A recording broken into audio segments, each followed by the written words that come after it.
fireflies we used to glide, flicker bright deep in the night. You glow a pure delight. In the twilight sky so wide, like fireflies we used to glide. Together we came alive, burning hearts so young and wild. Oh, we were catching fireflies, like our dreams they used to fly. Like your sweet scent in the air, all our worries would disappear.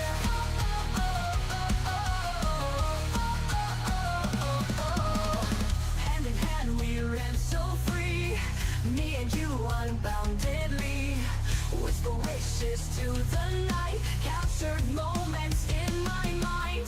Oh, we were catching fireflies, like our dreams they used to fly. Like your sweet scent in the air, all our worries would disappear. We were catching fireflies, like our dreams they used to fly. Moments I will cherish in my heart. Oh, you are my guiding star.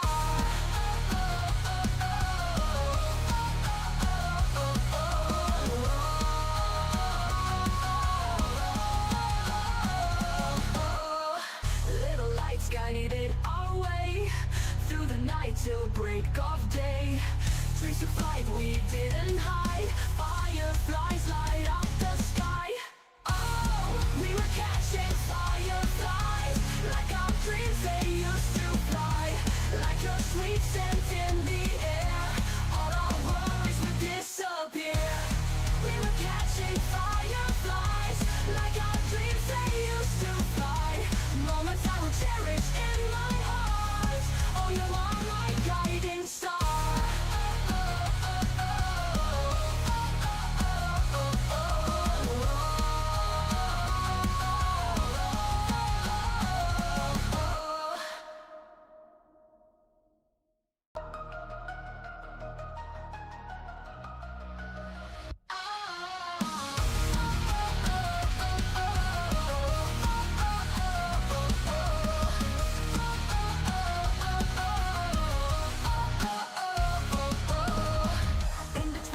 Sky so wide, like fireflies we used to glide, flicker bright deep in the night. You glow a pure delight.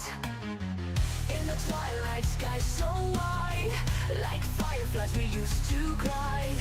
Together we came alive, burning hearts so young and wild. Oh, we were catching fireflies, like our dreams they used to fly. Like your sweet scent in the air, all our worries would disappear.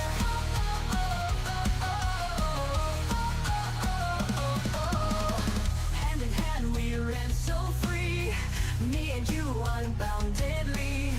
Whisper wishes to the night, captured moments in my mind. Oh, we were catching fireflies, like our dreams they used to fly. Like your sweet scent in the air, all our worries would disappear. We were catching fireflies, like our dreams they used to fly. Moments I will cherish in my heart. Oh, you are my guiding star.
like fireflies we used to glide. Flicker bright deep in the night, you glow a pure delight. In the twilight sky so wide, like fireflies we used to glide. Together we came alive, burning hearts so young and wild. Oh, we were catching fireflies, like our dreams they used to fly. Like your sweet scent in the air, all our worries would disappear.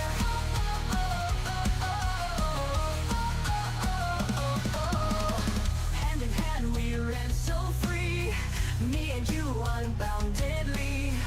Whisper wishes to the night, captured moments in my mind. Oh, we were catching fireflies, like our dreams they used to fly. Like your sweet scent in the air, all our worries would disappear.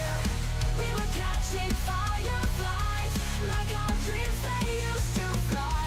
Moments I will cherish in my heart. Oh, you're my guiding star.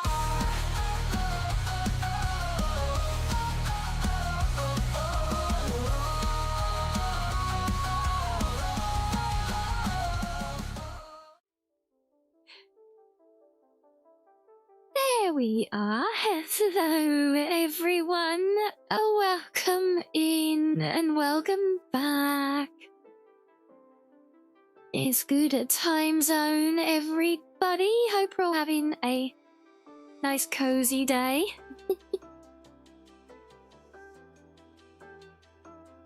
And a cuddly day with their little madam. And we're having a streaking day, 165 slot, very nice. God, at this rate, you guys are going to be hitting a solid year's worth of streaks luck. Okay, well please, yeah, we don't have to get there that soon. I haven't been doing it long enough for that.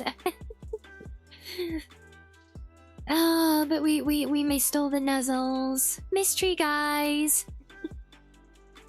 I know it was only a day. But, yeah. Yeah, still miss hanging out with you guys, of course. But we're back today, so... Sorry we missed out yesterday. It happens. I hope we're all doing well now, though.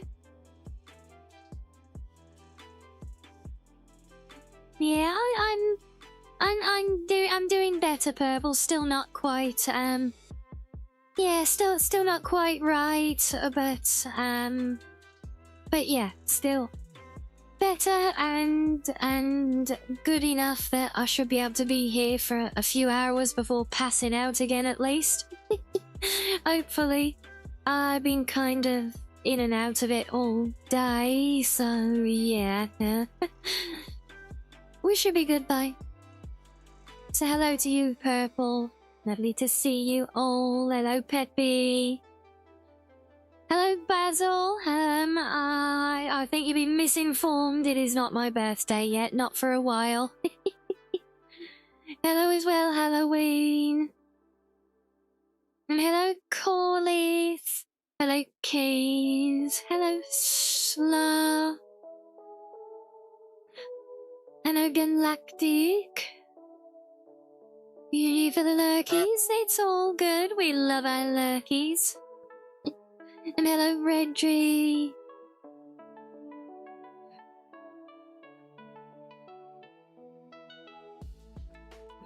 Now honk to your glory, indeed, yes. It's a very glorious honk at that, yes.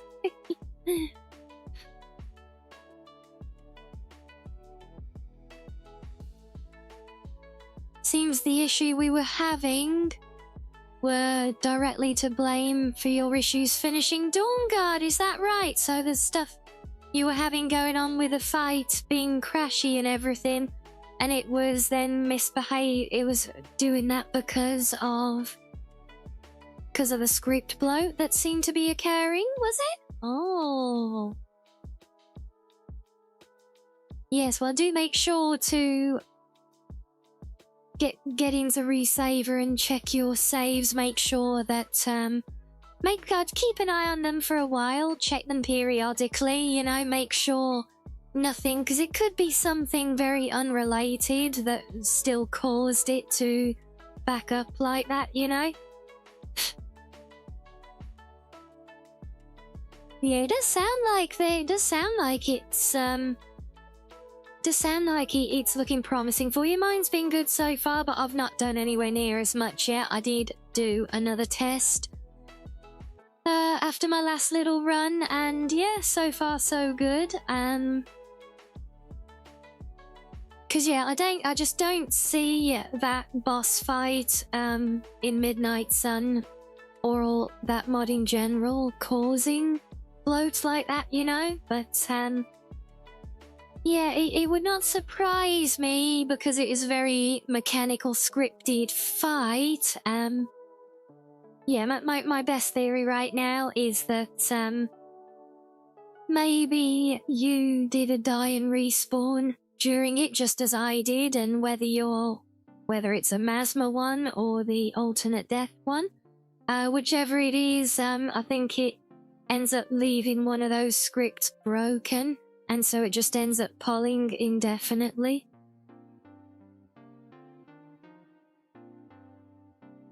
Could have been in Blackreach, could just be a cumulative stack of combat respawns, potentially. No, Halloween, it's not my birthday. Where are you all getting this from? I know Sam likes to pin it up in the purple chat, which you don't see on red, maybe. Oh, is Reggie gonna have to start pinning it there every day as well? In fact, you can't, can he? For some reason, only I can pin messages. But no, not my birthday yet, not for some time still. Yes, we're still way off on that one.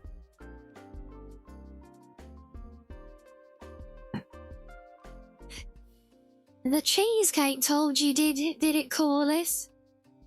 Well, I guess you can't trust that cheesecake, you know. It just... yeah, it'll say anything to get eaten. Not that it ever has to try hard to get eaten.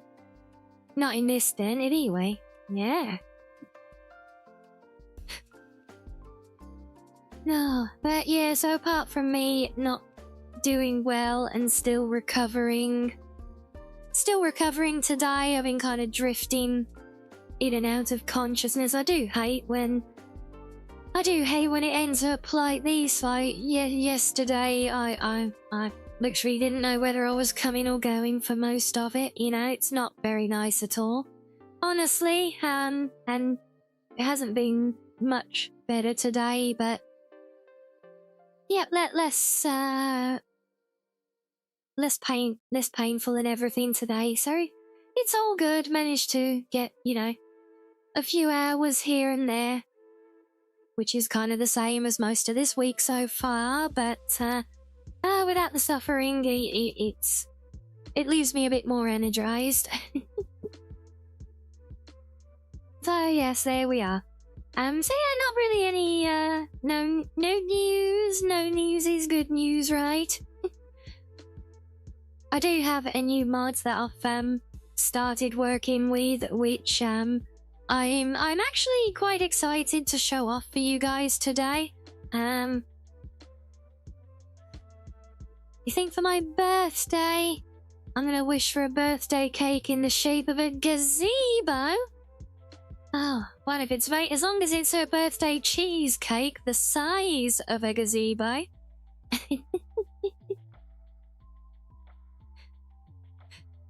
But yes, I'm hoping that we will be doing slightly better with the monster slaying now, yes. Bit more of us slaying the monsters, not the other way round. And you got the 165 going as well, and Yen, we love that. But no, so the mod I've got today, God, it took some finding, it really did, and I've never used this one before. But no, this is yet another outfit management one. And I've used so many, particularly over the last couple of years when we've been getting more advanced things coming out. Off the top of my head, I've always used the wardrobe from Legacy of the Dragonborn, which is great, you know, very simple, very effective, very non-intrusive, but completely manual. You know, you've got those, however many there are, slots that are pre-named, and you got to remember what you put in each one, and then you can just manually strip and change when you fancy. So I've always used that, and that's kind of, yeah, you know, great just to mix things up now and again and store a saved outfit, but you never really make the most of them, you know. And you guys know I love my outfit and mods, right? All the nice clothing and armor stuff that we get. So I really want to try, I've been wanting to try and find a way to make better use of that, but also to not have to start fresh every single playthrough, you know, because, you know, you kit bash an outfit together, you might pull pieces from 10 different mods, you try and put all that back together on the next playthrough, it never comes out the same. Let alone if you include jewelry and stuff as well, which, I have done before, not so much at the moment.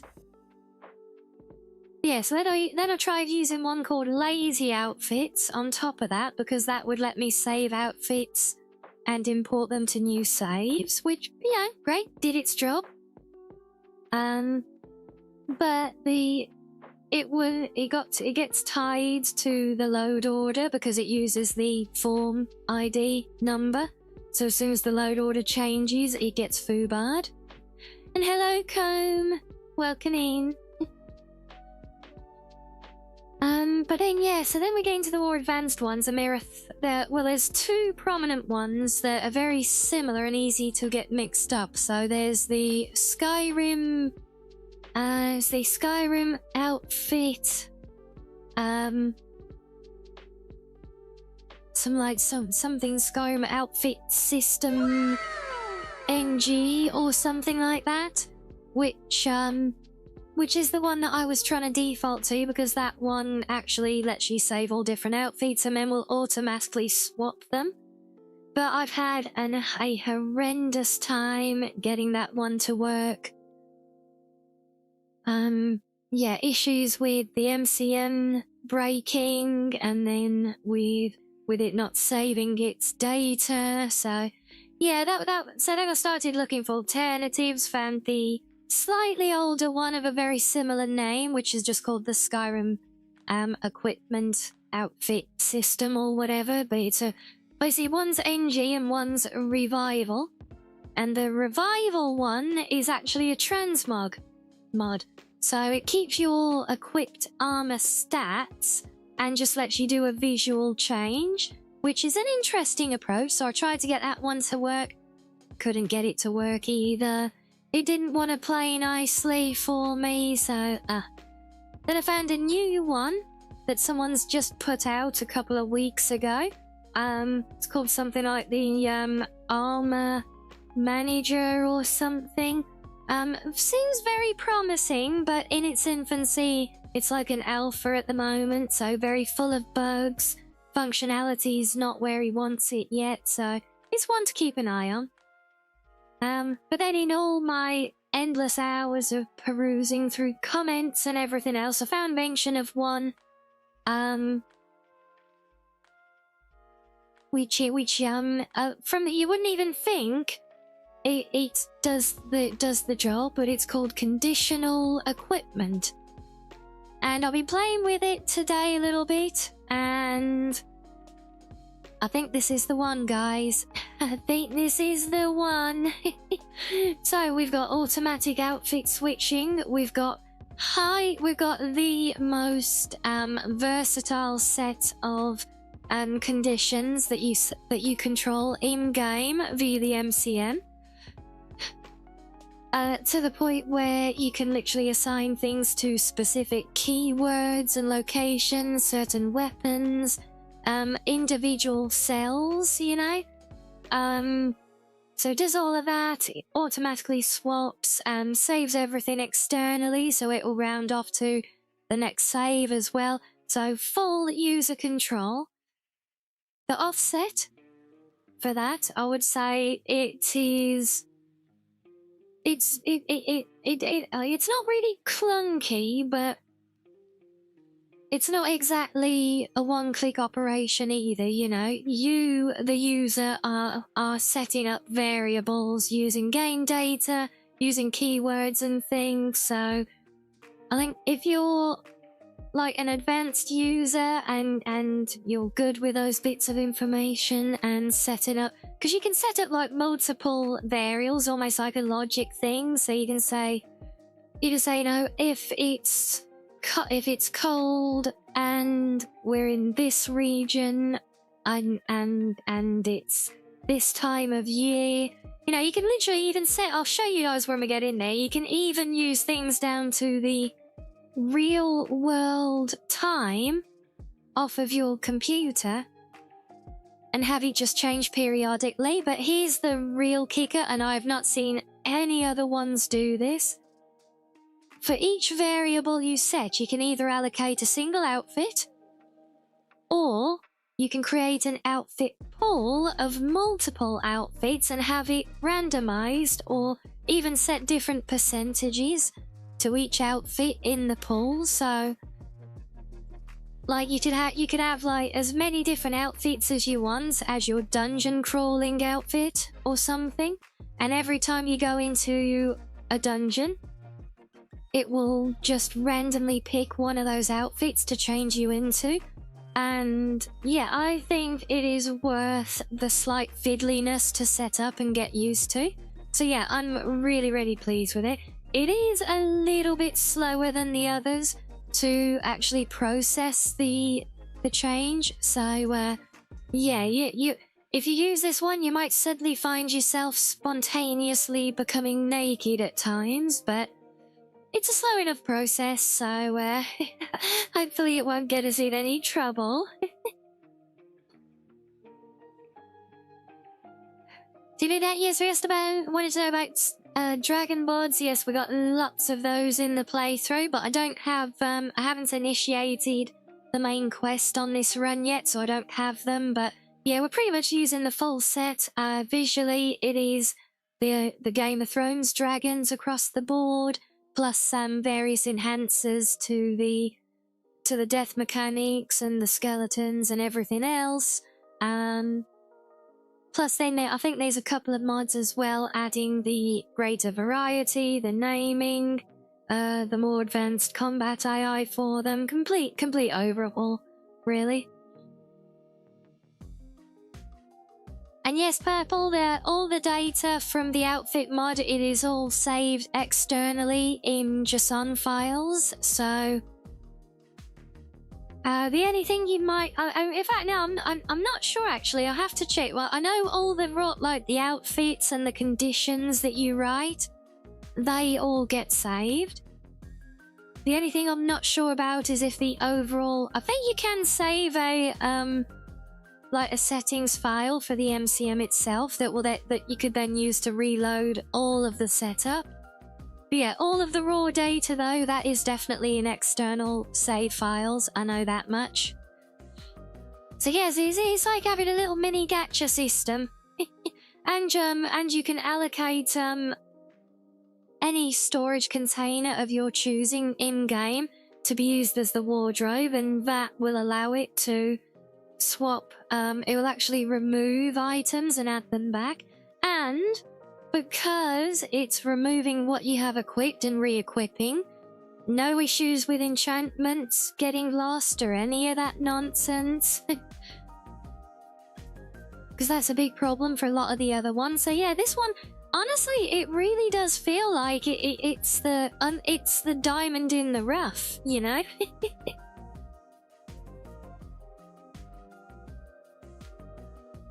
Yeah, you like dragon models, modernized and redesigned. Wow, nice. Oh yes, and that's the other thing as well. You can also have it to change your weapons and ammunition choice even when you swap things as well. So And you can have things either run on a condition, or you can set a manual hotkey for any of the outfits as well. So yeah, it really is, literally, it seems to be, you know, it's like, it feels like it's the outfit switching mod to end all outfit switching mods. It's been around for a little while, but it feels like it's flown under the radar. So yeah, I know this is potentially a very impactful side of the game for a lot of us that play with multiple armors and outfits. I know lots and lots of people are always they're always seeking a way to have automation in outfit switching.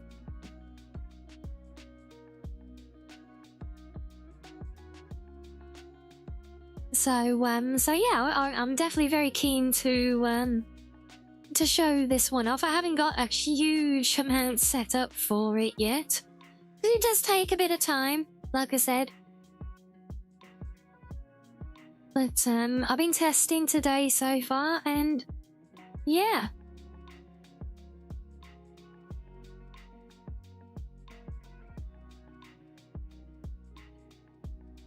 See, I'm just having a look now. So yeah, the condition blocks and the outfits are all saved in individual JSON files. And it's actually naming them properly, so that it's not reliant on the full form ID, which was the problem with lazy outfits I found. So it won't matter for this one if the load order changes.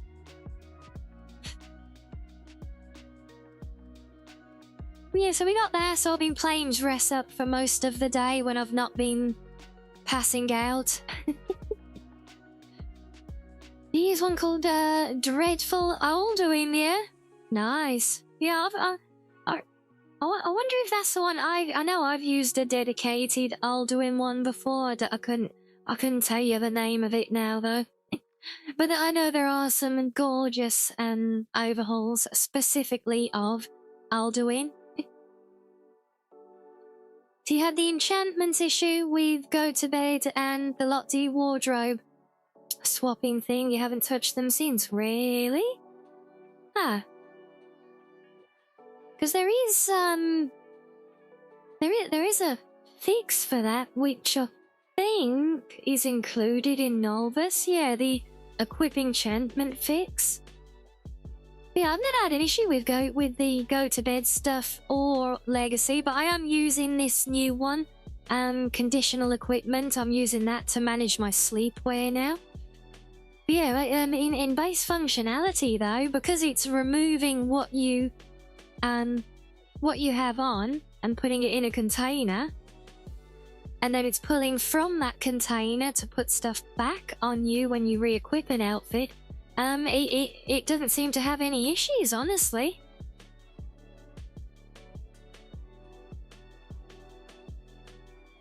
Oh, that was back in V5, was it? Maybe they didn't have the enchantment fix then, but it is in there now.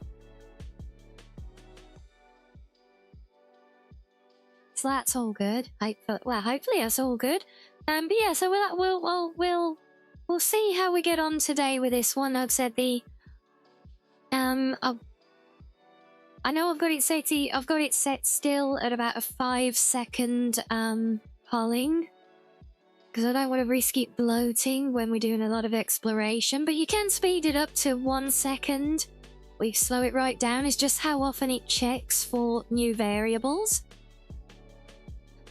I think 5 seconds is fine, you know, to get into things, but I'll give you an example of why this one works, and I'll show this in game later as well. But something that often comes up with a lot of these other outfit mods is for cold weather, right? Now, if you got mods like we have with Sunhelm or Frost or things like that, you know, you've got the cold survival thing, so you know it's important to get that equipment in play as soon as possible. And hello Marathon, welcome in. And but yeah, so what most of these outfit mods will do, they use a base level variable on the applied weather, which just specifically looks for snow, because that's a set weather condition. So it looks for that condition, but the problem is you can be in freezing areas, but it's not snowing. But now what I've been able to do with this one, I've been able to set the variable. I was able to look at player character in the console, because we get all the extra info there, and look at the keywords that were actively applied to the character. Found one, the one which was for the cold climate from the survival mod, and use that keyword as the variable for when we equip the cold weather outfit, or outfits, because I've got an outfit pulled on that one. So yes, and that's the versatility. And I said the offset is that it's not a simple one-click function, but simple one-click functions will not have that degree of customization. So yeah, once I got my head around it, I'm very, very happy with it. So most of the mods you use are for warm weather. Lots of beach episodes, is it, Peppy? Here we fucking go. Right. Extra noses pounces on you, ooh, you're so warm. Couldn't help but notice your bolts from across the floor. Noses your Nike wakey till day Matilda, hee hee. Unzips your baggiest pants, oh baby, you so musky. Take me home, pet me, and make me yours, and don't forget to stuff me. See me like my widow baby, tail for your bulgy wulgy. Kisses and lickies your neck. I hope daddy likey, nuzzles and wuzzles your chest. I be getting thirsty. Hey, I got a little itch, you think you can help me? Only 7 inches long, ooh, please adopt me. Paws on your butt as I lick my lips. Ooh, punish me please. Gotta hit him with this furry shit, he don't see it coming. He gets me every time. Every time, so you live for this. Oh, bless you. Oh, yeah, see, she's such a character. Doesn't matter which incarnation you know her best on. Obviously, it's Saba now, but yeah. She's such a fun character. We love her.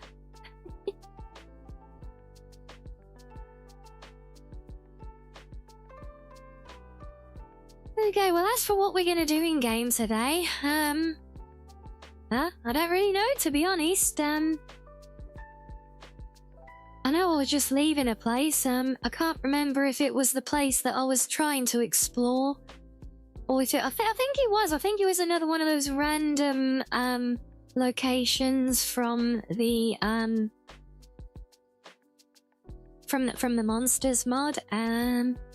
See, I don't know what we're going to do. I know we've got a follow-up thing for Helgen, so I do want to go and look at that. Gives us like a side quest to actually relocate one of the vanilla named NPCs back to the town, so we might start with that one. Pretty sure that's going to lead us into another small quest line as well that we have to do first.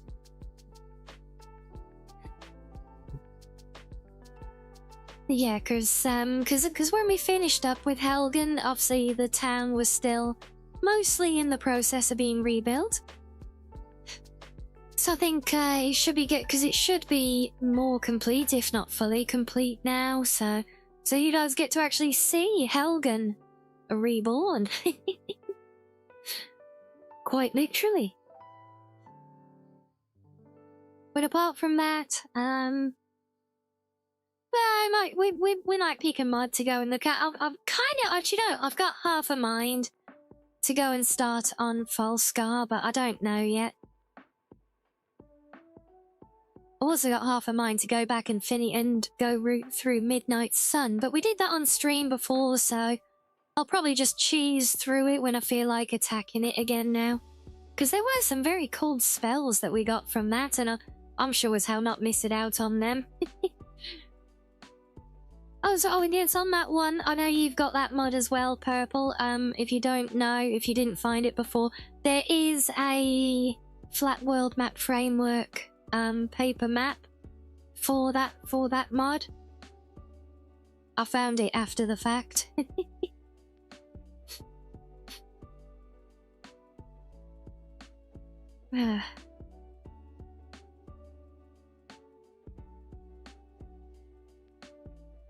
So yeah, I think we'll once we haven't got much else to cover on the news front, we'll probably jump in sooner rather than later.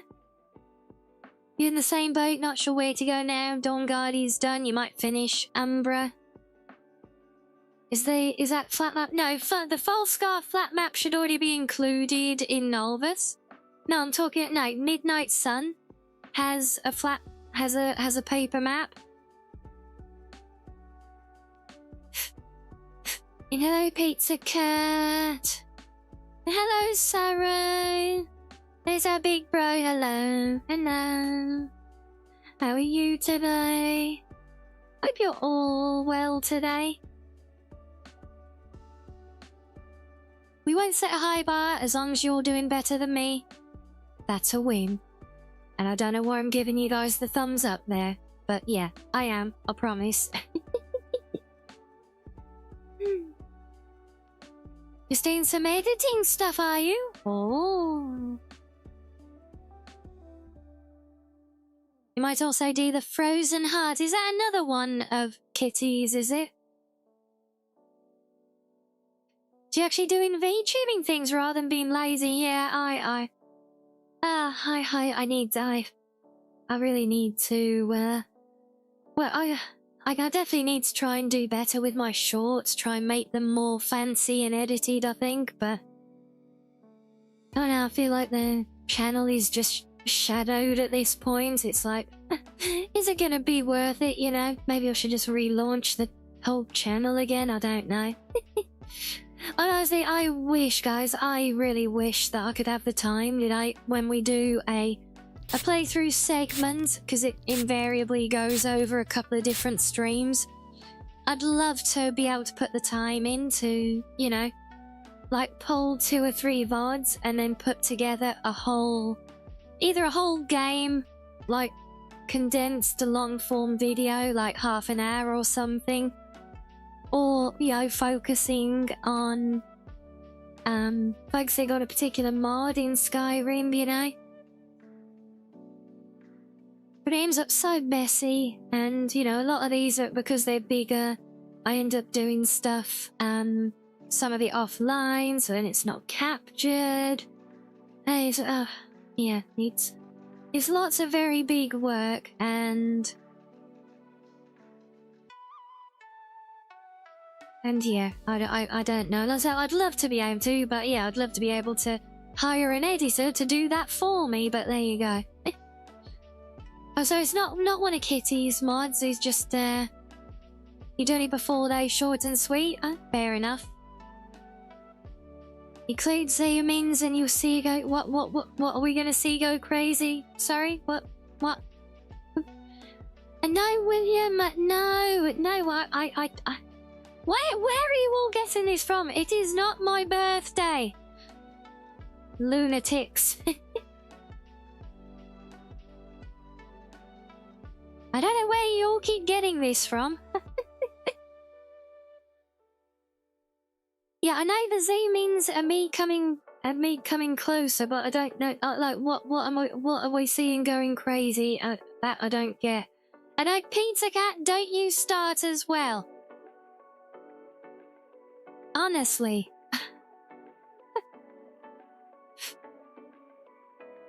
When you haven't even got the excuse of being in Team Red and not getting the pin chats because Sam's been pinning them up all stream, every stream for the last few weeks with a date on them. So you should know full well exactly when it is by now, look.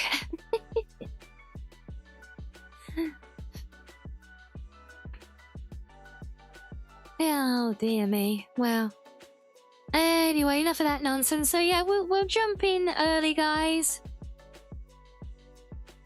Keep the love, bless you. You share Frozen Heart into my channel. I look forward to checking it out. But yeah, we'll jump in early, guys. So let me push some ads out of the way. Go and have a stretch. Catch a brick delivery. Did you, oh, speaking of deliveries, did you enjoy your special delivery I saw in chat from Sam earlier, Maxo?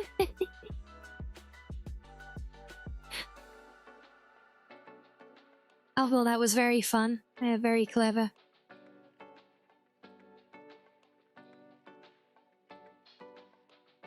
Okay, if I turn around and say that the next person who falsely wishes me happy birthday after me repeating myself is gonna get banned, will that wake you all up?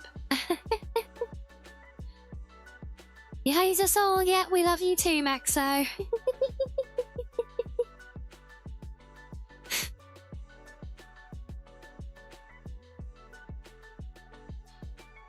God damn it, Sam.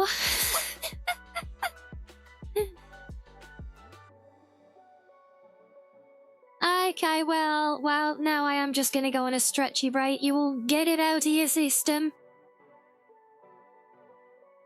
I'm gonna go and sulk, and then we'll be back in a minute, and we'll and we'll get back to some Skyrim. So enjoy fishing. I'll see you all in a few.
Alrighty, welcome back everyone.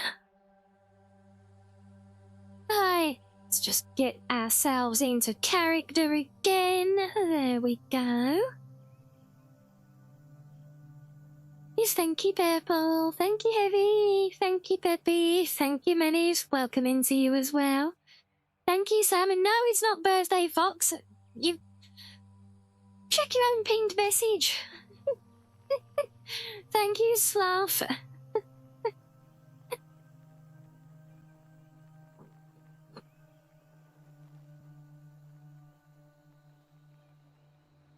Bunch of bloody trolls, look.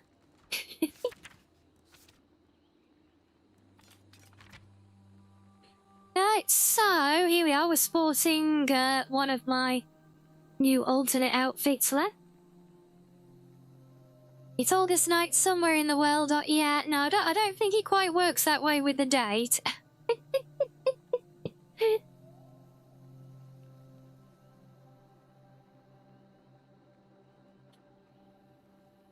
So...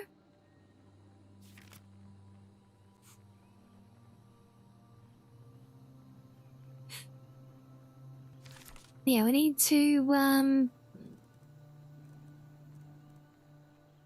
we need to go find Frocky, or Froky, whatever you want to call him. Doesn't he live down here somewhere? Do I not know where to find him? Oh, no, there he is. Okay.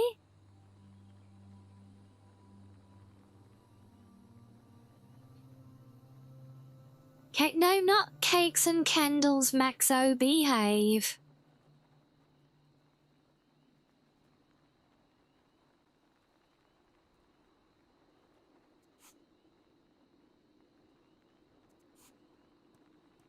Let's just go from here. See if we trigger an outfit change as well so you can see it in action. Yes, hello, she's welcome in. Thank you, Pizza Cat. Nobody breaks the law on my watch. My God, I heard that. I literally thought that was in game for a second. Oh, it's actually snowing here. Okay, we're not going to trigger an outfit change then. Oh, we are. Okay.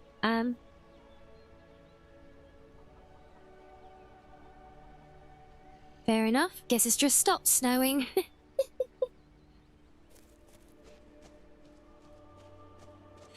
Well, there you go. You get to see the outfit change in action there. Look, it will just spontaneously do it when the right conditions are met.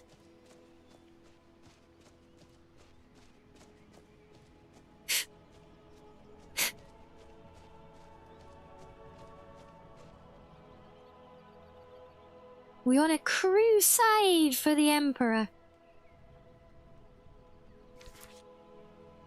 No, it didn't just flash Edie. All you saw was a bit of bared back.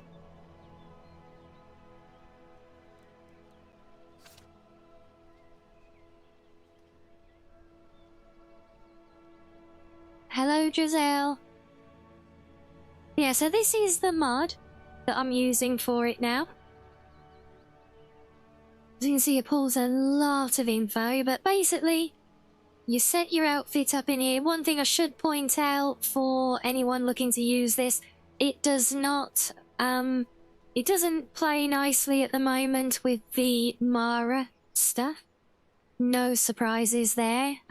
You can manually add all of your multiple rings and everything, but it won't necessarily, like, re-equip stuff properly.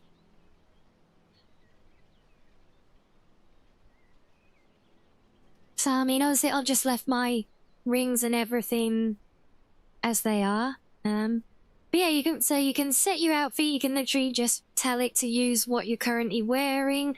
You can also tell it to, you can basically whitelist specific things that you're wearing. So, like my hair ribbon and the tail, I have whitelisted, so it basically never ever touches them, and they just stay there or regardless. And you can set. Honestly, it's kind of crazy. So this is where you set the... Right, well, at the beginning... Right. This is where you tell it the conditions. Okay? And, yeah, these are some of the things that you can have it change your outfit based on. So you've got health, magicka, stamina levels, specific cells.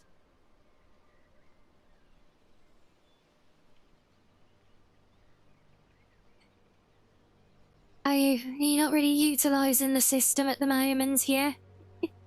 Yeah, well, I'm using LC to bolster my armor stats predominantly. But yeah, because that's kind of universal, I'm just keeping all the rings and everything in place. But yeah, so you can set it to a specific cell or locations, generic keywords, whether you've cleared a location or not as well, so you can have it, like, change your outfit as soon as you could clear a dungeon. Stuff like that. Whether you're sneaking or not, or trespassing, do you have your weapon drawn, combat status, and it's not just for the player, it can control followers and NPCs as well. Whether you're on a mount, sleeping, in an interior, swimming, in water, underwater. All the calendar stuff, all the IRL calendar stuff. I know, obviously, like weather, you know, it's just, there's so much there that you can set, that you can control it with, and you can stack effects and have them as either like and or operations, that kind of thing. So you can actually create some very nuanced sets of conditions that it will use. So that's how you establish the conditions, and each one gets saved in its own file. So yeah, it is incredibly in-depth purple. And some people will and do find it overwhelming and it's too involved. Completely understandable. But as long as you're comfortable with that level of information working with, I think it's perfectly fine. You just set the details there, save it. That creates a singular condition, and that there's all of these conditions that you can stack for a single instance. So then you can choose your outfit, and again, you can take an outfit you're wearing, just say, right, make an outfit from this, or you can manually set it up, and it's basically like putting stuff in a container.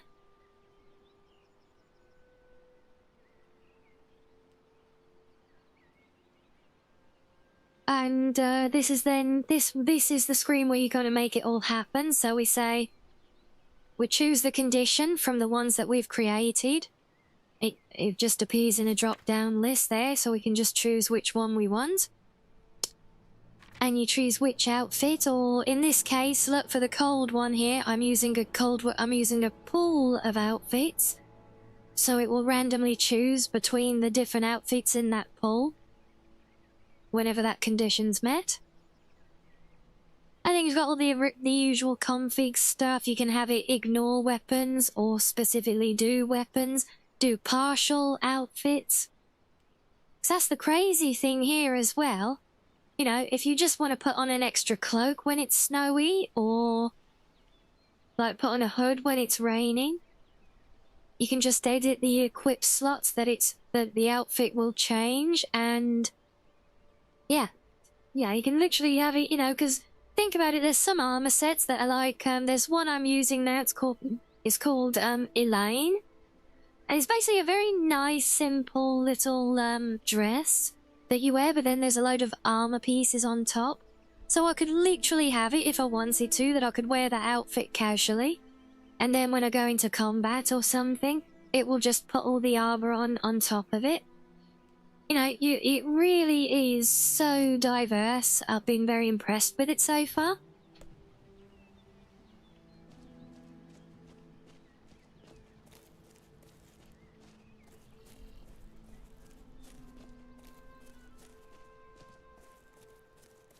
Yeah, it's alright, Shiz. I'm just doing a little show and tell on this new outfit switching mod that I'm playing with at the moment.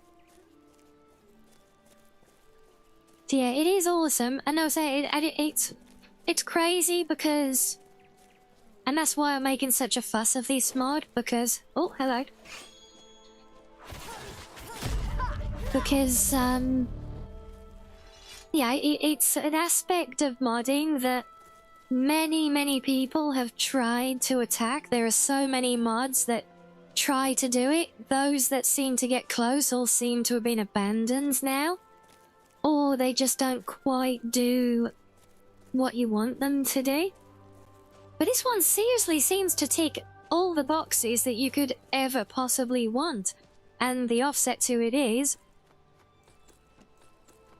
Oh, there we go. We're changing again. Well... Oh, we're putting on a dungeon outfit. Are we close to a dungeon? That's interesting. Well, yeah, speaking of, this is the Knight Elaine outfit. Did it do that because we're in cut? No, because this is set to come on when we're at a dungeon. And that's because we've just approached a place which I think up there is a dungeon. And no, don't worry, they're not my cousins. They're the evil wolves. Hello, Danny. It's very similar to the bishop set, is it? Yeah, I found this one. I really like this one.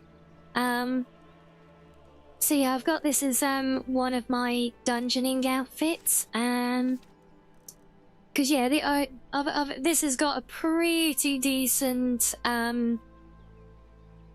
This has got a pretty decent armor rating, 500. It's not my best one, though, now.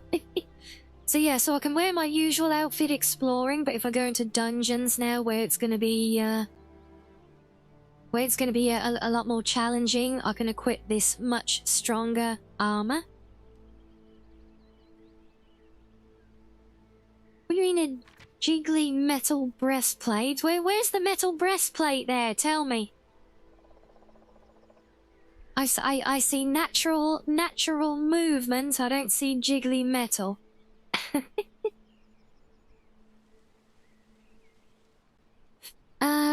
As for the case sensitivity, she's the outfits context. Are they context sensitive? Sorry, yeah. Yeah. So that's how it works. You set the conditions. So you establish the context for everything.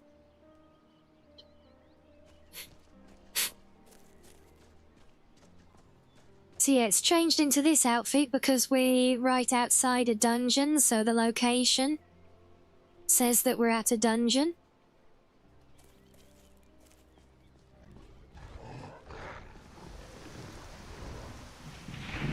Oh, and now it's raining very, very heavily.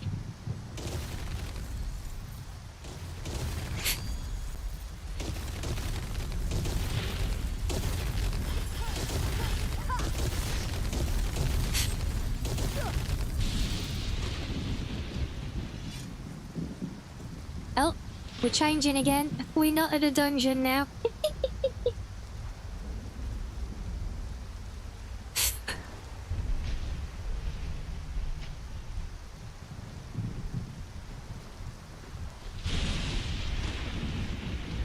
And hello, Azul. Welcome in. Hello as well, Paige. Lovely to see you as always. Used to use a pretty sweet hair mod, so different hairstyles for many different outfits. Yeah, and that is something else that you can incorporate here if you have, I've got some of them in my game. If you've got the wig versions of hairstyles so that they're equipable in game, you can change hairstyle with your outfits as well. I could be close, didn't it? Ooh.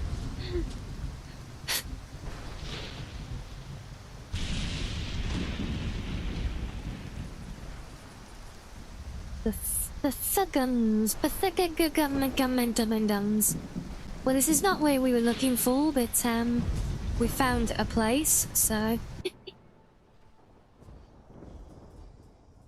Yeah, storms are rather loud.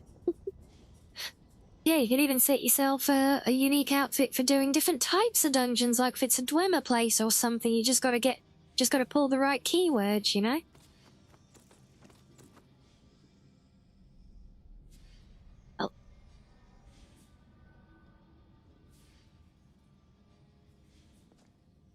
Now, something I did want to test with this. It's already changed to the dungeon. I've got a separate condition that changes me to a specific outfit when I equip my bow, but I don't know which one overrides the other. Got a feeling this one works, but the one that I've got for the one I've got for the bow is such an absolute cheese of an outfit. I love it. You did find it annoying that sometimes it wouldn't stop in the middle of a fight to... Oh, it would stop in the middle of a fight sometimes to change the hair. That's hilarious. And yeah, with things like that, you know, this would potentially be vulnerable to it. It's all about setting the conditions in the right order.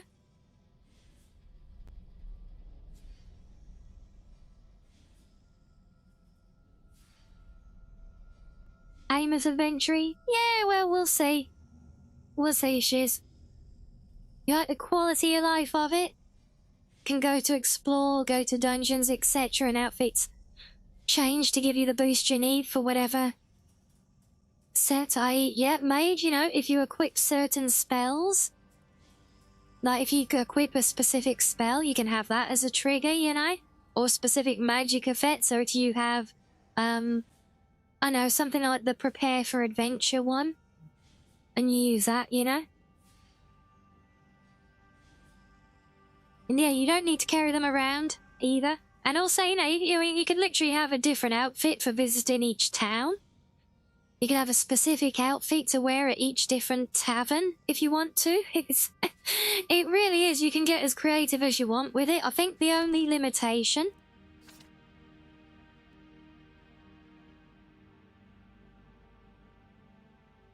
is the total number of operations here. So I think 20 is the cap, but with how varied you can get in that and having pools of outfits as well, it's limitless in that regard.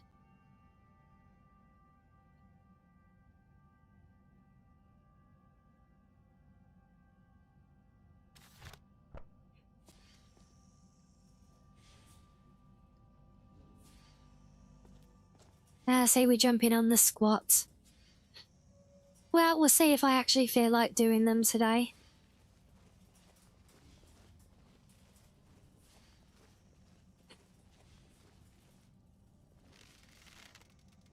Ah.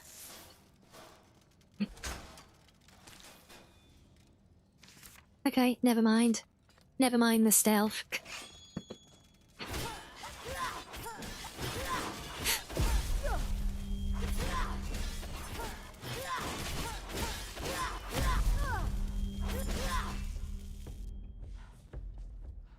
So far, so good.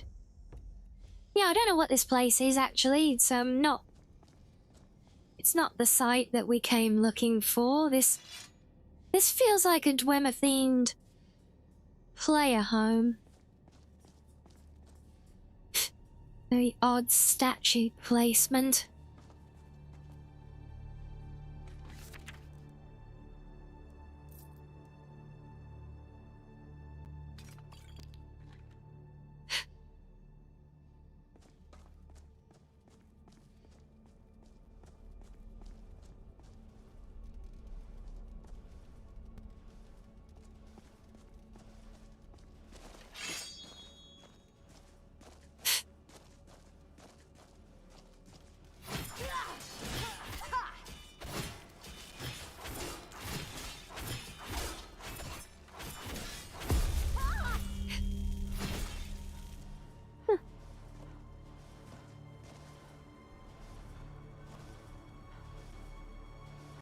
Yeah, the egg should have got pushed out of the way when we did the prank. Are they not?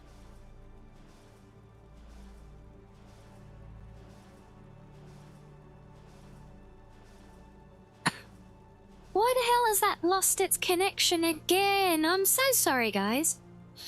I literally reconnected this just the other day.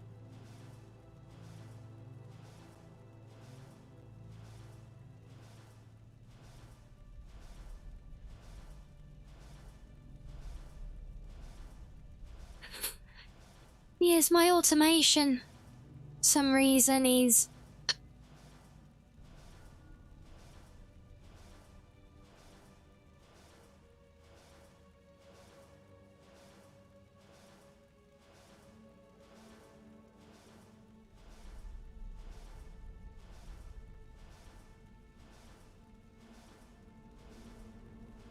It's not picking up, unfortunately. Try it again, but yeah, they should have got pushed out of the way when we did the fishing break, so I apologise.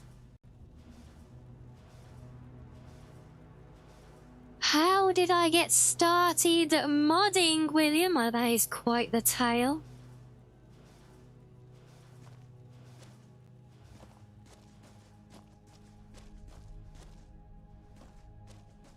We actually covered that one the other day when we did our little Q&A session, didn't we? You all remember that? Oh my gods, what on earth is this? Oh. The big puzzly dungeon luck. Damn.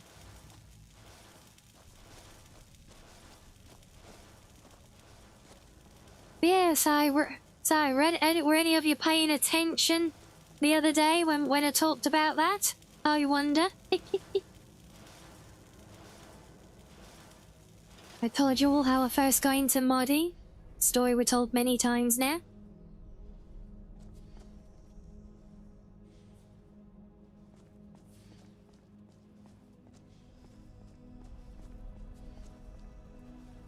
No.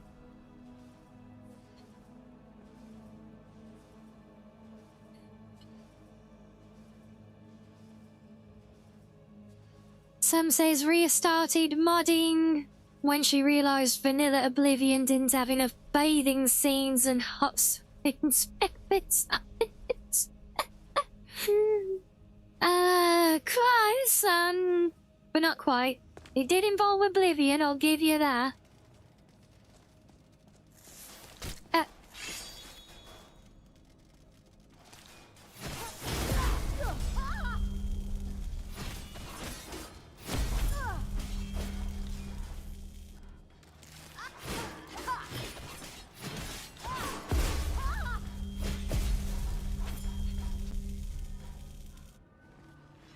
Beach episodes came later as an afterthought. Yeah, funny enough, it came after I met you lot and you started pushing for them all the time, I think. I know I love the movesets, Giselle. I always love the stances.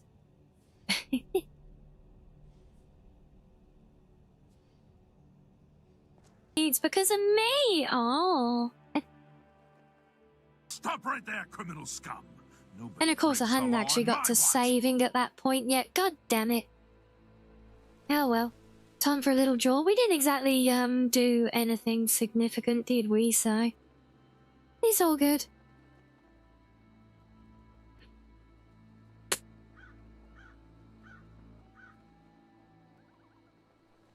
How many did I? I'm sure it's not that many. Maybe. Possibly. Ooh, ooh. Yes, ooh, woo indeed. You enjoying your 50, 60 RTX? Huge step up from the 1060. Oh yeah, I can believe it. That is quite the jump.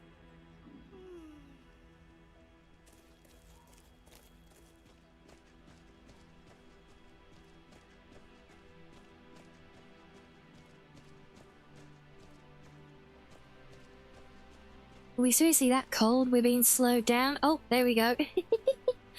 Time for an outfit change.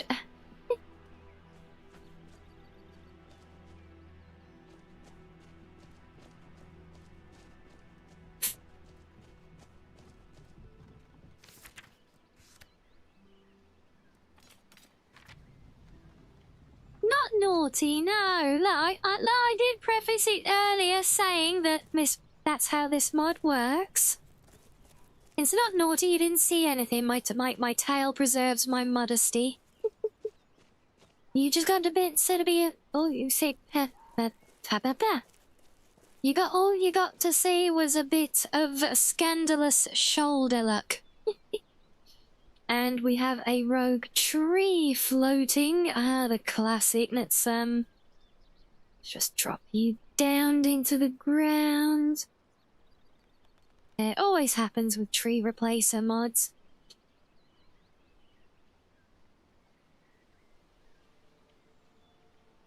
cocktail of modesty works 100% of the time, every time. Wait, it works 100% of the time that it works.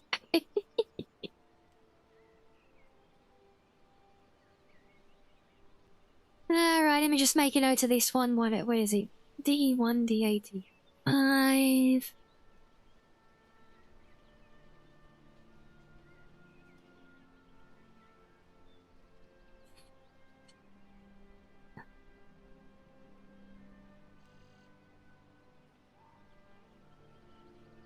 Oh, he's still waiting for delivery on a new hard drive and graphics card. Oh, that's gonna be awesome when it turns up, shiz. Yes, yeah, the long wait sucks, but it'll be worth it in the end.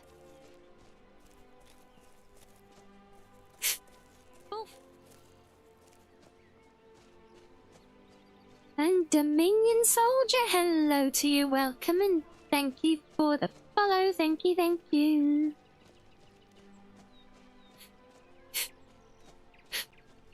You got 3 Skyrim and 1 Fallout on the laptop. Right now for mod list. Oh, we're getting changed again, is it? Oh, yep. Approaching the dungeon, I see.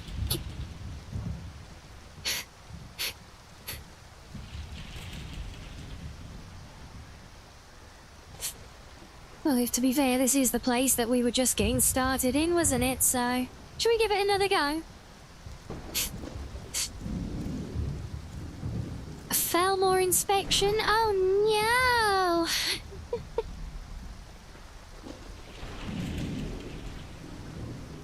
And of course it changed me back as soon as we,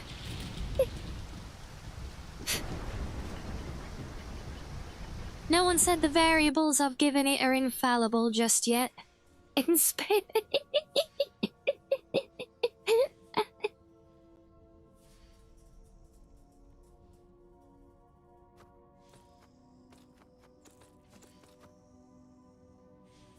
Change back, we're doing this outfit again, good.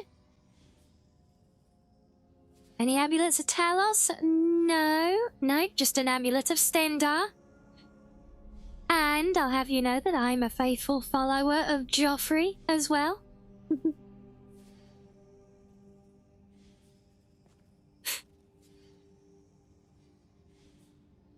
Okay, right. First things first this time. Let's save now that we're here, like I should have done the last time.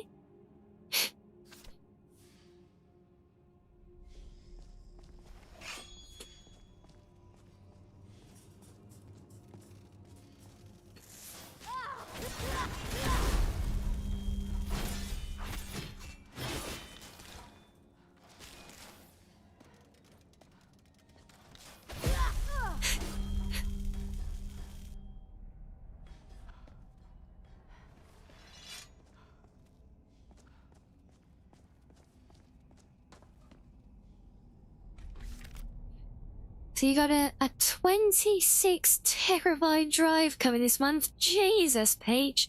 Is this for all your retro collection again? Yeah, all the old arcade games and retro consoles. All the way up to the Wii U. Wow, that is wild.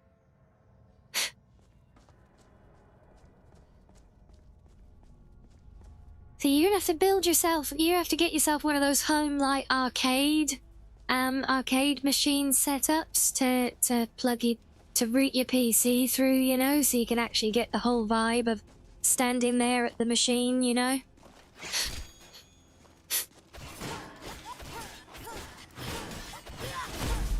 Get nice psychedelic 80s style multicolored carpet in there and, you know, tread like a few buckets of popcorn and soda into it to get it all suitably sticky, right? Get the real experience then.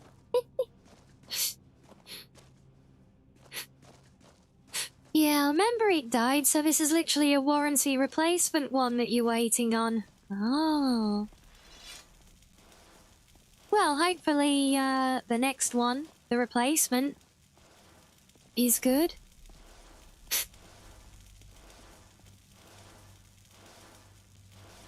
Your shag carpet, yes.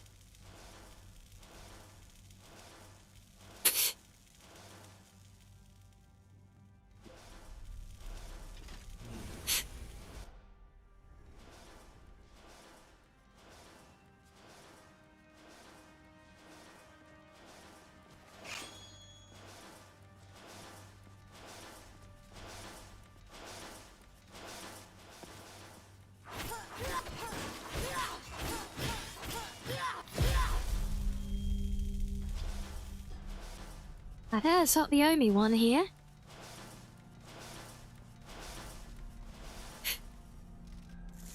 You're building your own? Oh yeah, absolutely. Yeah, I don't wanna waste a bunch of money buying a pre-made one. And I bet you anything that your homemade one will be infinitely better as well.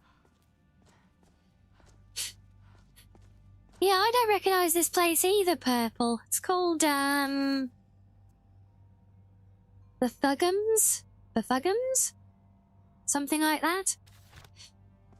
I don't know if it's a creation or a proper mod at the moment. It's very intriguing with that big electrified floor grid down there. I kind of suspect it might be a creation one. Sounds kinky. Anything can sound kinky to a suitably kinky mind. Isn't that right, Sam?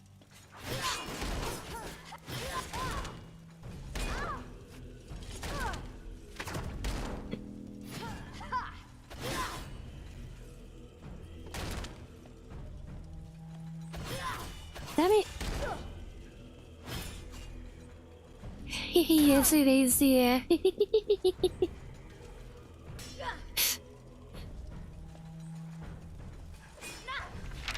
Oh, the knockback. Nice, get you finished.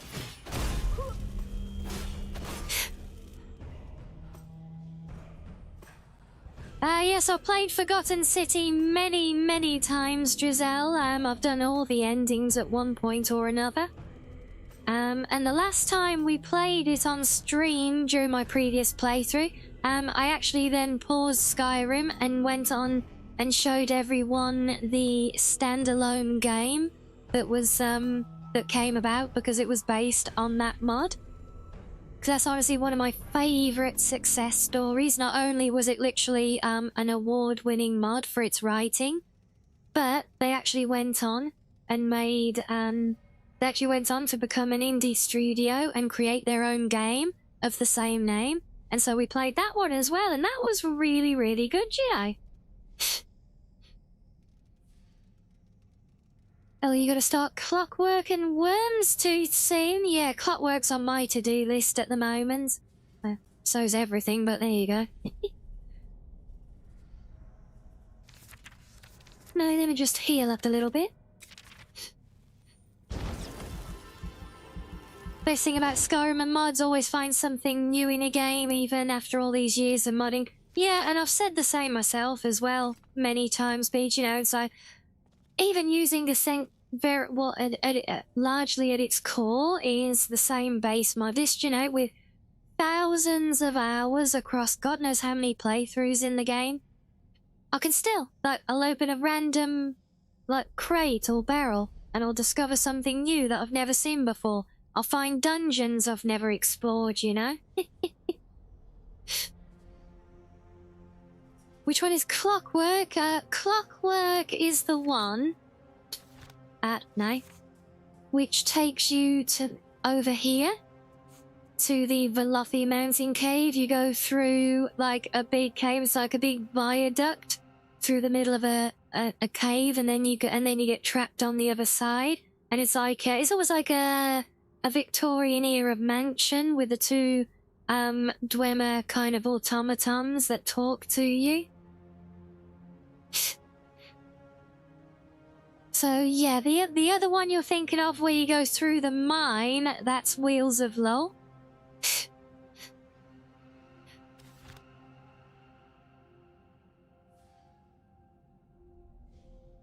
You still love, still one of your favorites is Maids to Deception. I remember that one, actually.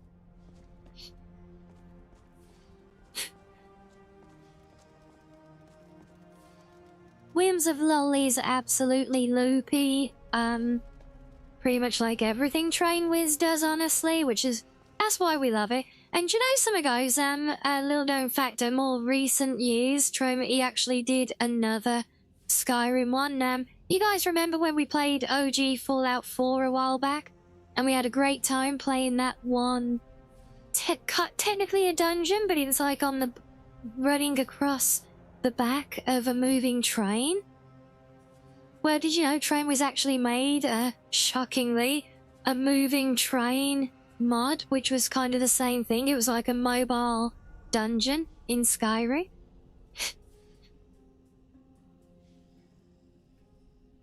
Yeah, that was very interesting. I never kept it in my playthrough, but it was interesting to see once, you know. Oh god, I remember Onion and Nisa. Yeah, classic followers.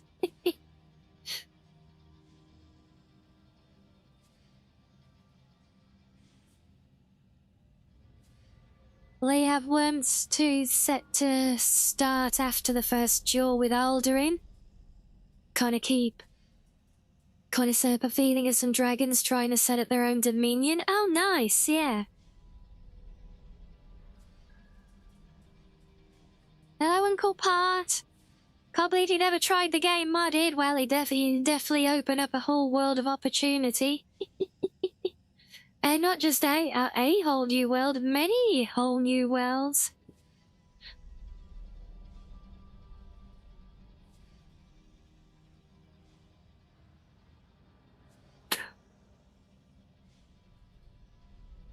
Yeah, Project Aho, absolute peak. And also, if you haven't tried it, well, not a sequel, but the second mod from the Aho team, Project Goblins. Very, very much on par, honestly. Also kind of has a bit of a Beacon vibe to it as well, you know, it's almost, you can almost feel his influence on the team. Just as a source of inspiration, partly in ways. You didn't carry a grudge against repurchasing, you lost your old DVD that had the download key when you were... Oh, jeez, yeah, that sucks. Do you want to keep Muddy New Vegas from exploding? Oh yeah, that's a fun one. It's on your list, yeah? It's all good, cheese. Better keep busy, right? I was playing a bunch of Skyrim Monjad's finds the part ones and add them to Oblivion to get the full story. Oh yeah, with the Maids, because yeah, Maids 1 is Oblivion, Maids 2 basically continues that in Skyrim.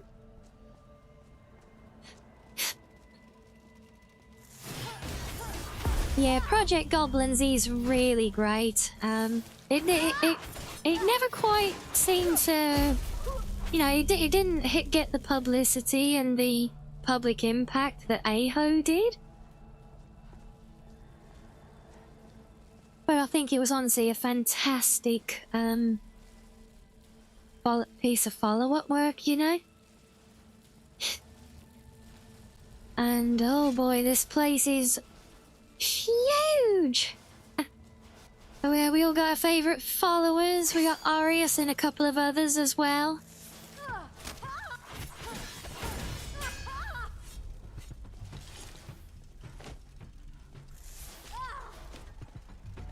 Yeah, I think I saw Inigo in there before. I think Remy is still my favourite for many reasons.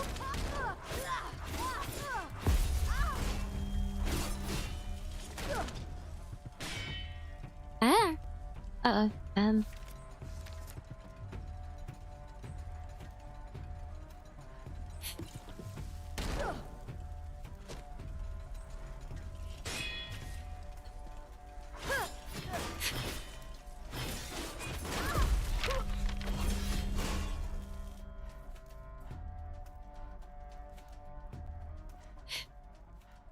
Unexpected ward runa? What's ward runa?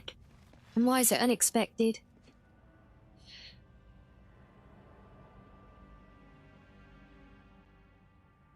Hey, hello, CPU Green Brother Shane, is it? Name of the armor, so the current armor after I'm using is called Knight Elaine. That's it there. Yes, it's the Knight Elaine armor. I don't know if that's the name of the mod it's from. Soon check, actually. Yes, there you go. So it's from L. L is another great armor mod creator. So I think she's up there with the likes of Coco and Carnarvon, to say a few, Ashtaroth. But yeah, L does great stuff. So there you go. That's the name of the mod itself as well. Knight Elaine. There you go.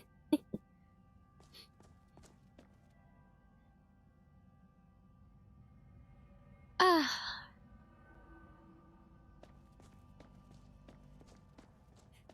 feel like this is a return path going this way. Ah, bugger.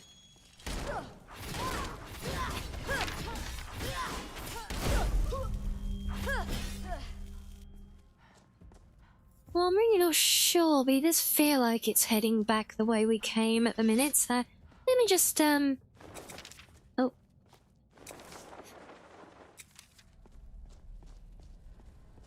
Yeah, just have a little look, see what else is going on. So I did see some sparking going on over here.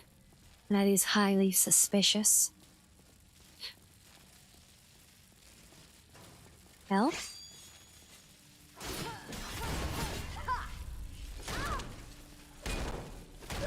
Let me dodge. Yes, my big power attack still saps, like, all of my stamina. Completely. It's crazy.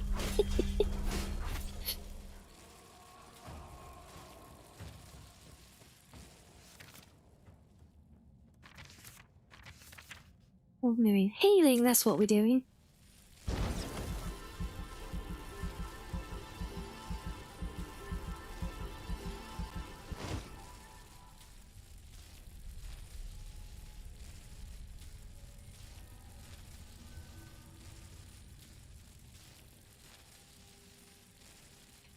And yet, no, not Ashtaroth from Soul Calibur. She is not an... I don't even know who that is. No, it's Ashtoreth, the Mud Author. So we were talking about Mud Authors. You look, Recorder, Marissi, and Taker Elixir. I'm not familiar with that last one, I don't think, but... Yeah, of course I love Recorder. You know, just because, well, I mean, it's Genie, so, you know, how can we not love her, you know? Yeah, the custom followers that can interact with each other, that's always kind of next level.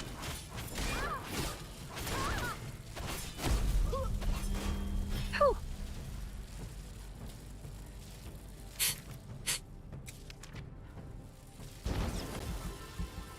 Yeah, that always makes some really next level followers then.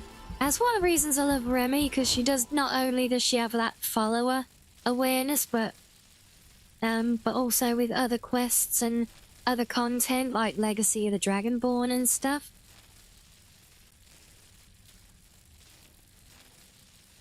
Nobody mentioned that poor Jazago.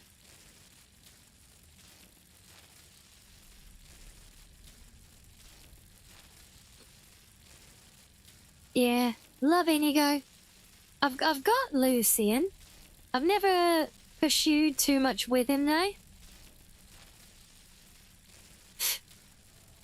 And yes, good night, Sarah. Hope you have good EPs. To Keki, you little witch who makes potions, thinks children make a tasty barbecue. Very funny, though. It does sound very funny.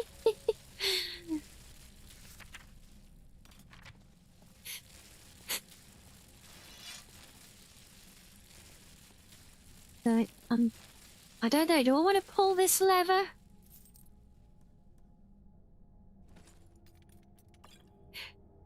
I don't know. Remy's got commentary in Beyond Reach, if you bring her, yeah, and honestly, it is shocking how much, mod support Remy has for her, like, contextual awareness on stuff. I honestly think she's one of the best for it. Okay, that didn't do bugger all.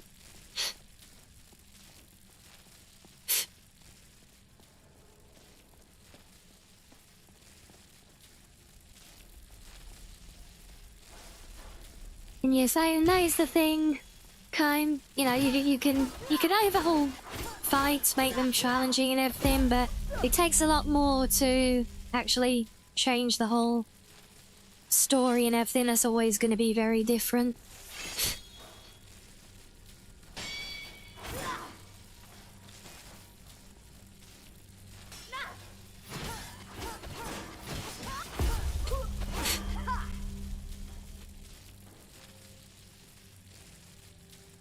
Oh, Satchil's a recent favourite follower for you, yeah? Oh, that's another one I'm not familiar with. I never really use followers much, you know? I mostly just use them. I collect them as museum add-ons, if anything. That's about it. And oh, wait, is that? Did the lever change something?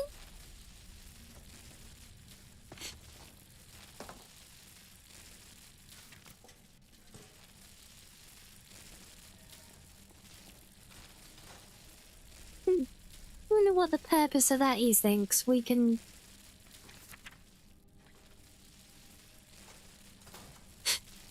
We can send the lightning down here, but that... Is it just for fun? No idea.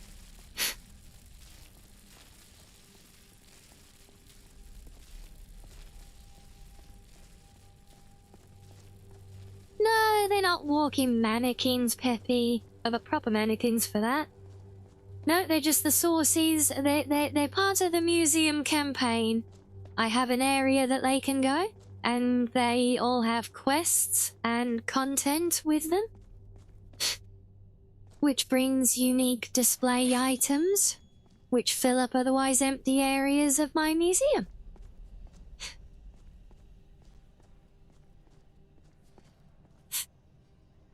Yeah, RAM, graphics cards, anything with memory has been...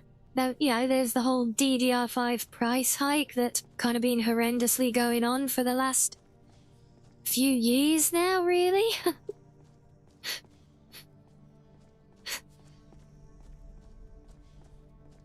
You love a Rianni Masma follower, as you keep saying, and as I keep responding to that, go and download Masmas then, and then you've got her.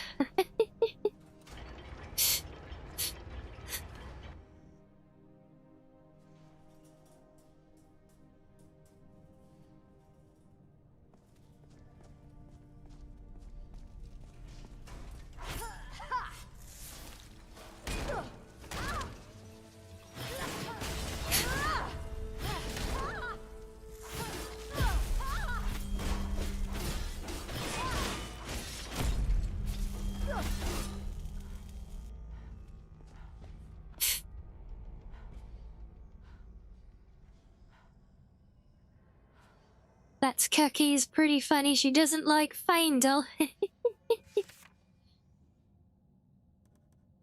Well, if you want funny followers, I guess there's got to be an honourable mention for Sophia as well. Even if she does yap even more than Remy does.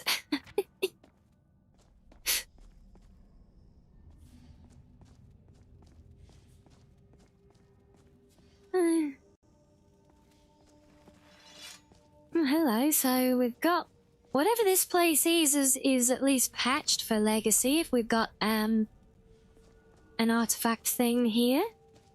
archaeology dig site. Very curious.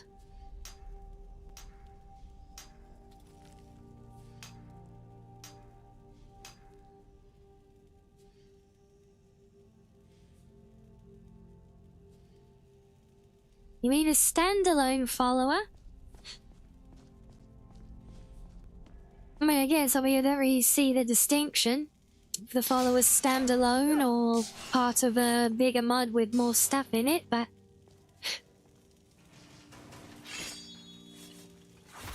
But remember, it is on the cards as well, still. You know, where we've been talking for the longest time about where I'm now working in the creation kit on stuff again. To actually, you know, we're talking about doing the mod of companion to go with the book readings on the other channel. And so that's long been said, and if we do proceed with that, then there will be at least a follower of me. And possibly even an alt version as Wolfie as well. Oh, really depends how the story comes together for it. Okay, I'm clearly not getting through there yet, am I? Interesting.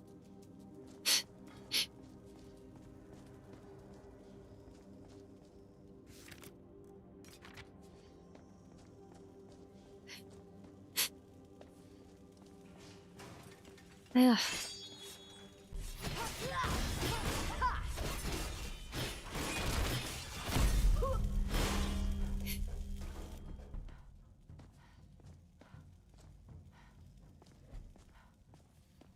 I'm gonna find more spots like that one in the other room back there where we can like divert the power and things to clear these overcharged floors and stuff and open that room, maybe?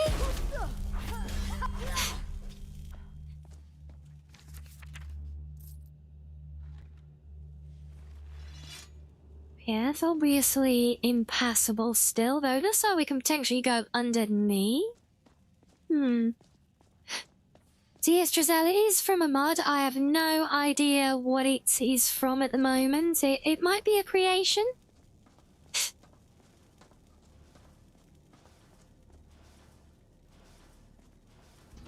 Oh. Okay. Oh. Right, so what has that lever opened up? Yes, there you go, Lumina, and the mod list for all my games is there. Point of clarity, my current Skyrim we're playing right now is not on there. The Skyrim list that is up is the one from my playthrough a few months ago on version 5 of Nolvus. But a lot of the core is there still. There are some additions and changes to this one, obviously, but once I've got this one more finalized, then I will be adding this mod list to the documents as well.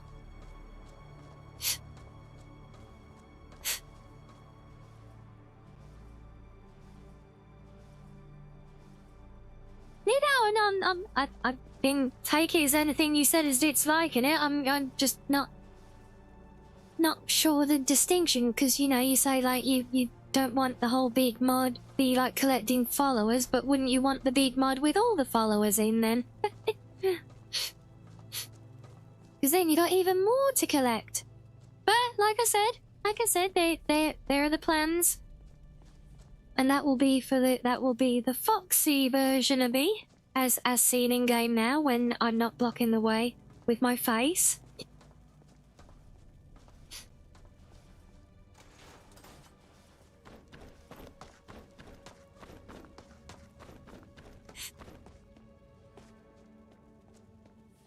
Oh, that's opened the grades, but now the grid is on here. Interesting. So if we go back down this one, saw a new World Space one called Chanterelle. Looks pretty good, does it? No, the last big news World Space one I saw was Lordbound. But I never went and tried it because it looked like it was very incomplete at the last I saw, and it got a bit off-putting when, after the initial excitement of the mod, the guys behind it seemed to just move on and seemed to drop it and just go straight to making paid creations instead. So I never looked into that one, apart from awareness on it. But yeah, I haven't seen this Chanterelle though. Yeah, so if someone wants to share it in the modding channel on Discord, I'll happily check it out.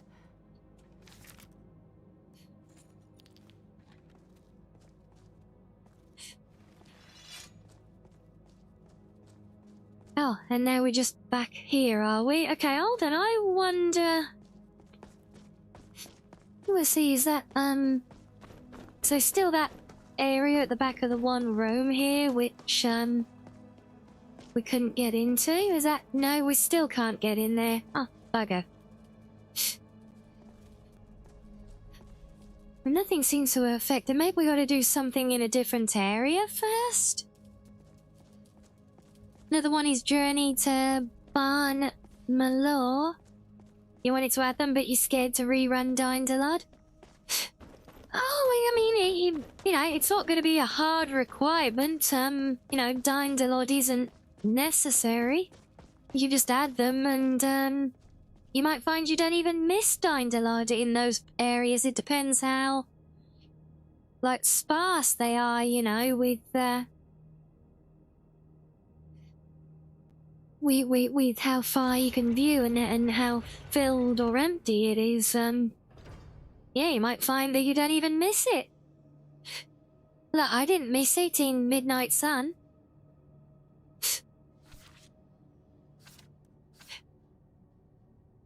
You like collecting your followers in one of the build your own places, assign them jobs, sleep times, and all that? Yeah. Yeah, I do love that, yeah. And there are some great build your own town ones as well.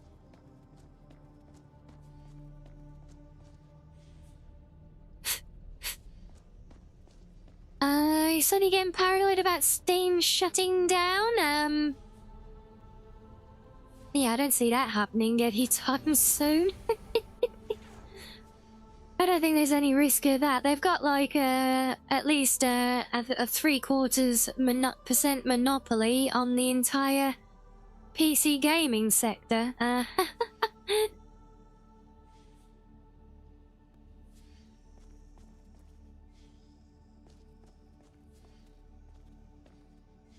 Yeah, they're untouchable at the minute. Oh, you know, boss fight. Oh my god, boss fight. Oh.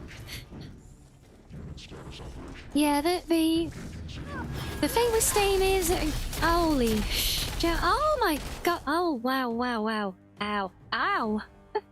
Yeah, the thing with Steam, yeah, it's never gonna go anywhere, but, of the Gabe is not immortal. And it's what happens when he is no longer at the helm. That is gonna be the interesting point. It won't shut down, but it could end up getting turned round into a very different beast that could, let's just say, be a little bit less on the side of gamers, especially when it comes to like the ownership and things, because fun fact, you don't own anything that you buy on Steam.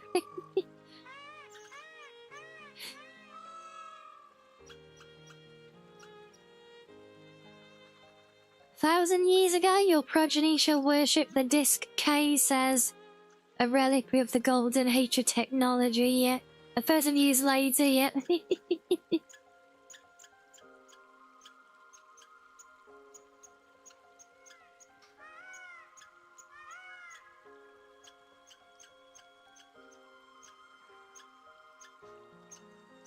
A lawsuit by the non-gaming lady. Gonna get thrown out before it makes it to court, you think? Oh, is this one easy? Yeah, I know there's a lot of stupid stuff that... trying to mess with Steam. Oh, but now, yeah, this is going to be an interesting fight. I couldn't even manage to land a bloody hit on him, look. Hello, Speak. Hello as well, Moosey. Oh, no, at least let me respawn and you get.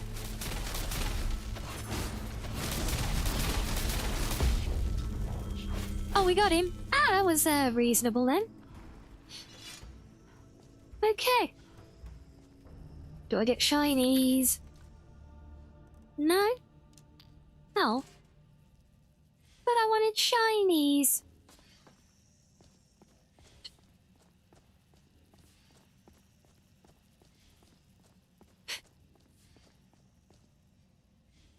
While dressing up, yeah. So that is obviously going to be a bit of an issue with this, is because as soon as I respawn back at the safe space, I'm not in a dungeon, so it will change my outfit.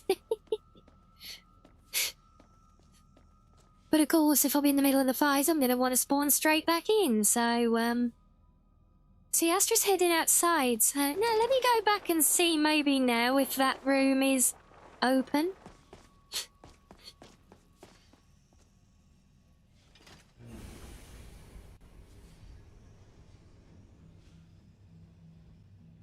And yeah, I wouldn't believe... I wouldn't be surprised at all, Loughbrook, honestly. Wait, where the hell are we? Is this the way we came out to that place? I don't remember going up these big stairs. Maybe we did, I just didn't think. She's trying to see them because they're a monopoly and also in her papers. She says Steam doesn't allow games to be sold on any of the platform. Yeah, it's just ridiculousness. There's no grounds for anything on it.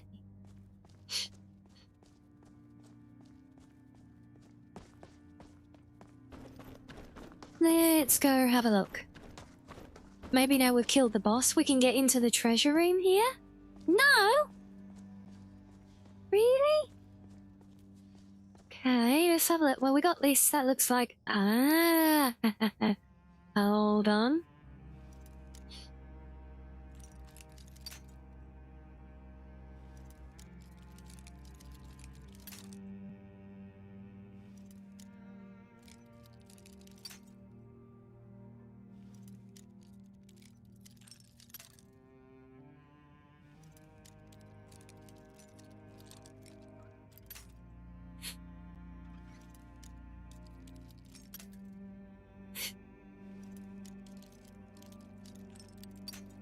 Oh my god, come on, so bloody fragile.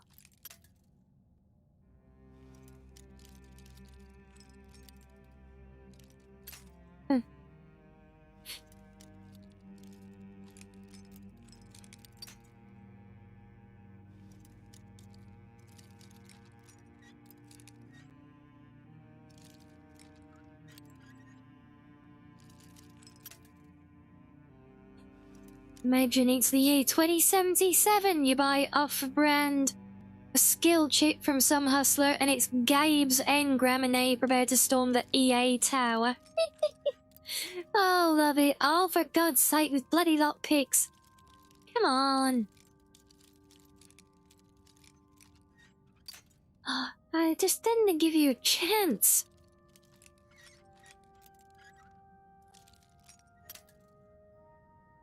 Get it right on the very first attempt, otherwise start over. Ah, finally. Right. There we go, right. Is there anything worthwhile in here after all this?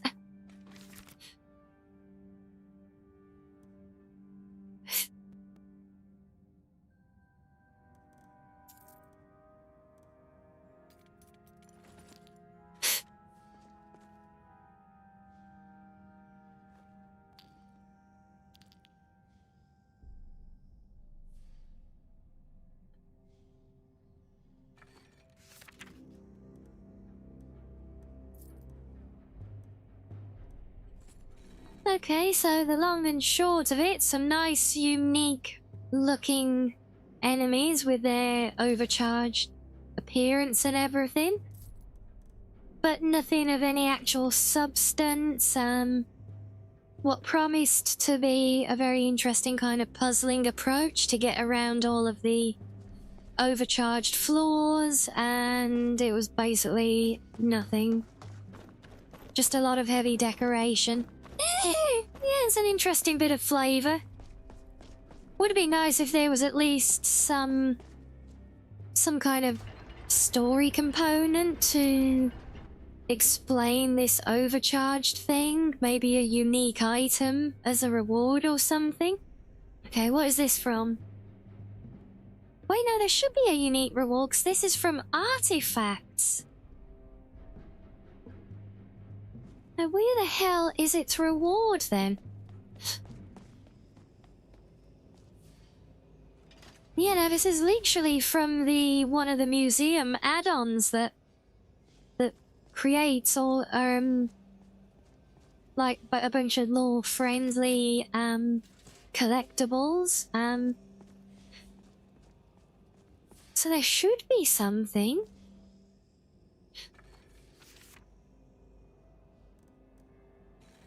But I've not seen anything, and then we get up here and this is an exit door. Although, to be fair, it's not the way that we came in.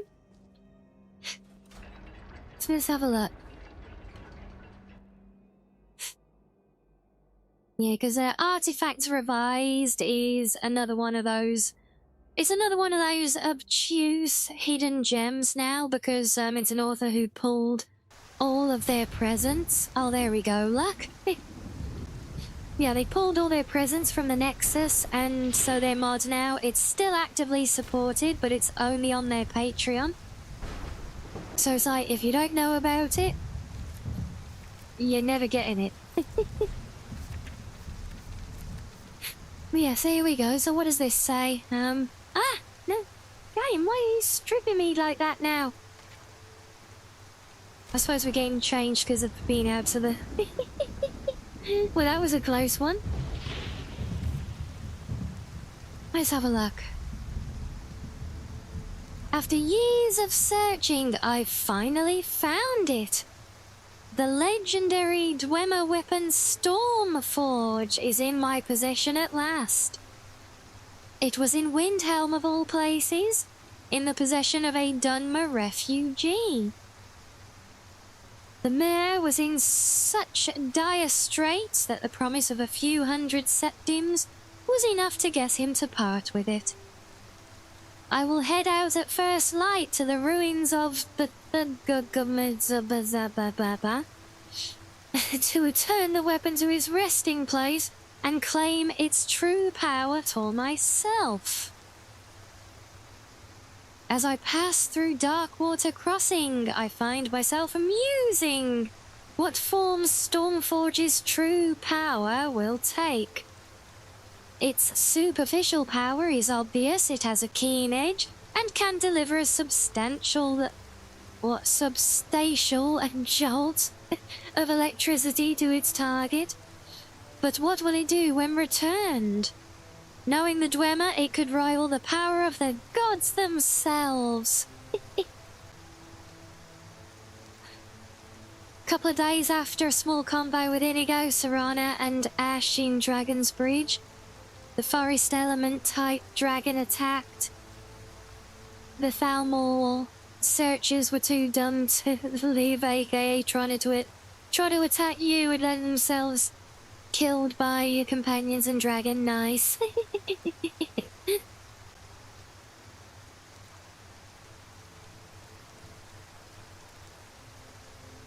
Oh, and hello, Sana. Well, you finished the college quest line yesterday, yeah? Now it's off to Solstheim, is it? Whoa. Well, I can see returning this thing to its pedestal didn't exactly work out for this guy, did it? So can I just, take that? Yes, I can. Also, there appears to be, somebody's house slightly underneath here, look. let's have a look. So we now have Stormforge. So that's a battle axe. Oh, okay.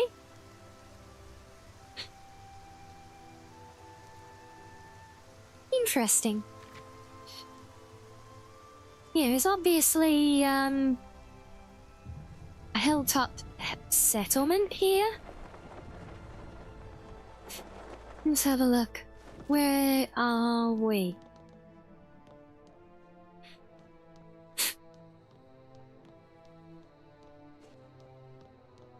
And I mean, it seems to blend in with the artifact mod pretty well. House of Clan Brightvein. Whoa. Hello, gentlemen. Oh, it's the Reich Corrugate ones. Well, they're part of that, yeah. It's another one of the random, like, little added settlements.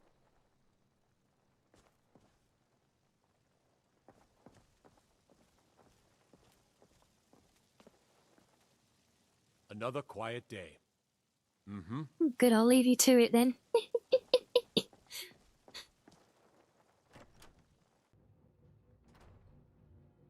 Yeah, that always makes me laugh, Comb. The NPC AI sometimes. They'll fixate on you while letting a much bigger threat just absolutely destroy them.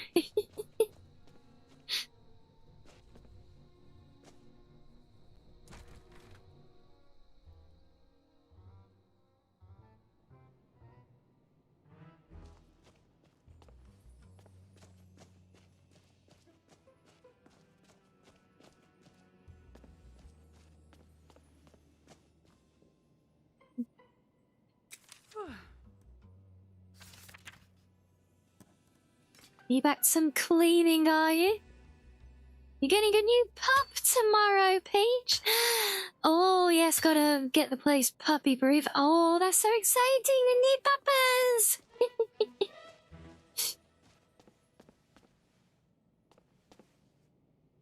Sounds like the police of a certain place. Yeah.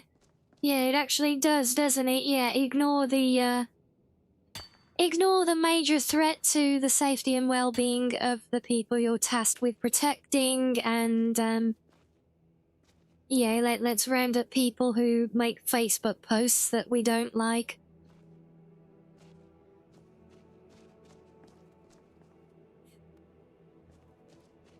So that goes out to the rift. Where does this door go, then? Huh. Interesting.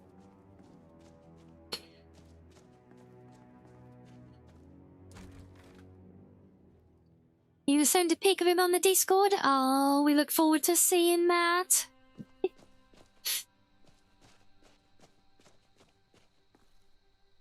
Okay, I suppose one of these places is an inn, is it? Because we could really...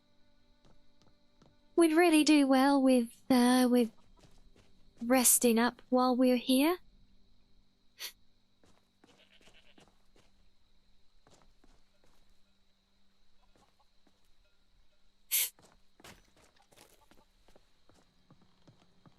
I love these mods that add the random little villages in little nooks and everything around the realm. You know, they just bring so much life to an otherwise very desolate landscape, you know? What's this? Alchemy shop? Well, if you've got an alchemy shop, there's got to be an inn as well. That's... Aha! There we go. You gotta go, drop to my end, no worries, came. I got good eat these. Need something? Right, first things first, let's have a full meal. Of course. Why, thank you. See ya. Huh?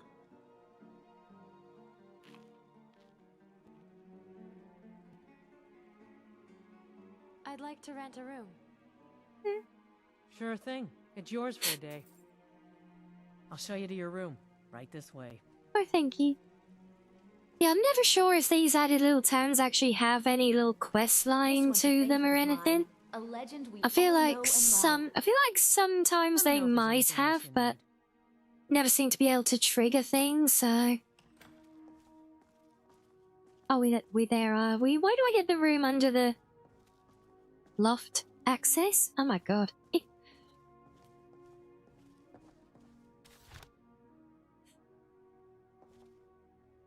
What do you mean? Why am I being asked to leave? This is it. It's my room for the night. Why am I being asked to leave now, game? Oh, is that the wrong bed?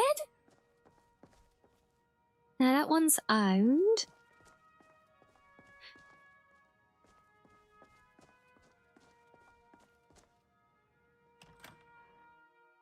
Yeah, I've had this bug before in the inns, you know. Yeah, that's literally, it's gotta be that room. Also, I can't believe they've fluffed up the textures on the furniture again. Oh, for God's sake, Nolvus.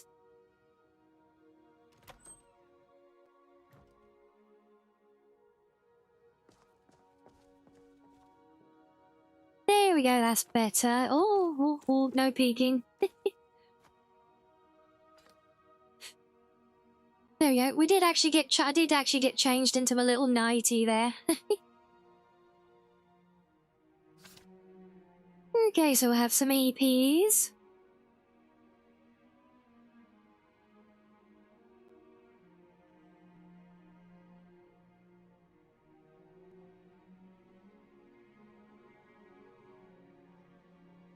One going, I'm not sleeping now. Did that not finish on equipping stuff? I feel like I've still got some stragglers of armor. I think it might have been getting slightly mixed up in some of the fast changes in the dungeon, maybe? Yeah, I've still got the hip armor on there, which belongs to the knight. The knight Elaine outfit. So the system is obviously not infallible. Obviously unpredictable results with some things. That's fine because I've got the allocated wardrobe thing at home. So I can always just correct it there. I can just put the piece back in there. Or the next time it equips it, it will self-correct anyway.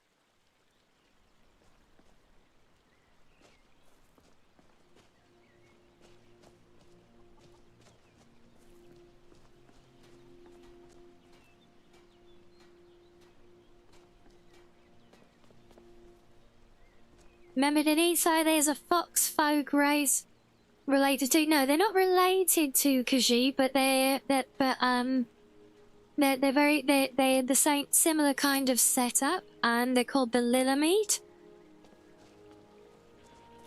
And there are actually many others as well throughout Elder Scrolls lore when you look into it, and the general premises with what we know about the overall diversity of races in this universe.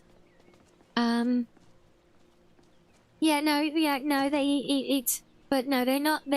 related because they are different species. That's like saying Argonians are related because they've got tails.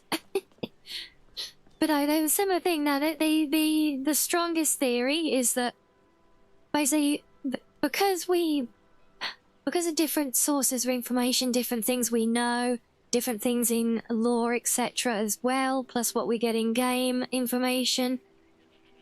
The best can, and we know that there is almost countless number of subspecies across the whole realm. Yeah, it's not just the few we always see in the game. Many more are known to exist. Both man, mer, and beast races. And so the best theory is that Khajiit are the ones that are known to us, but basically just as you've got all the different, like, if you like, grades of Khajiit, everything from the Alfiq, as like the house cat ones, to the big cat versions, to the Khajiit that we typically know them as, to the more half-human looking ones. You know, all of those, and even to werebeasts as well. There seems to be the best information is that there is that whole scale exists for pretty much every tiger beast race that there can be in the realm.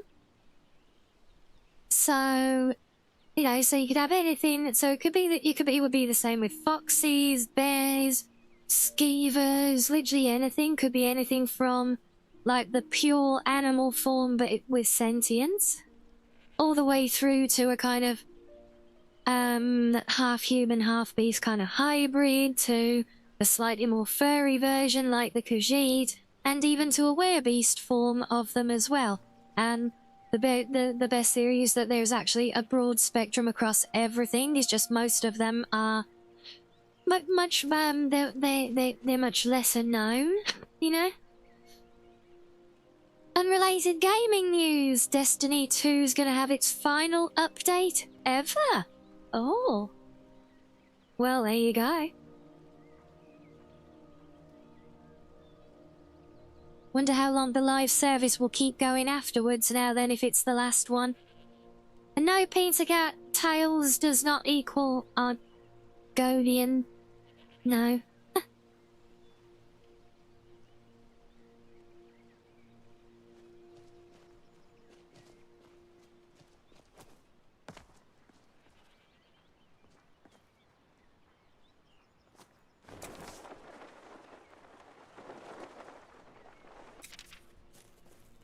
Destiny 2 had to die so Bungie could concentrate on the grave for Marathon. They said it'll be continue to be playable after, just like Destiny 1. But nothing new ever again. Yeah. Yeah. But you know, all these live service things, sooner or later, they all lose support, don't they? Yeah, why would you even think I'm a lizard just because I've got a tail? Honestly.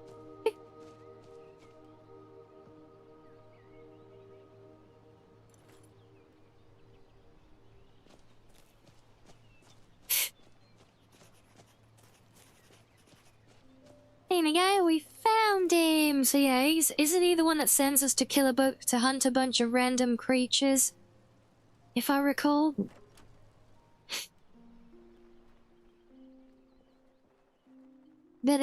You bet they got one last chance because Sony won't admit they effed up and end up making Destiny 3. Yeah.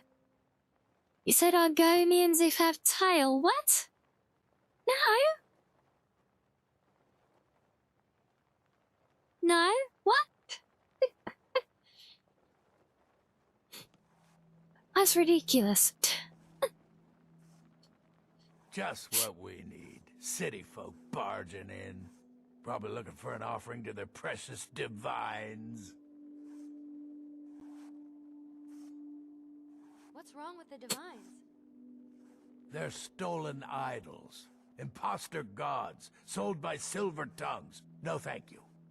Froki will not forget Kain, or her sacred trials.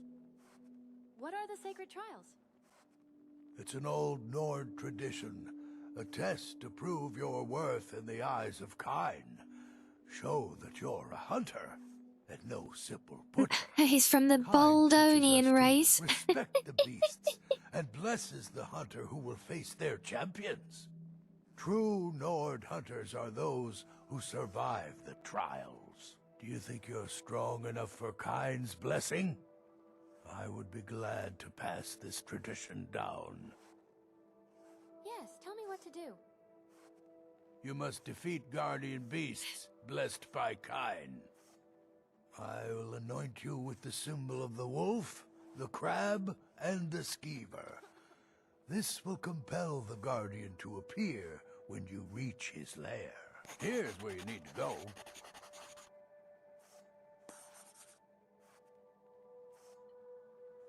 Okay.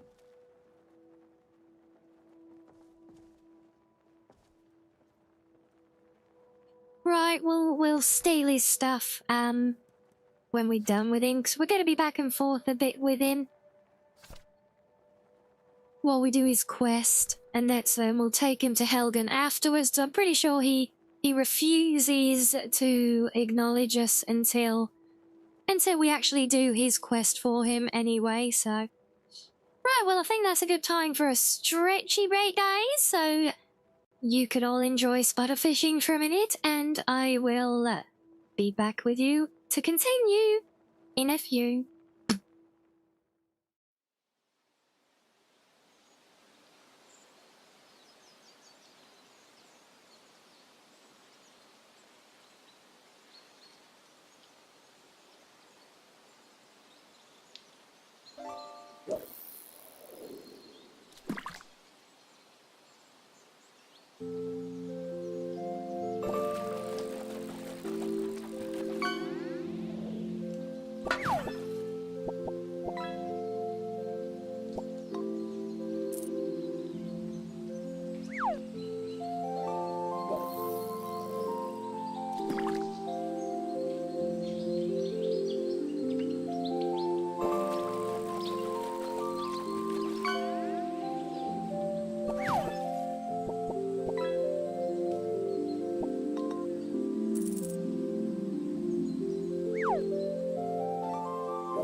There we go. Welcome back, guys.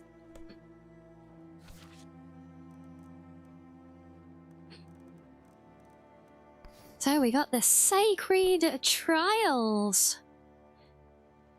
Well, thank you, Spook. Thank you, Peppy. Thank you, Menisk. Thank you, Reggie. Thank you, Zam. It's a little fox-shaped fruit cup. Oh god, I want a fox-shaped fruit cup now. Gimme, gimme, gimme.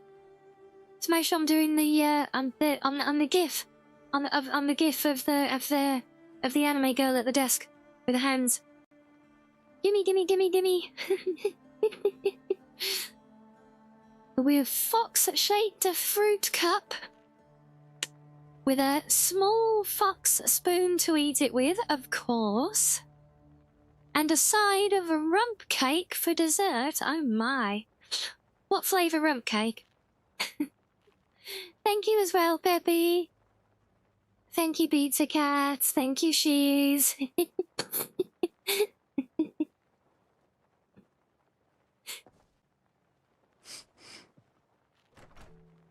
Right. So, Sacred Trials then. I think there's 2, 3 batches of these that we go through. It's not a great deal.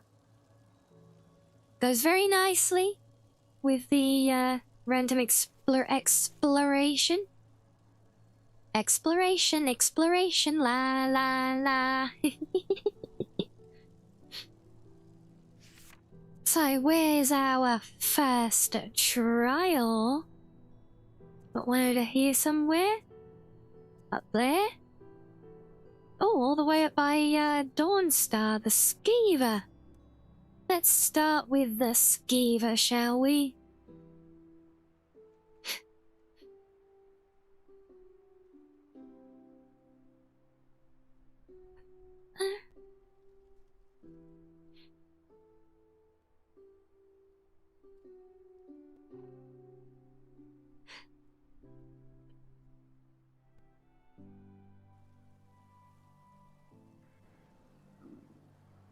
And I assume we'll be changing our outfit again. Yep. Cannot warm up from standing next to the fire. Really? Wow, and considering it's a 50-50 between this and another outfit, it really does favour this one a lot. But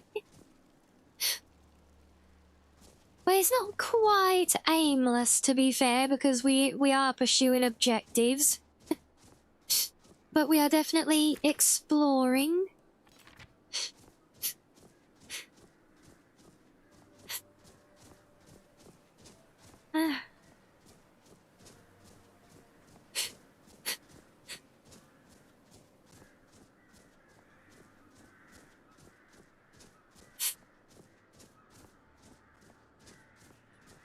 What do I want for my birthday? I don't. Whoa! What the? Wait. Draga on horseback? What? What the hell was that?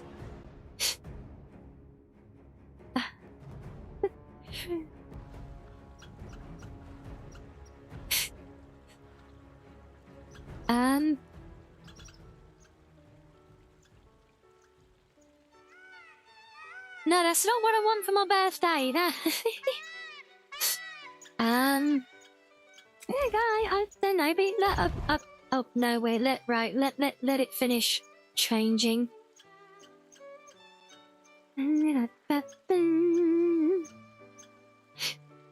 No, I do not want a Draga on horseback. Shut up.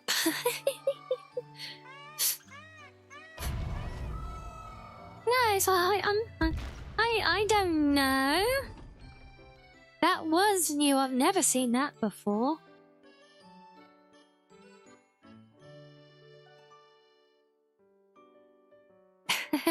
We found the segue for the day, Roundish. Good job.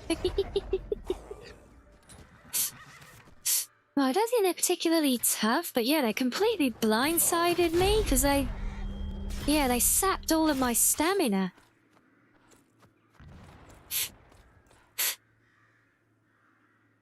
Oh, we're using our different... This is my other cold weather outfit now, look.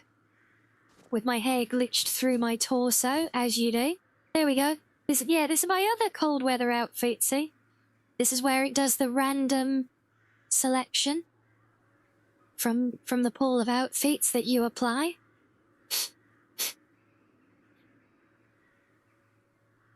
Yeah, but yeah. What do I want for the... I don't know. I don't even think about it until the day before. Not that you've given me much choice with how often we keep bringing it up. Would it be too cheesy to say I just want to have a really fun day and maybe do like last year and just have a a fun stream and play fun games with you guys again. And hello, Philip. Welcome in.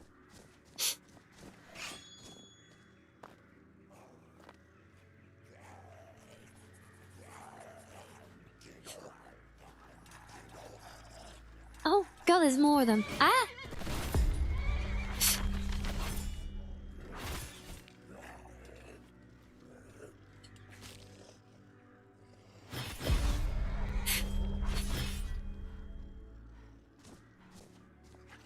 Whoa. Right, there's our target. Right, duh.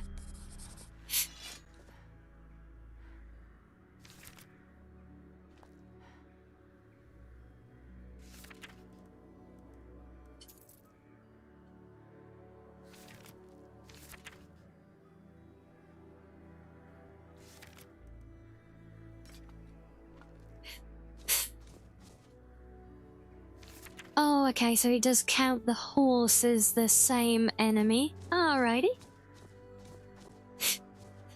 Yeah, I actually really like this outfit as the cold weather one because it's got the slightly exposed midriff. If you can see when she stops moving there. You can see there it's like the jumper's pulled up just enough for the tail to flow freely.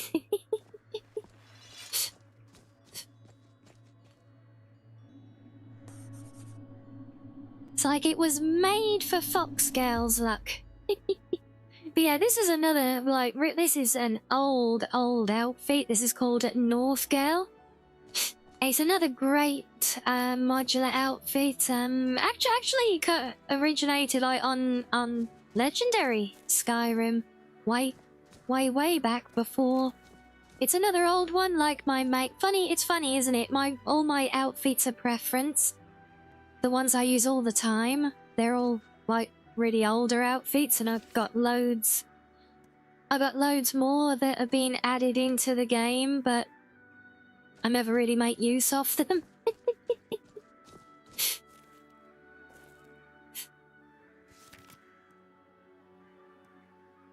What's this?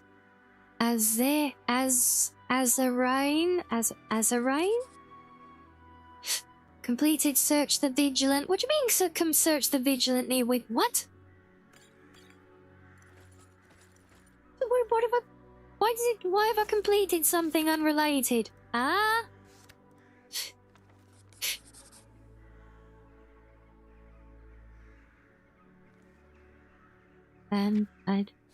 Okay. Oh, that's the vigilance at the Wind Peak Inn. Oh, we just kind of bypassed the start of a quest there then?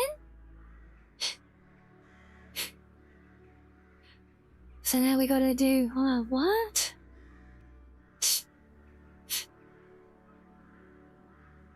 Okay, well that's a whole other thing that's going on then apparently. Oh, encumbrance. Oops. Do you remember that one purple? Not seen it for a while. Yeah, and trying to get it like up to date now is honestly a bit of a pain. You know, 'cause you really got to hunt around for like the 3BA and physics conversions and stuff, but they do exist.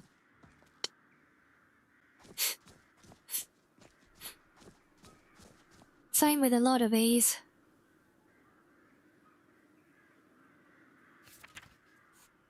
Anyway, that's one down. Where are we going next? Over here. Okay, well, I guess if we go to here and then follow the road up to the north, that should do it.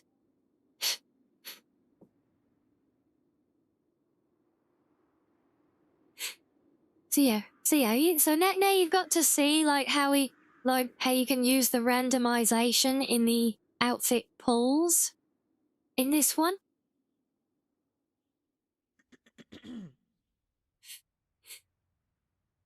So, you know, even if you use all 20 different conditions, you can still make use of more different outfit mods by by applying them as outfit pulls instead, so it will randomly choose different ones each time for different circumstances, you know? You're still a BHUNP aficionado? Yeah, honestly, I've always favoured BHUNP. I've always felt it was just a much more refined, body overall. But since using Nolvus, this comes kind of pre-made with everything patched for CBBE, 3BA, so it's like, okay, fine, we'll do this one then. Certainly nothing wrong with it. I mean, 3BA, especially, is easily the,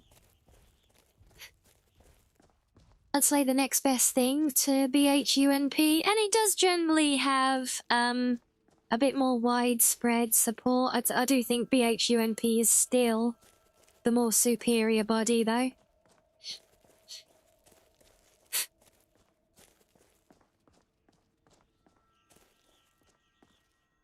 Yes, hello Outlander, yes, Skyrim is still very much alive and kicking, yes.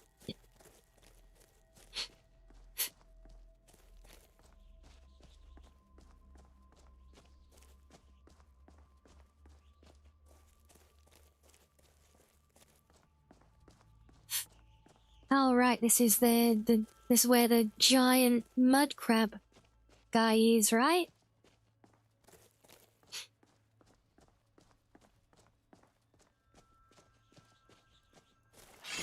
And there's the guy, it's his ghost. Well,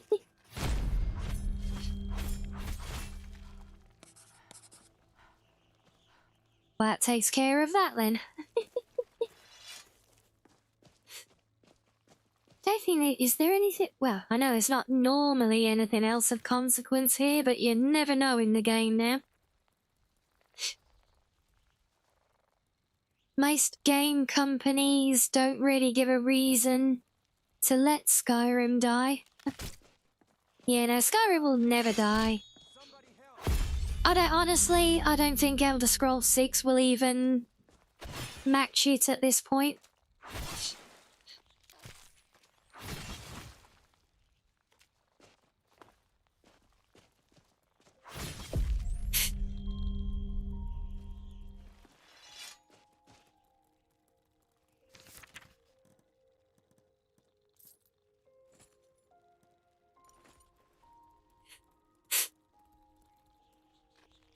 Ow.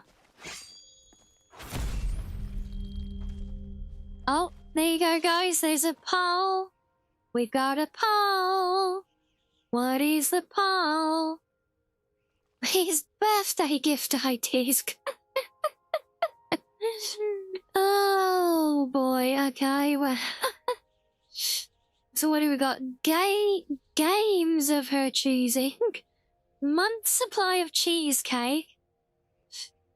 Cosplay of her choice, a mystery box, oh, or only what she asks for. Well, there you go. Cast your votes, what do you think? Because Sam's not letting this go until he gets an answer, and I don't know what the hell I want.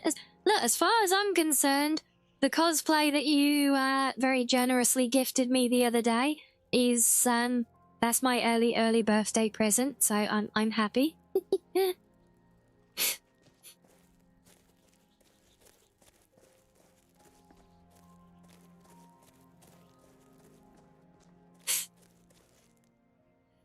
Mystery's always fun. Well, I mean, I was trying to think, how would that even be? But because we do have the surprise gift feature enabled in Throne, so that would technically be doable. That's an early birthday present. Well, why are you still asking then? Because you've already done a very generous birthday present.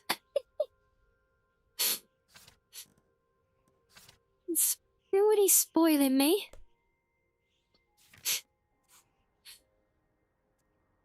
It's like, well, we could go explore that now, but meh. There's our last one.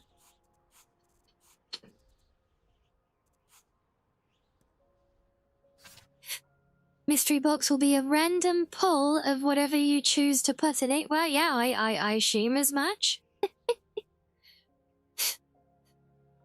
Essentially a birthday gacha. Oh god, well, that'll be me screwed then on it. You know what my gacha luck is like. But yes, join in the poll though, guys. There's plenty of time on it if you're on Team Red and you want to hop over and join in as well.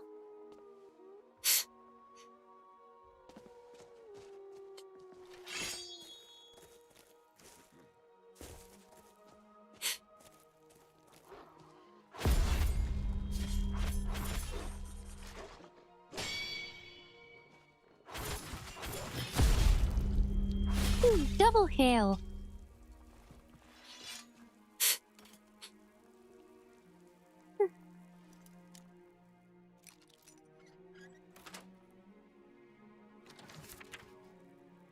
You can use points to vote more. Yes, good point. You can do that if anyone really wants to push their idea. No, and don't worry guys, just because choosing an option in a vote is not preemptively committing yourself to any gifting. What you said, the only thing I hope for my birthday when it comes much later in the year is just to have a fun day with all of you.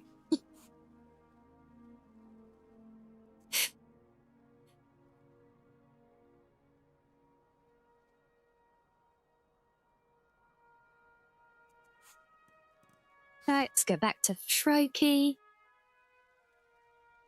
You thought it was mandatory to do what you voted for or face the Fox Courts? Well, I mean, there's nothing stopping you all, but considering that that can't see who votes for what, it would not exactly be enforceable now, would it? It's a Sunday this year, is it? Well, I have already said that, we're probably gonna swap around the week schedule soon. Might be changing my day off from a Sunday and the associated watch-along. So we'll still be doing watch-alongs, but we might be doing it on a Friday instead, and then we'll stream on a Sunday. I might just do it one week. I might try it this week. After having a day off yesterday, I might have a bit more energy, you know? But yeah, so I'm thinking that we'll be streaming on Sundays going forwards, and oh boy, the mystery box has won. Wow.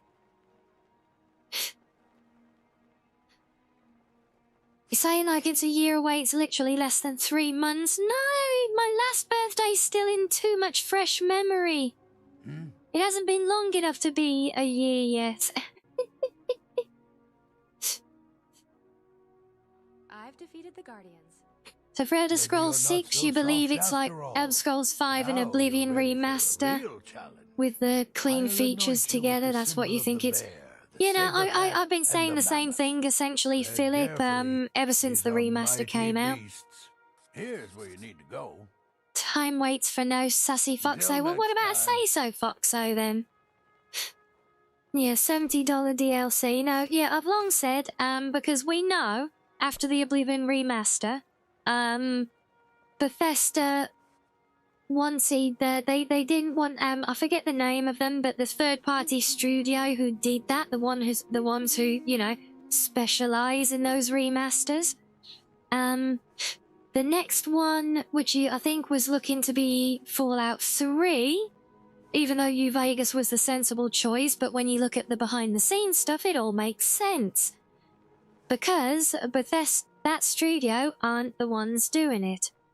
Bethesda want to do it themselves, and basically they got the other guys to do Oblivion as a test run.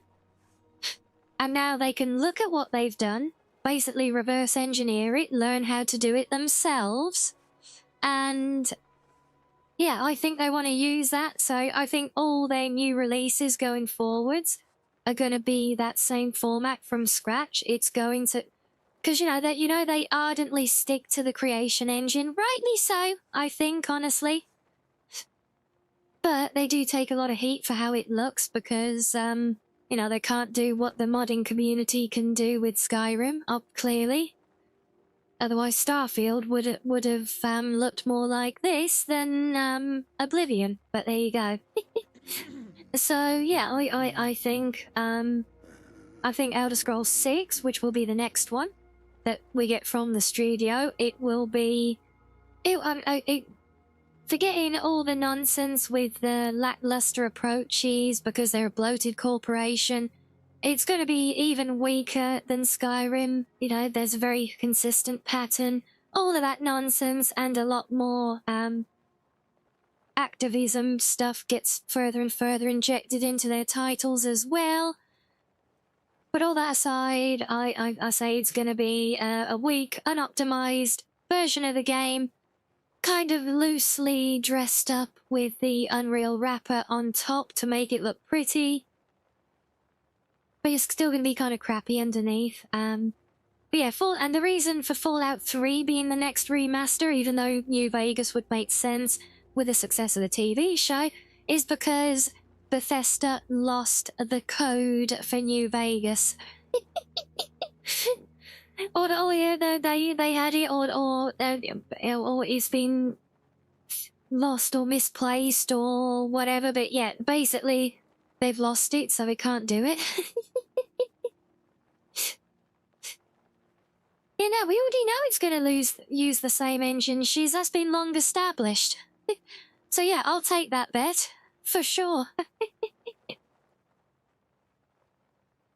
Fallout 76 remaster? Well, easier said than done because it's a live service game.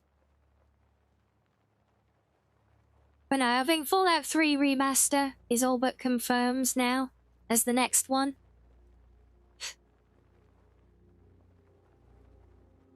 Didn't the Fallout 1 devs do the same? But may well have done. May well have done. Yeah, and of course, you know, it's going to be poorly optimized, it's going to be a weak-ass story, it's going to be highly politicized, more so than ever, because Starfield started it, the Oblivion remaster took it further, and more stuff coming out of the studio in the background, all of the interviews with the former alumni of the studio. You know, more and more comes out, and he just kind of confirms all the fears that, yeah, 6 is... It honestly, with the current state of things, Elder Scrolls 6 could be another Veilguard at this point. It would not surprise me. Obviously, I don't want it to be. I want it to be... I'd rather... Just give us a blank game.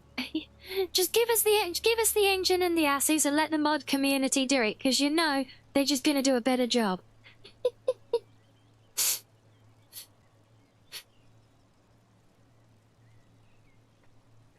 For anyone interested, after stream, you're going to be running the mystery box poll on Discord. What? Well, it should be interesting. It's like having a stream after party. You think Elder Scrolls 6 and GTA 6 are set up for failure? It's impossible for them to live up to the hype. To a degree, yeah, but they certainly don't help themselves either. And yeah, exactly, Peppy, and they've already proven themselves to be that way inclined, shall we say, over and over. They're Bethesda is still way behind the industry, and even in terms of practice, and even the rest of the industry still hasn't started to wake up to the fact that injecting modern day politics and activism into video games designed for escapism is not a good idea. After stream or tomorrow, whatever works for you, honestly.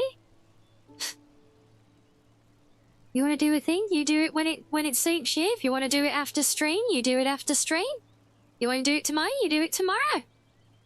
Either way, I hope I can make it. I'd like to see that. unless I'm not allowed.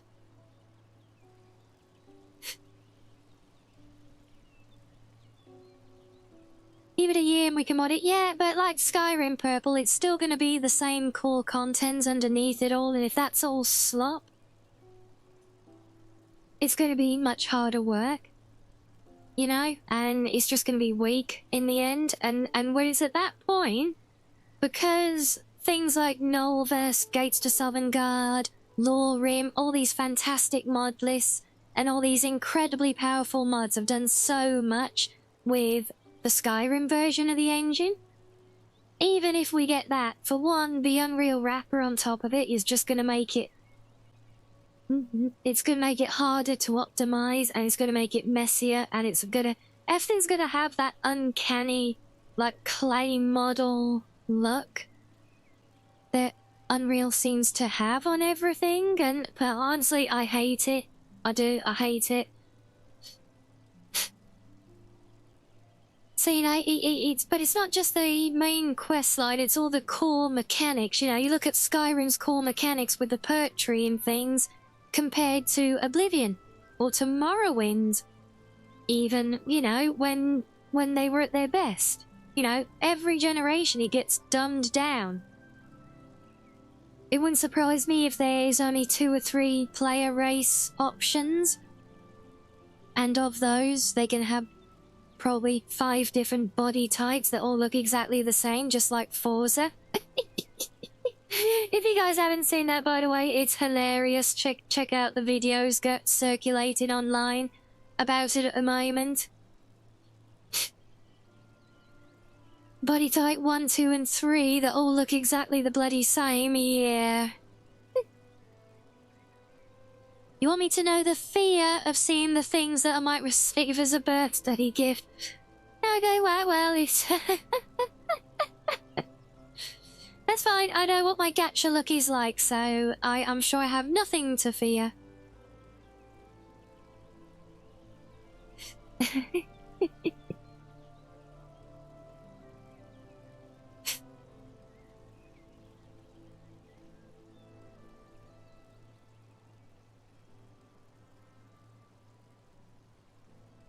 But yeah, so yeah, we're talking like the whole game just gets dumbed down, and the Unreal wrapper it will inevitably have is going to make it more difficult to actually optimize and look good. Honestly, I think with the high poly heads and everything we have in Skyrim as I've got it now, I think this looks better for characters. They look more natural. Yes. Creation engine from 2011 to me now looks more natural for characters and dialogue and lip sync than Unreal 5.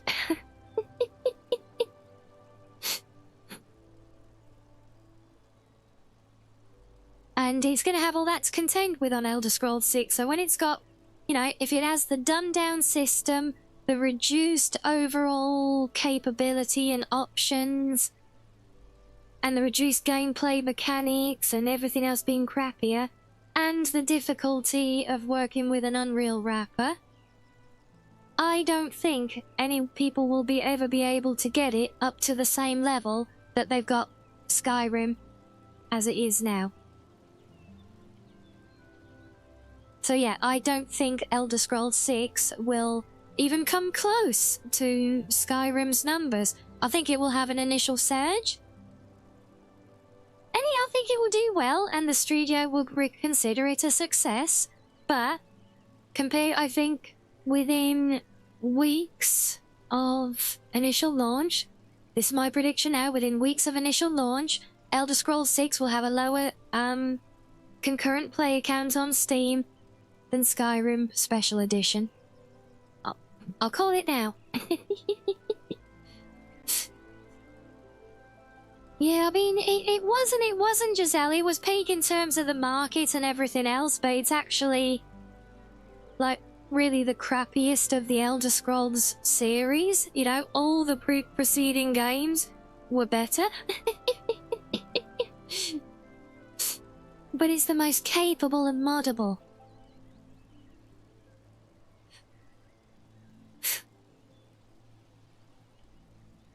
So yeah, that's my prediction on it from everything I've seen today. So I would love to be proven wrong, but Bethesda haven't proven me wrong in a prediction yet, so we'll see. Maybe this will be the one.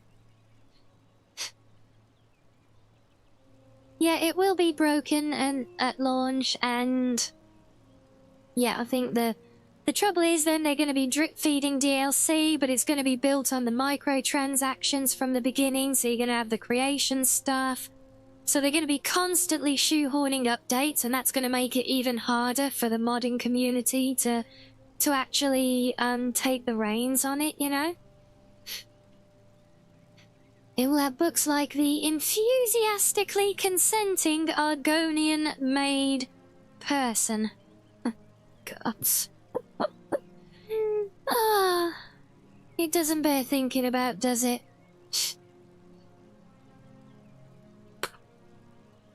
And yeah, agreed, Giselle, absolutely. Yeah, Skyrim was a peak because of the engine development and combined with the marketing and everything else and the serviceability of the game, coupled with the pure happen chance. It was just the lightning in the bottle of having the evolving modding community coming through from Morrowind and Oblivion.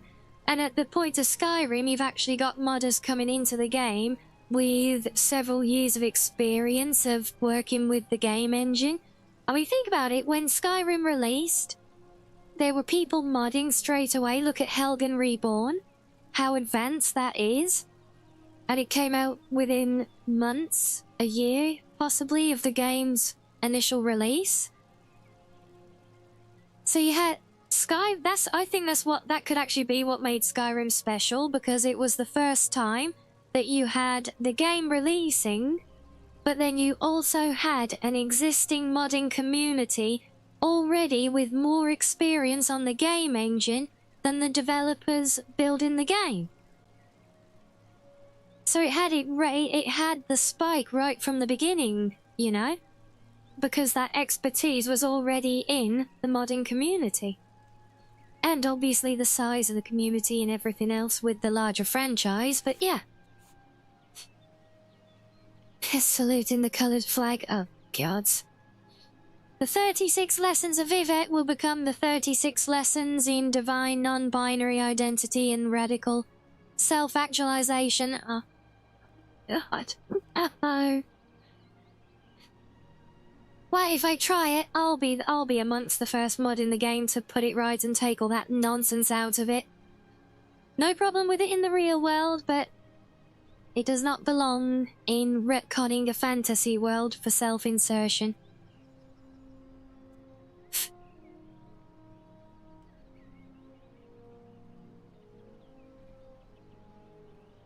Unreal 5 is the game. Insert Intel Sappy. And yet they're still going to let go a lot of desert. Yeah, because it's always the way, because they overpad the team to do the job, and then the job is done, so they may have to let them go because they don't have enough, because they're such blighted corporations. They all suffer it, and then they have to let the talent go. And then they start the next project, and they have to bring new talents in. They completely miss the value of the legacy experience that when these studios were smaller that they used to have.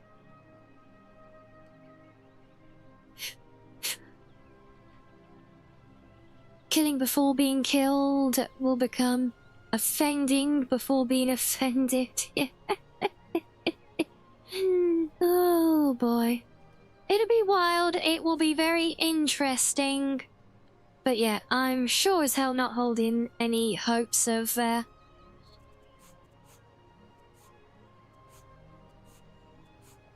you know, of being pleasantly surprised.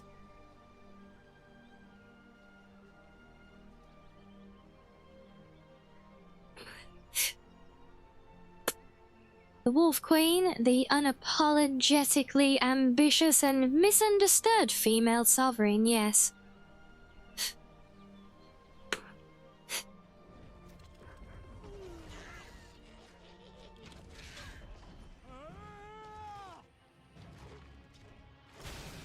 And yes, Giselle, yes, because of Skyrim modding, we've got the likes of Vicken, J-Serper, John Skyrim, the modern storyteller, and many more. The Blue Fox Eye, you know. Lots of prolific mod authors.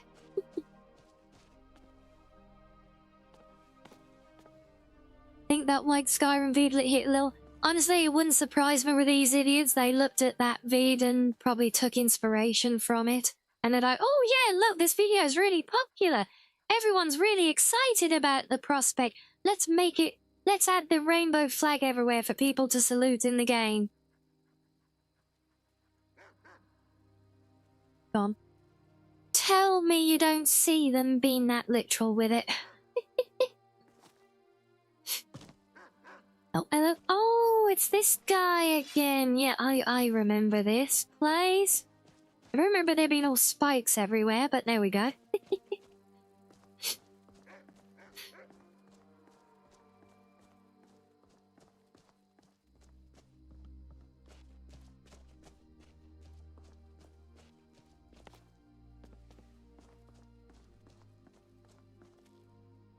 You hear his problem, yeah? Yeah, the makers of Beyond, well, the whole Beyond Skyrim team, yeah? Beyond Reach. And, yeah. And obviously, you know, Sky Oblivion, Sky Wind, you know. So many creative talents. And, you know, the guys who've done, like, the likes of Nolvus. Yeah. Literally, the list goes on. Obviously, the Blue Fox Eye behind the Mersma mod would be the would be the top of the list for everyone. Naturally, right? And we're here. We might as well discover Ori's little pod home. I'm not actually going to go and pick her up yet, though.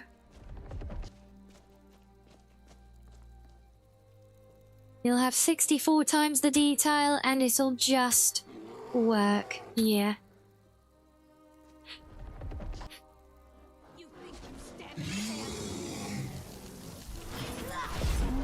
Well.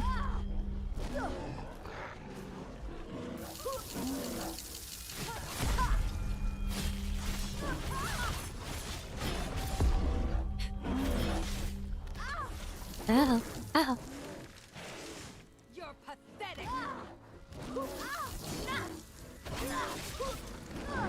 Come on. No, run away, run away, run away, run away. Move, wait. Oh, bugger.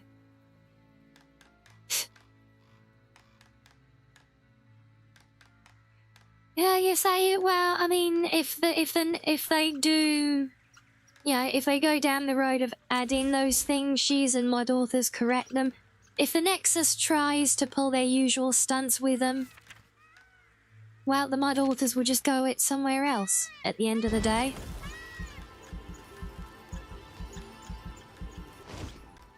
I can see it happening as well, honestly.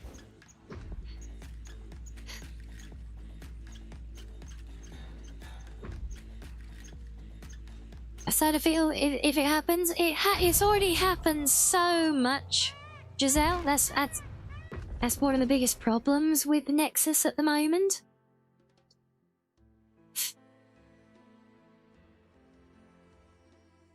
Because they go at everything with a double standard approach.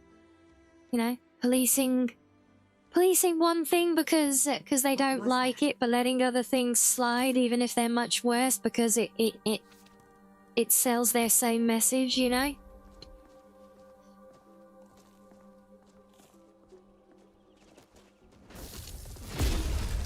Oh, why did you have to move?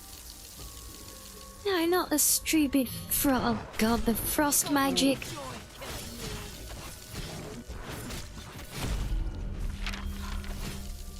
I can't get my stamina back to close in.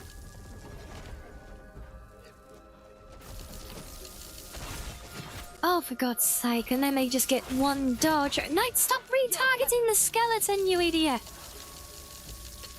Oh, come on.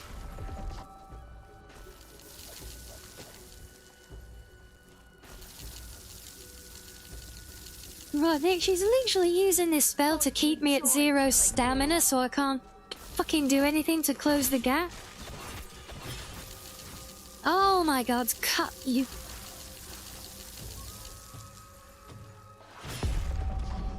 And then it keeps I don't know why, it keeps retargeting the enemies. That is really frustrating. Oh.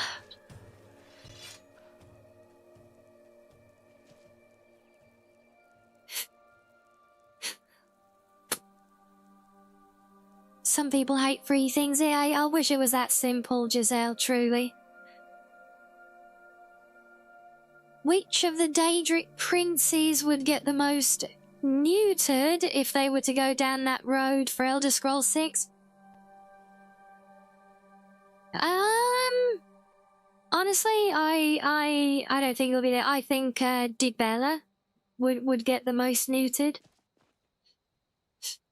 Especially considering they built her up in the time through Skyrim's time of just basically being the goddess of whoring, which is very inaccurate historically. But yeah, I can see she'll get completely watered down, guaranteed.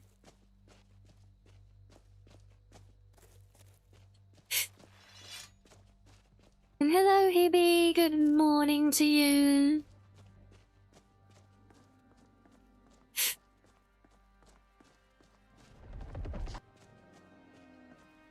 Hell was that noise?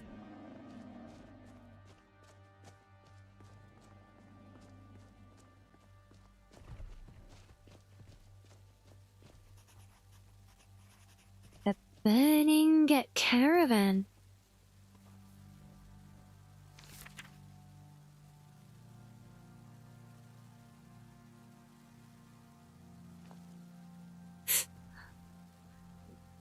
Use two dual katanas with absorb stamina and absorb health. And both do fire and damage, yes. Hey, yeah, sounds nice. Good job. Wolfie would absolutely be on the banned list, yeah.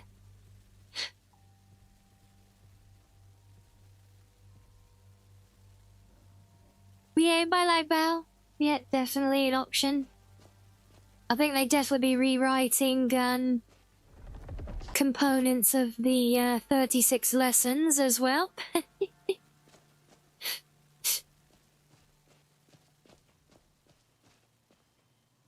Okay, what's going on over here? Ah! Oh, goes more of these guys. With their floating skulls and... Oh, you got a nice enchanted shield.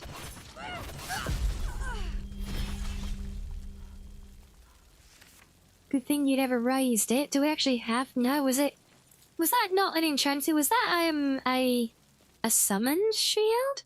Oh.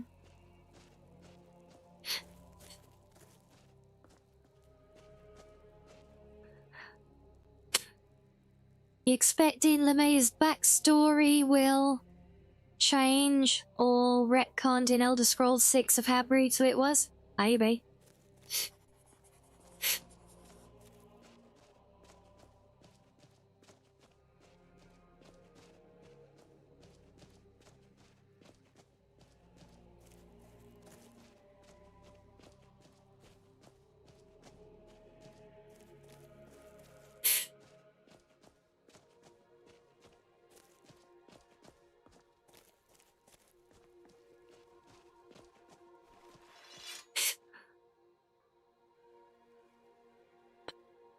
You thought which of the 36 lessons was the sussy one, but yeah, I'll definitely, yeah, I think it was, well, there was definitely one that focused on it a bit. I remember from doing the book readings, but yeah, I think there's a few that kind of touch around the subjects.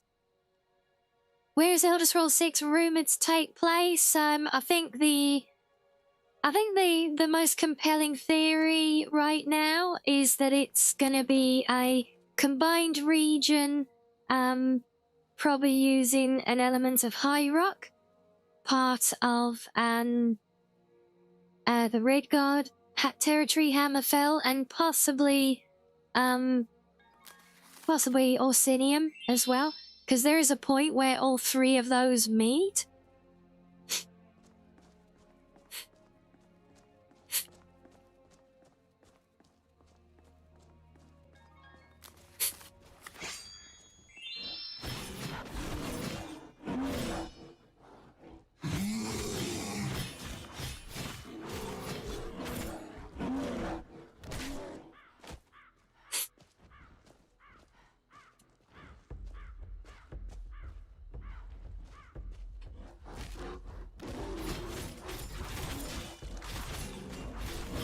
come on. God, this thing's so tough.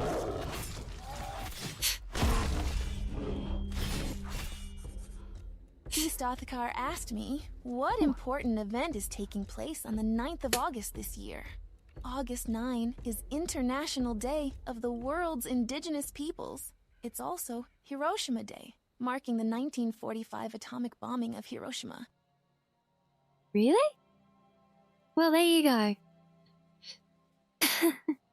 With all this story, you would like to think they would not only stick to their roots and also take note of not just Veilguard, but across the industry, the same problems and practices. But as Doc said earlier, Purple, the rest of the industry still isn't fully waking up to it yet. There are promising signs, but still,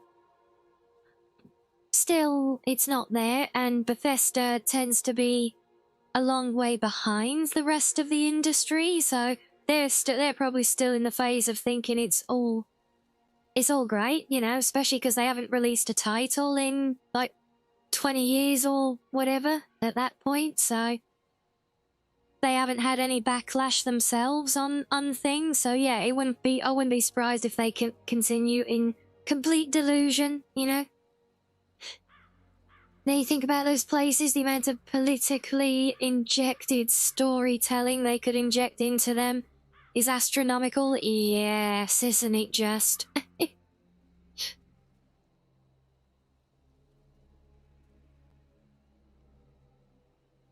On the other hand, what if they surprise us and it's loaded to the brim with blood, sex, and swearing like Morrowind levels of Elder Scrolls back to its roots truly? Honestly, I would love nothing more. But we all know that's not gonna happen.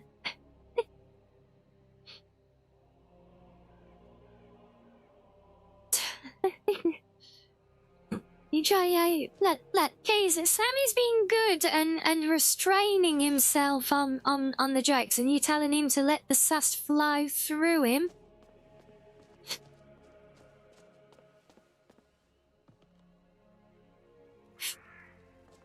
What do we have here? We have a tower with a tree growing through it, apparently.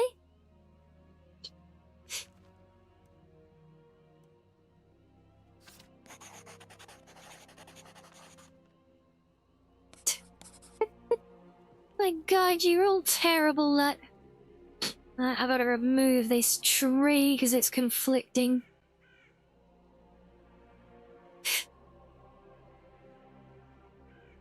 Rhea would share a birthday with the dropping of the atomic bomb because she's got the atomic duppy. Oh dear, isn't there that one song in Fallout 4, Atom Bomb Baby? Oh, it's actually quite like that one. Used it as one of my character theme songs once.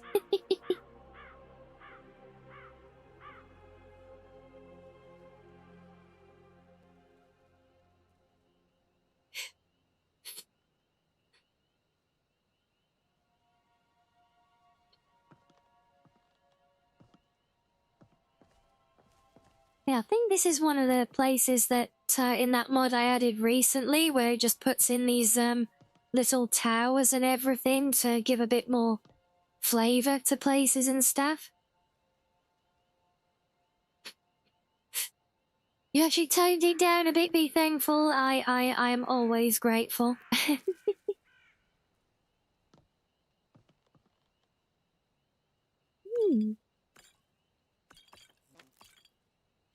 Good supplies, good unique, nice unique little location. We approve.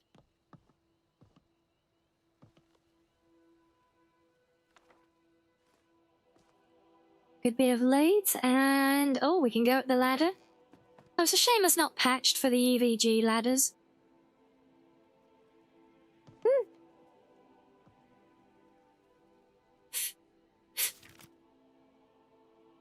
Remember it was on one of the trailers for Fallout 4, was it?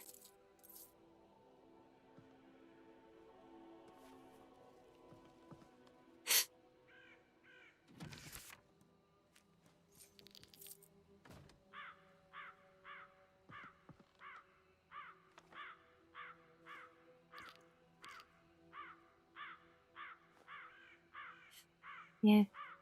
Funny, I can literally hear it in my head, but I can't quite place all of the words. So don't worry, you're not in any danger.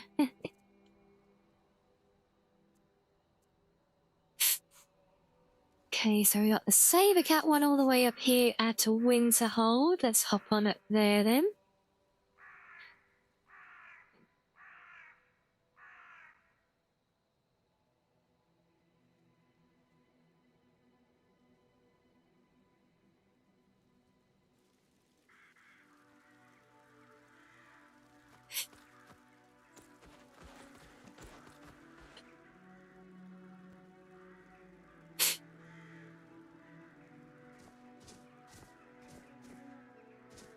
Oh, that left me encumbered. Damn it!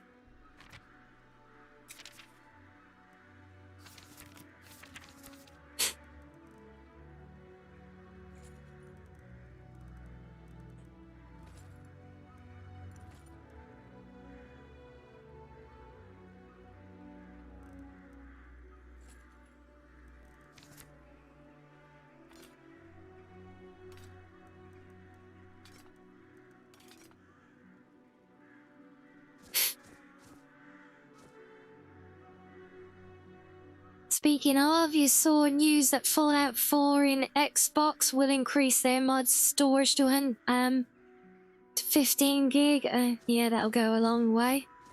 Yeah, I did hear something a while ago that they were finally doing that. No idea if they're matching it with PlayStation, because there seems to be a lot of disparity when it comes to that game in particular and support to the different consoles.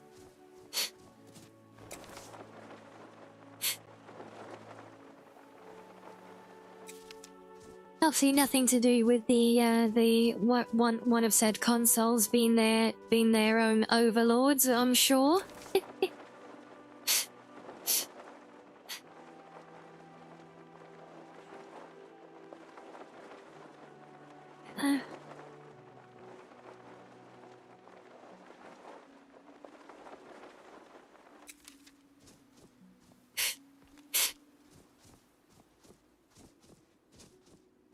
You think they're gonna bother fixing the game? Don't be silly.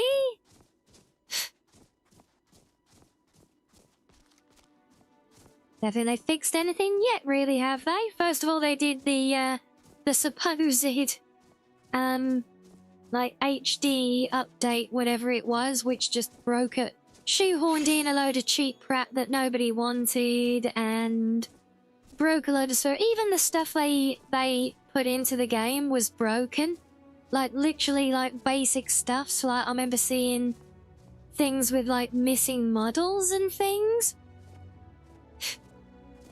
So you had, like literally brand new content there, and you had, like, the red exclamation diamonds. And damn it, why didn't my thing deploy? I just got splatted. And then it took them over a year to come back and put it right, and they basically put it right because they broke VATs in that update as well. And they took them over a year to come back and put it right, and all they basically did was undo the previous update that had that impact. All the things they could do right in Elder Scrolls 6, what of all the things that they could do right in Elder Scrolls 6, what would you want them to do the most? I think I would most want to see some better storytelling. The game mechanics would be great, but honestly, I think they're easier to expand with modding, but if all the core game content isn't there, then the gameplay loop is lacking. So yeah, you know, I'd like to see proper, you know, proper storytelling, decisions with consequences, you know. You know, like New Vegas or Morrowind's level. That's what I would love to see them get back to. And yeah, that's probably the least likely thing for them to do, right? Yeah, it is. Yeah.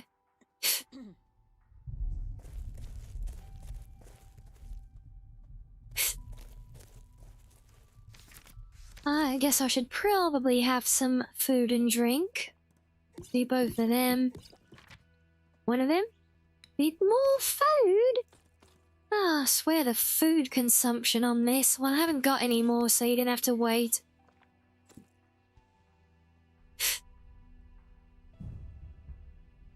Environmental story, well, I mean... Just because they do something all the time, they're kind of good. They're a bit cheesy with it, but, you know, they're at least competent. You know, it's like a skeleton under a crushed rock with a journal next to it. You know, yeah, it's very on the nose, but you know, they are pretty. But it is kind of what they're known for. But yeah, actual proper storytelling though, yeah, that gets dumbed down horrendously with each iteration of the franchise again. And yeah, and that's about... Not only is it though about the least likely thing for them to actually address, but it's also the hardest thing for mods to try and put right as well, you know, rewriting quest content and everything. You know, there's only so much you can go at the end of the day.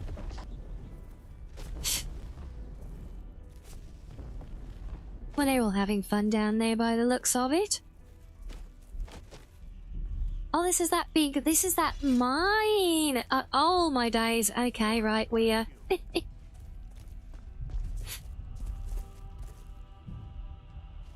Sometimes people need the direct approach, Patrick. Ow. Make for an excellent story.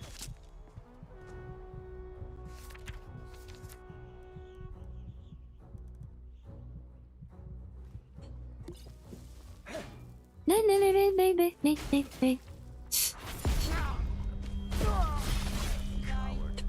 Pay for this. I'll kill you. You want the game to be worth exploring, yeah? God, bugger it. I hate it when they swarm me and I get stuck, not being able to move because of drinking a potion and stuff. Ugh.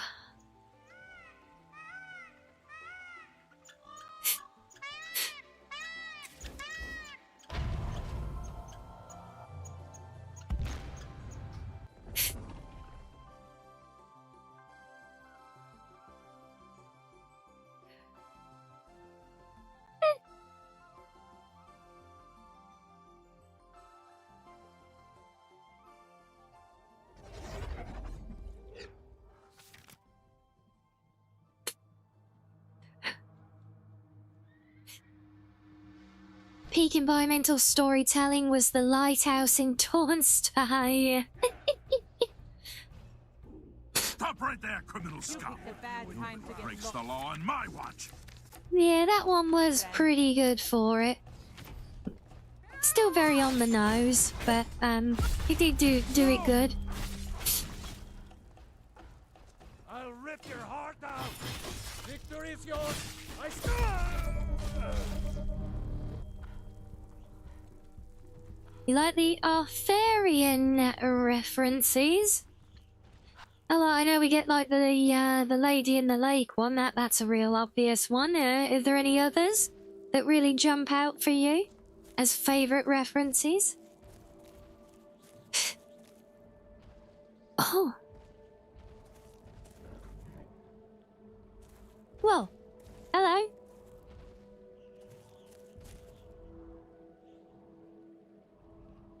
Can I help you, Mr. Ogre? I literally just turned round and this ogre's just walking up behind me, like, what? Oh, we're getting changed? Oh, where are we getting changed into now? come back here? Oh, in dungeon territory, right. That makes sense.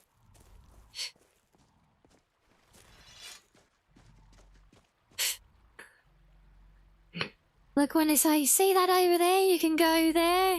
But you go there and there's not really anything. Can it gain? It's not really anything, anything there other than a skeleton, a lockpick, and roll of paper and 6 gold coins.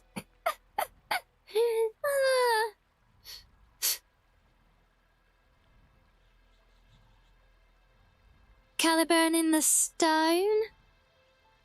Two-handed sword in stone. Covered in blood and skeleton. Yeah, fair. It's another nice one. Yeah, we like that.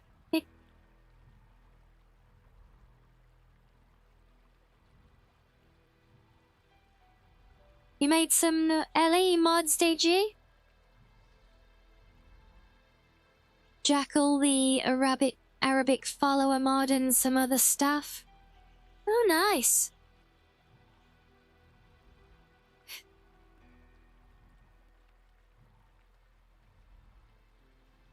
Yeah, the one in the water, that's the one I saved, like the emulating the Lady of the Lake with giving the sword with the hand reaching out. Yeah, that's always my favourite one as well. Yeah, here's another fun theory of Elder Scrolls 6 for you guys. Given how much they loved doing, you know, bragging about the big procedural worlds that they created for Starfield. Do you think they're going to do the same in 6? Because they've been pushing more and more of that tech as well. And right now it's about the only thing they know how to do, because apparently when they did do handcrafted maps in the Starfield DLC, they weren't much better. You didn't know the notched pickaxe in the throat of the world as a reference to Minecraft, was it? Oh yeah, I wouldn't know because I've never been into Minecraft. The Lady Stone in the lake, yes. Yes. Yeah, I suppose Lady in the Lake, yeah.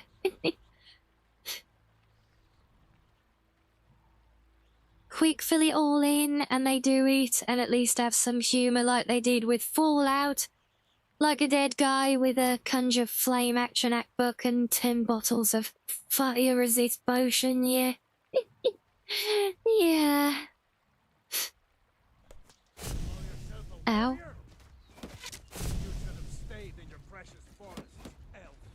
I was trying to stay in my precious forest, but you all started shooting at me.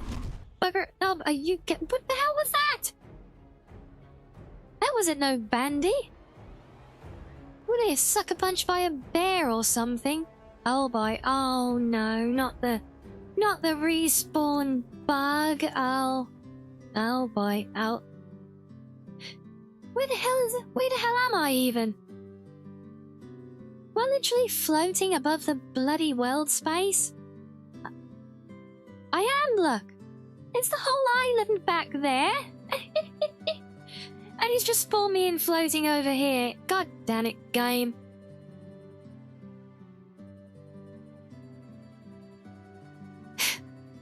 Well, that's new.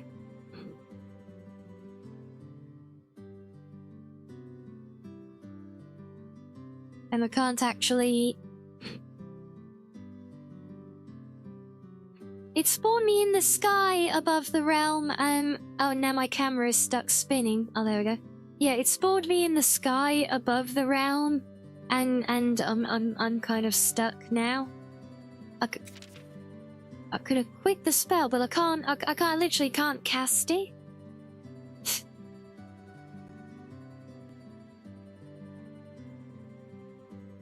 Well, yes, we did. Well, yes, I mean, just simply traveling to this realm is ascending Aetherius because this is an ethereal plane of existence. So we always do that when we come here. It's just, we don't normally float above the built world space. Oh god, how can we get out?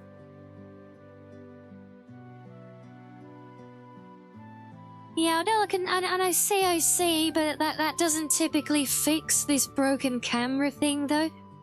Normally I can get to a piece of furniture, interact with it, and that kind of snaps it back.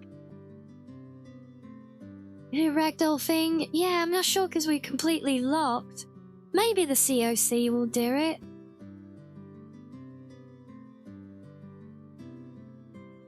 If you listen closely, you can hear whispers of Todd in the distance. It just works. 16 times the detail, yeah.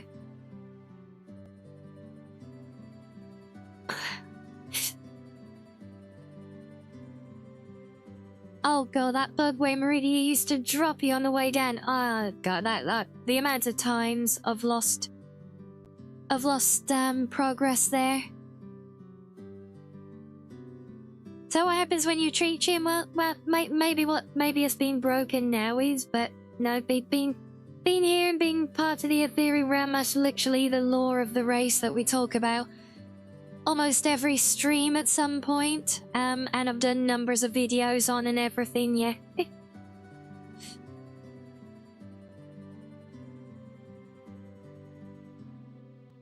Nah, I guess so. Don't worry, I suppose if I don't normally go to Riverwood, but since you mention it, if I need it, there's probably accessible seating there.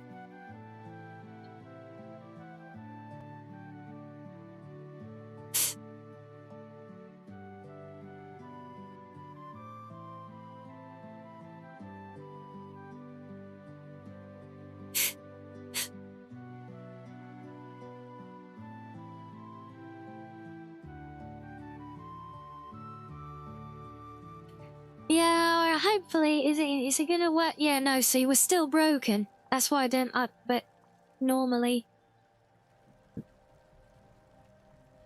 Yeah. I say that normally the camera bug is a disconnect, but now it's doing something very different and weird.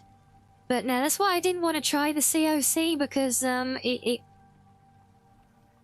yeah, I'm stuck in it. That's not me, the game's doing that on its own. Oh, for God's sake, Skyrim.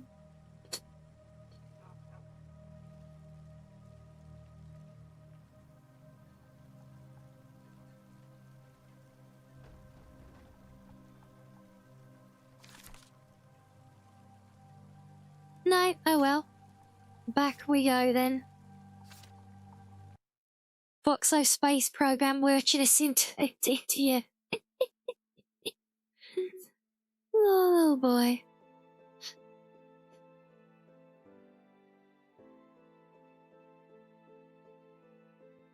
Yeah, normally when we get the camera break bug on the Death Alternative stuff, we can bypass it by interacting with furniture, but yeah. It wasn't quite being the same there as it normally is, so yeah, that's why I was reluctant to do the COC with it still broken like that as well, and yeah.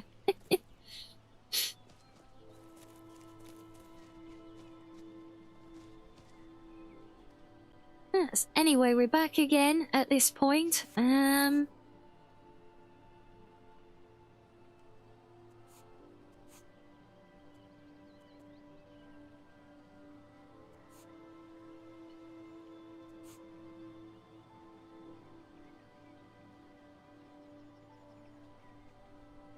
Yeah.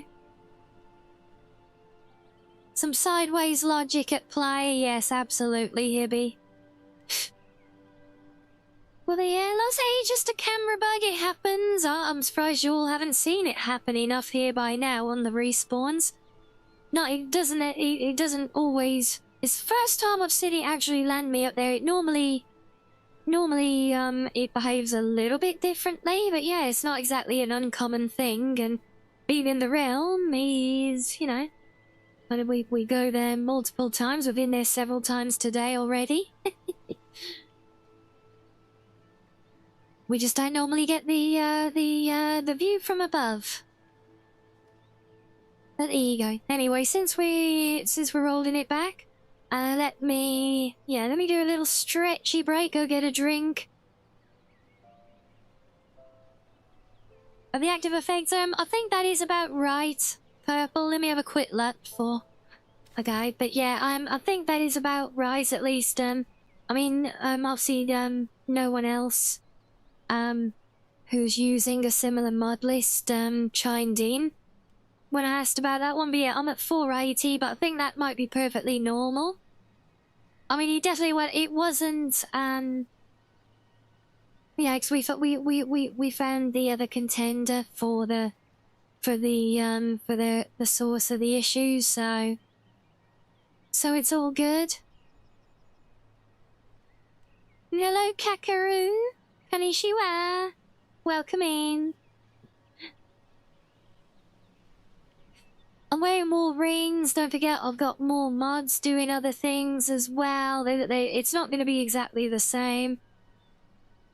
Different stages of content, all sorts here. But yeah, it's in that ballpark. But yeah, we never got anyone else using Nolvus to kind of give us a baseline to compare notes with. But I feel like that's fine, honestly, because when I looked back at my old saves from the early part of the playthrough, it was still like the kind of numbers that it has now. So that tells me that I think that's a bit more all as expected, and yeah, it's not so much, it's not an indicator of the issue we were having. That just seems to be down to the content bugging out on us at the time. Yes, that's a quick stretchy break, guys. So enjoy some fishing for a minute, and we will give it another go in a few. So see you shortly, all.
Alrighty, welcome back everyone.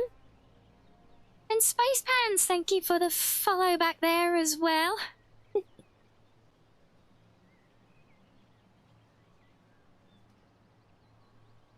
Thank you Benny, thank you Peppy, thank you Reggie, thank you Sam. Little grape so small it might be confused with a raisin on top of some jiggling grape jello in the shape of a oh boy.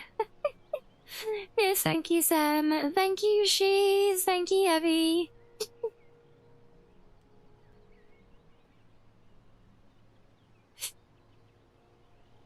Oh, that's great. right.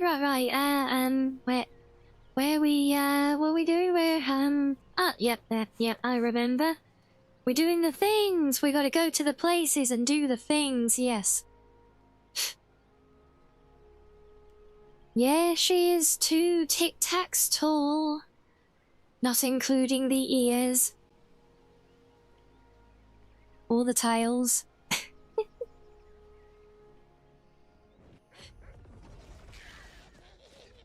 Oh, no, you don't.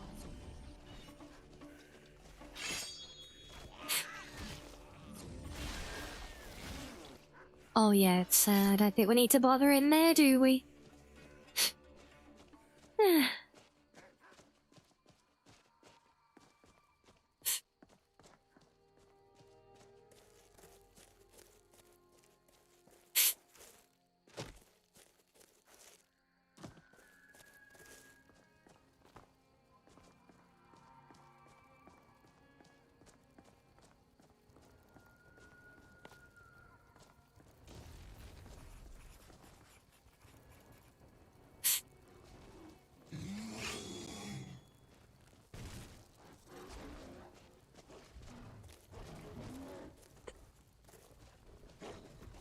Let's see if we can lock it and get the bear out of the way first. Like that, that's a bit easier.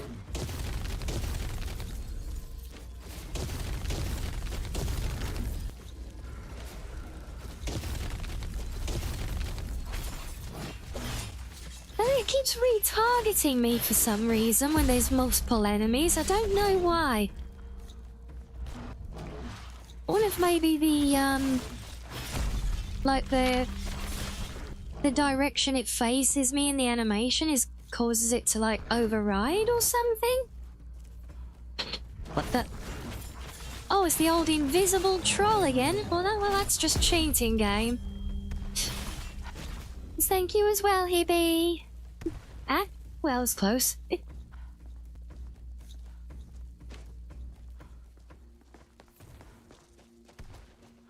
missed.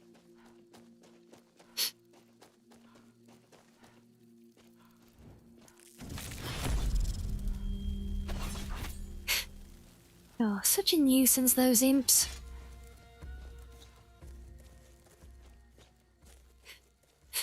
I still haven't managed to fix that, yeah. Doesn't happen every other time. I assume it's certain magical effects placed on them that are causing it, most likely. I just take them as, especially since they always seem to be the summons as well from conjurers and that, so I just take it that they summon them at, like, literally with an invisibility enchantment, just to be extra mean.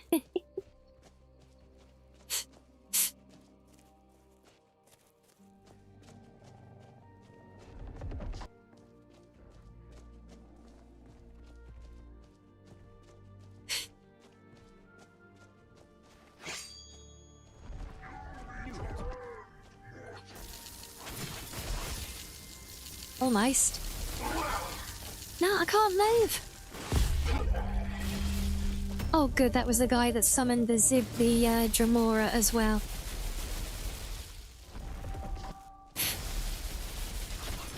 Get out of our guide. Ah, for God's sake, come here.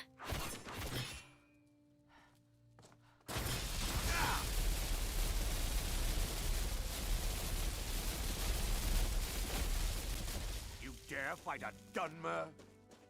Yes, yes, I do. Oh, stop dodging, you annoying bloody mage. It's undead trolls that invisibility happens with. Yeah. So yeah, I just take it that they that they're summoning undead specifically with invisibility enchantments on them or something.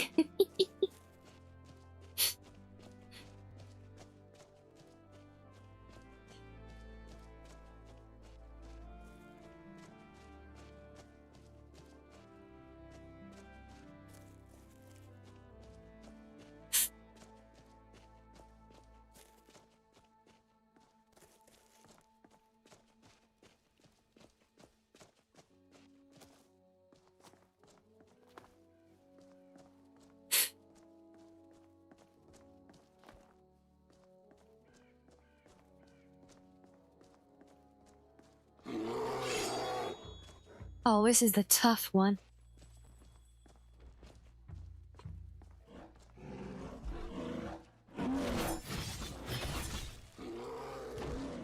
Ow.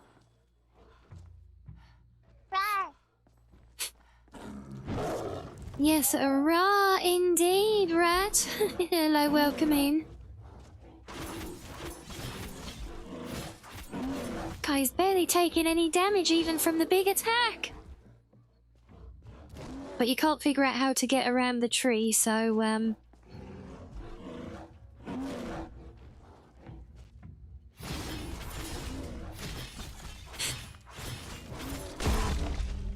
gotcha. Oh yeah, I forgot we were at the fairy rings.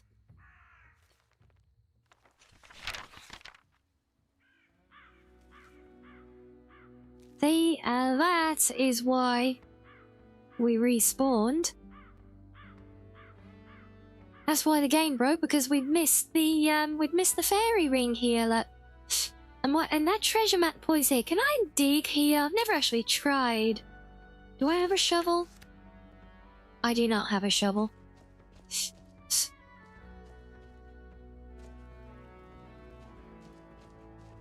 Well, let's just clear this place out then.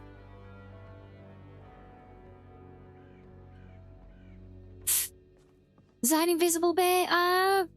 Kinda not. It's not really invisible. It was it's like a bear spirit.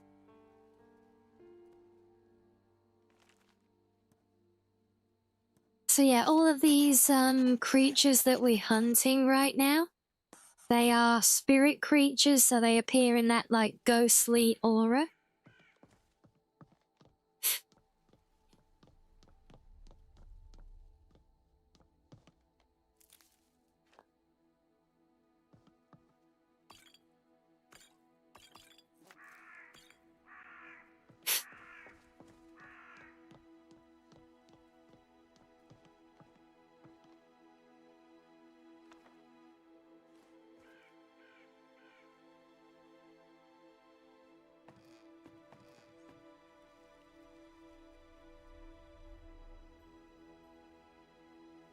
Yeah, I was thinking while I was having a stretch there as well with that with our little international greeting for the first chat before. I don't know if they're still in now, but yeah, you guys recall the other day me talking about the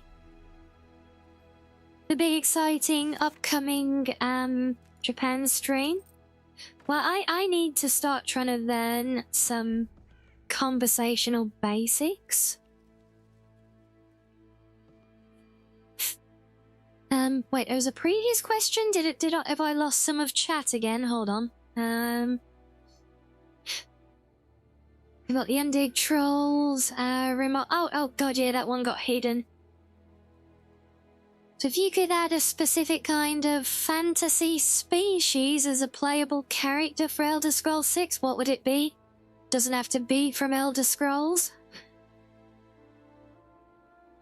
Okay, well, I think, it's probably no surprise that, I would like to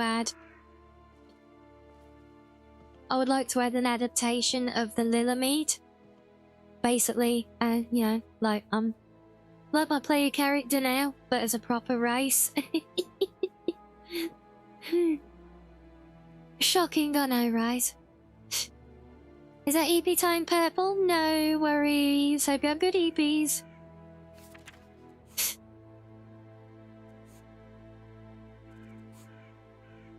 Nice, that was one. The other one's up by the college, was he? Yes.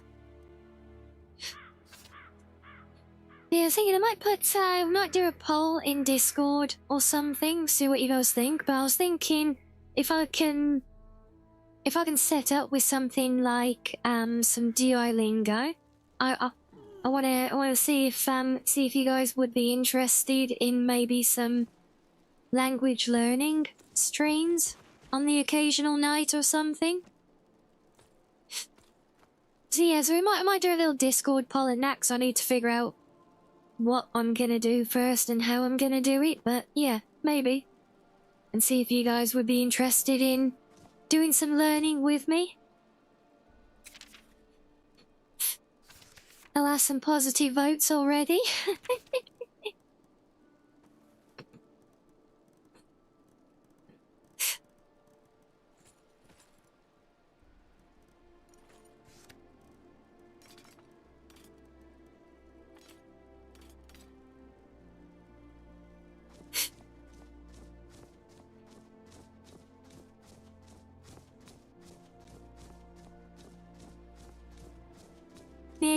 Yeah, I just wanted to get a consensus from you guys on it, as whether you would like to do something along those lines, because I know it's not exactly the kind of thing that we normally do on the channel, you know?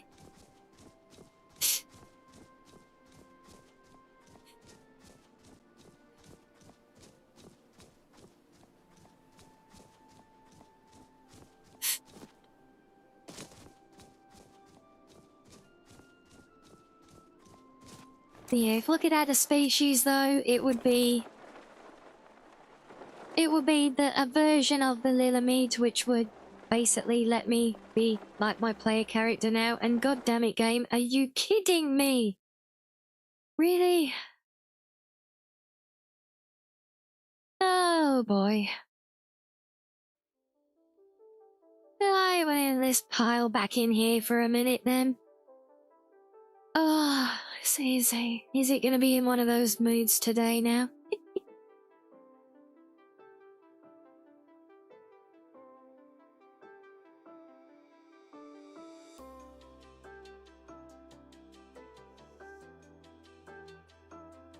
God, Tickle, we'd only just got back to things as well.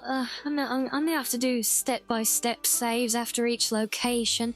It was fine for the first run.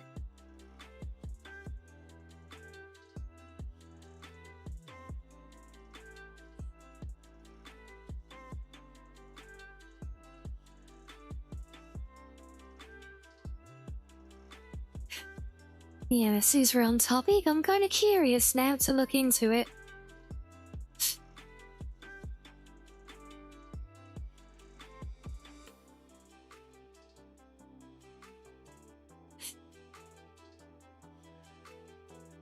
I assume there's a cost involved. Unless there isn't.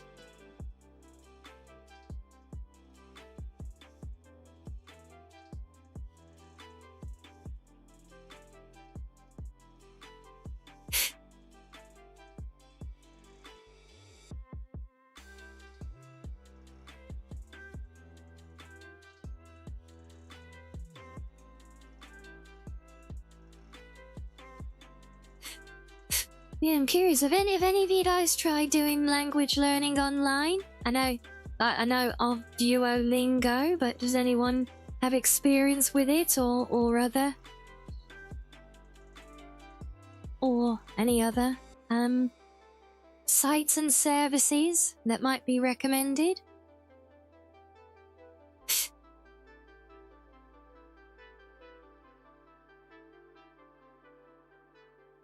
You are the what with Duolingo, Reggie, yeah?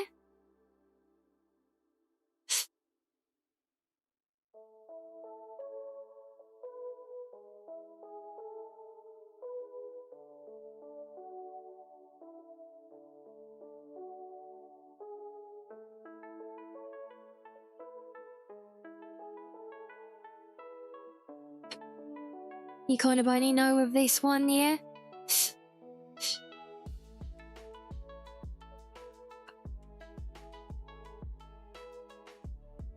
You got some Rosetta Stone books for French and Spanish? Yeah, well, I definitely don't want to go out buying random books and things now.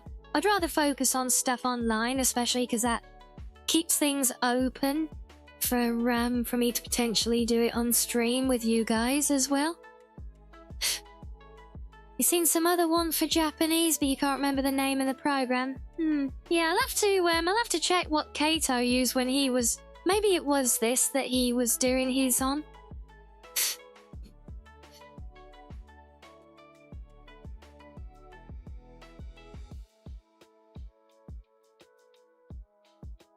It's an interesting one though. Yeah, but yeah, it might have been Max. I did watch a couple of his streams when he was learning it last time around. And hello, Shu. Welcome in. No worry, we're just doing another. Skyrim's started to be a bit crashy this evening. So we're just sitting back here while we vibe for a minute while we wait for the game.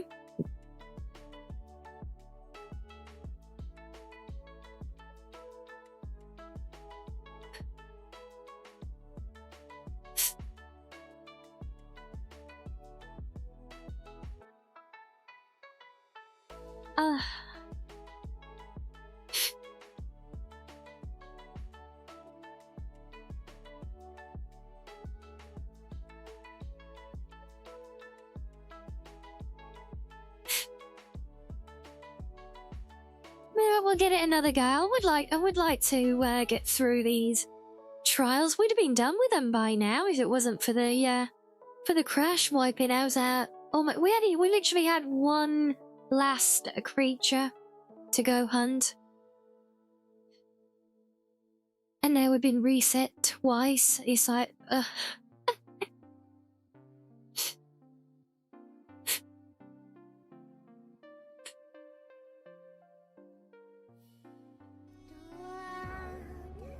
Oh,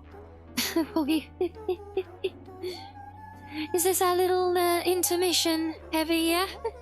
Well, thank you for that one.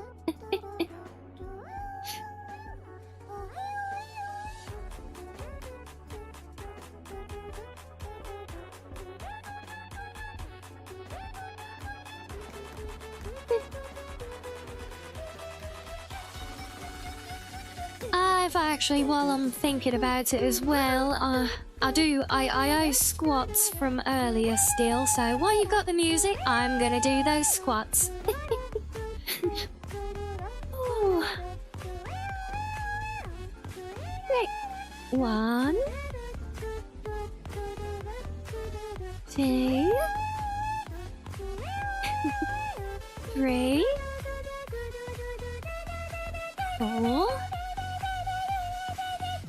5, 6, 7. Oh, go tell I haven't done them for a while. 8. 9. And 10.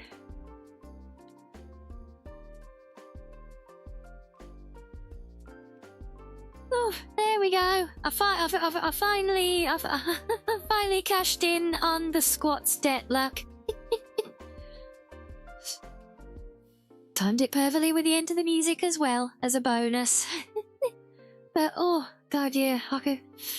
Oh my poor little legs are telling me that it's too long since we did that.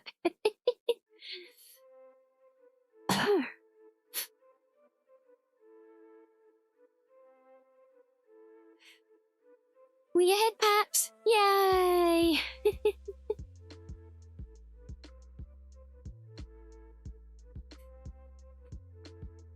Yes, well, I need to start somewhere again.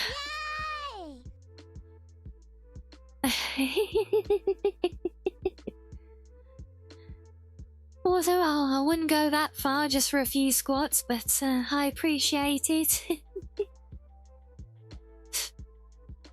Yeah, but yeah, I'm sure plenty of you, if not all of you, know that I am resolved to I want to start a bit of a fitness thing at the moment. Since I got this cosplay treat, I'm gonna try and try and get a bit more toned for it, you know. So yes, bringing back the squats is it kind of goes hand in hand with that.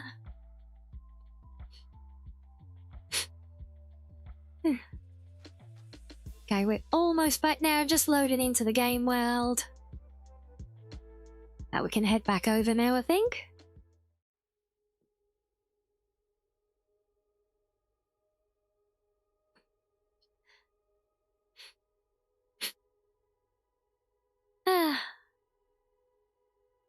So yes, lots of new things to do coming up on my horizon now. Got the trying to get toned and in shape, and also with trying to do a crash course in Japanese over the next couple of weeks as well. It's gonna be a fun time for a while.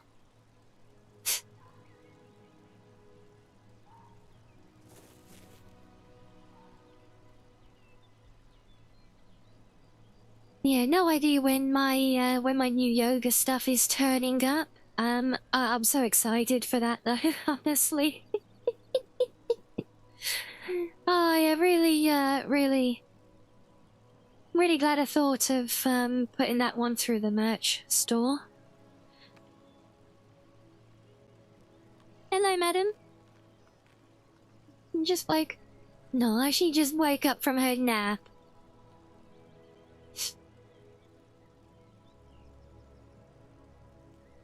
And there she wants cuddles!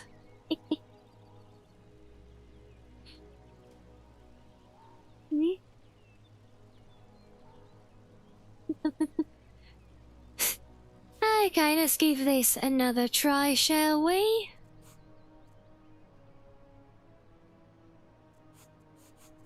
So, what should we go up here and do? Let's go up here and do the cold area first.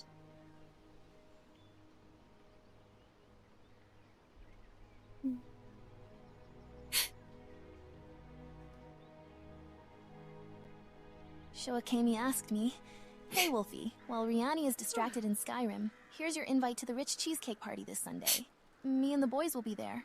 Do you want to come?" A cheesecake party invite? Tempting. If Rianni's distracted in Skyrim, I could absolutely grace your little gathering with my presence and judge the snacks like a queen. Save me the richest slice, Shuakemi. If Sam sets a trap with it, I'm still coming first.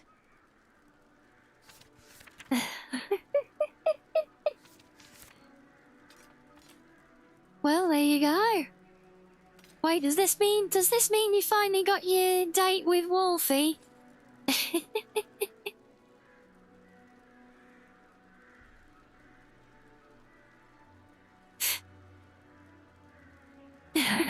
Tavern girl.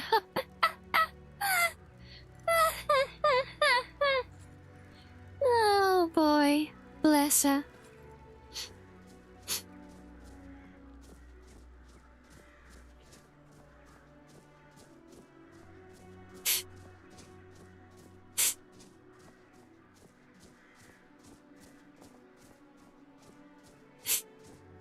Hell yes.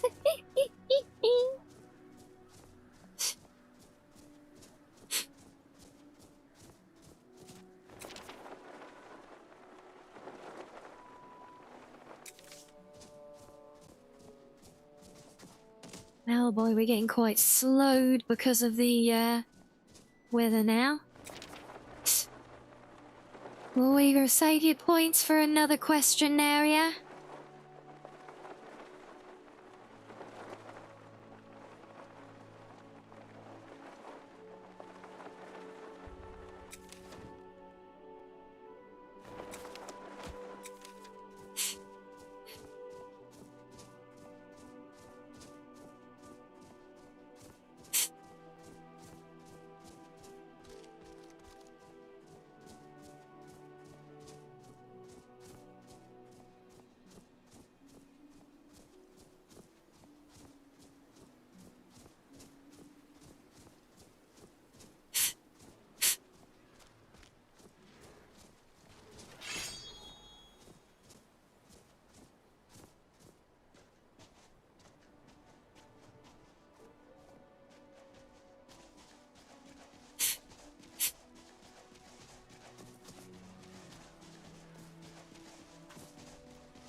There you are.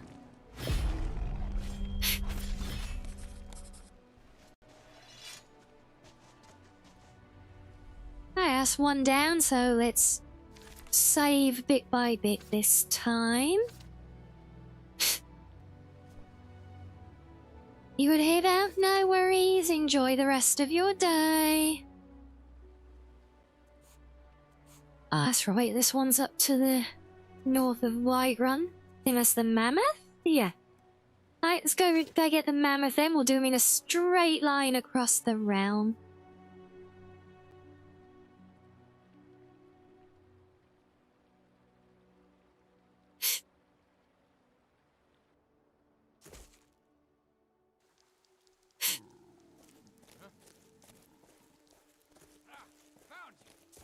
No, you haven't found me. Shut up. Go away. Leave me alone. No! Run away, run away, run away, run away. Ow. Ah?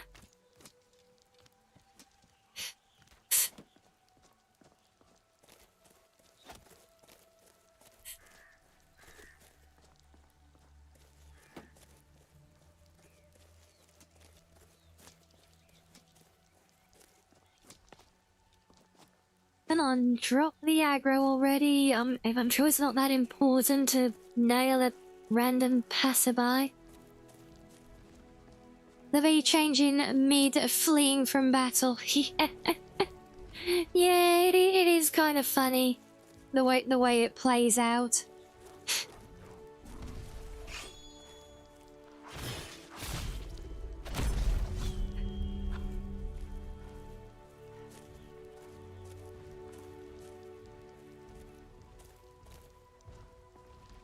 Gotta get out of here, but first let me change my outfit. I gotta look good while running away. Well, I mean, obviously.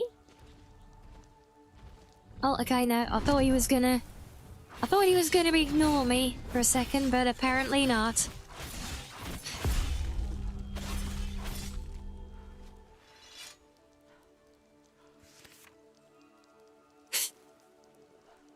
Let's take all of that.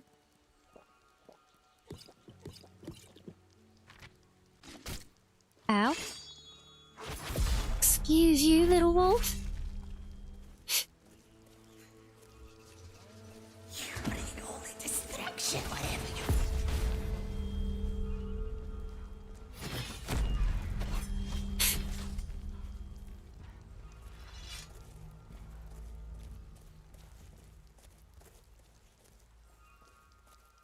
yeah, we kind of ventured near to this camp before, and that's where we got shot, and then the respawn broke, isn't it?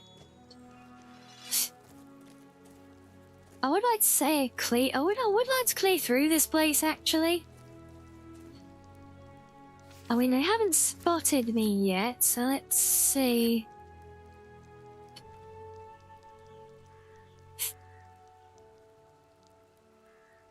Are you gonna switch me to my outfit? Oh, there we go.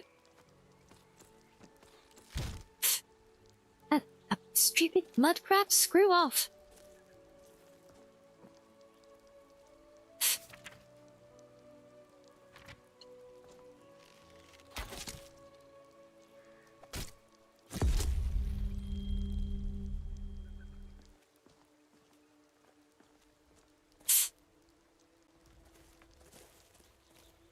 Gave him a sneak peek of the goods he got wanted.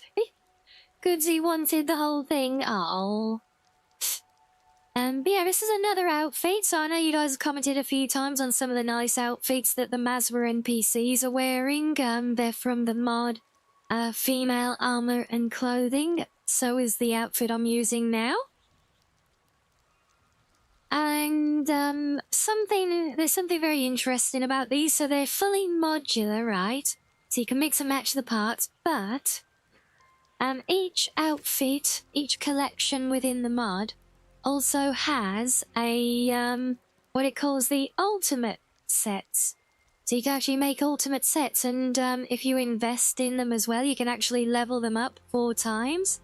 So there's actually like 5 versions if we include the unenchanted one as well.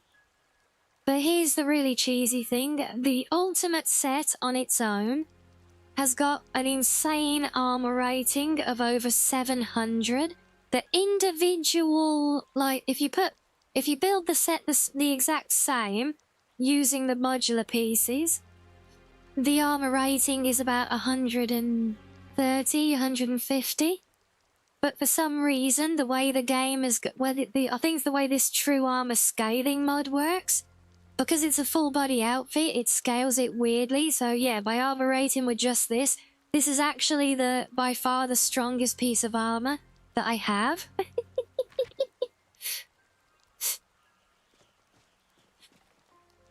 Oh, really? 2 steps and they spot me? No! I was gonna be a little huntress. Ow. Or maybe they haven't quite seen me? Someone there? Oh. Really? God. Damn it. Just spit on you. Just give up!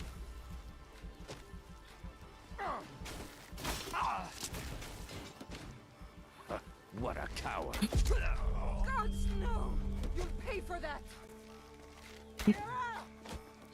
Yeah, that's not gonna work now. Bugger it! I was wanting to have some fun with the Killing you will make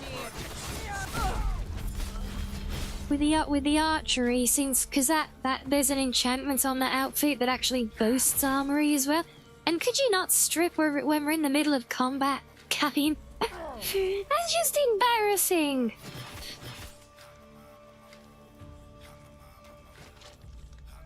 Oh, for God's sake! And then we get, oh, I swear if he bugs out the camera again now, I'm gonna rage quit.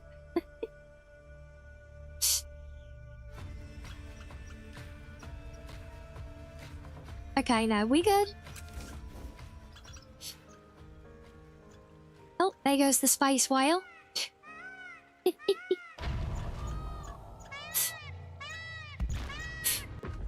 Yeah, that's what I was really hoping to try and do some sneaking there. Maybe once we get inside. Yes, it was clearly a tactical distraction, yes. I would never do such a thing. You picked a bad time to get lost, friend. You picked a bad time to get lost, friend. Yeah, I heard you the first time. How the hell did all of that miss? What? Just give up!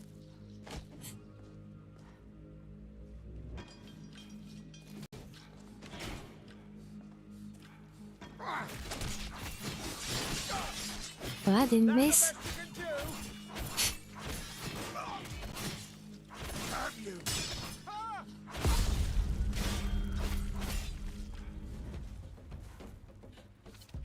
You peeked about time to get lost, Red.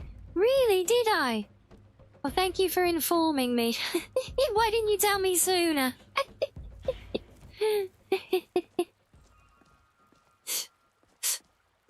I suppose the good thing here is now that we've actually got some distance from the camp, so let's try again.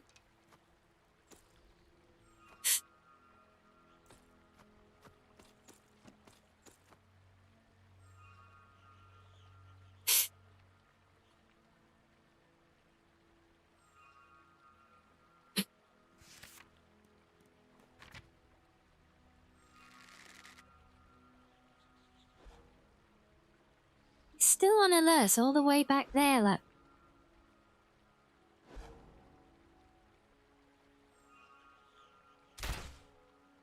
Oh, you bugger.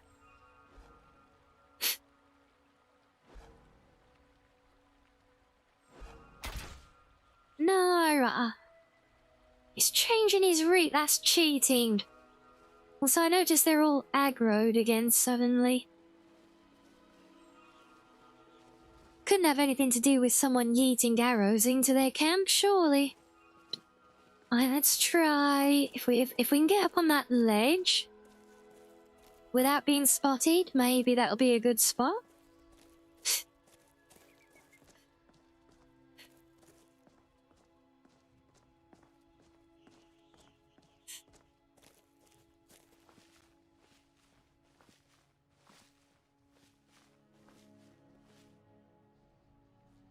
How are so many of them instinctively aware of me?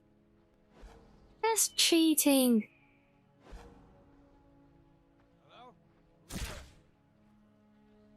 Moving right when I fire the shot is also cheating, you bunch of gits. Uh-oh. I think he's found me. Oh, for God's sake.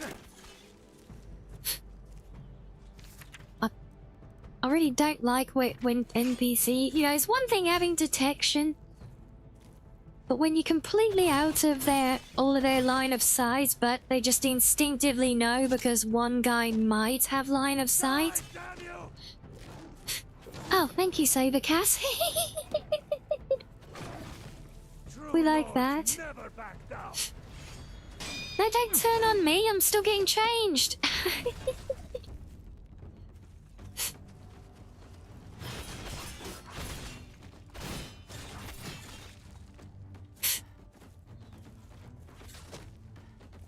Okay, why am I losing so much health? Why am I constantly losing health? He hasn't got any aura around him that I can see.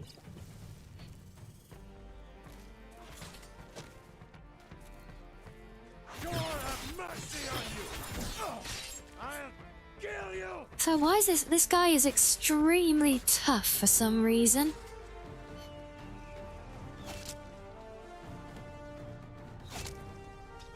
Oh, come on, really am I getting... Oh, for God's sake. Ugh. Why are these bandits so bloody tough? We've been doing fine against plenty of them. What is it with these? Still losing health.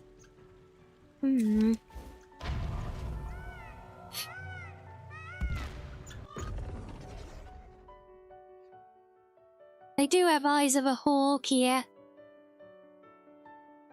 I see you over there past the trees and across the river, hiding behind that cabin. 2 kilometers away, yet. You picked a bad time to get. He does have MC energy. I mean, I know he's one level above me, but there's no oh, screw off. Oh, God. No, I can't move. No. Oh my God. Oh. Oh, this is ridiculous. So we basically waste all of our stamina on an attack that gets dodged. And then leave ourselves basically unable to move while he essentially one-shots us afterwards. See, it's fun, right? And even when we do manage to get our one to land a hit, for some reason it hardly does any damage.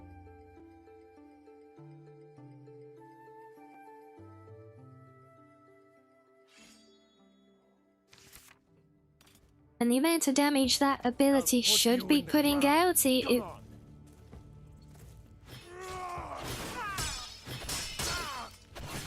hell. Pay for this.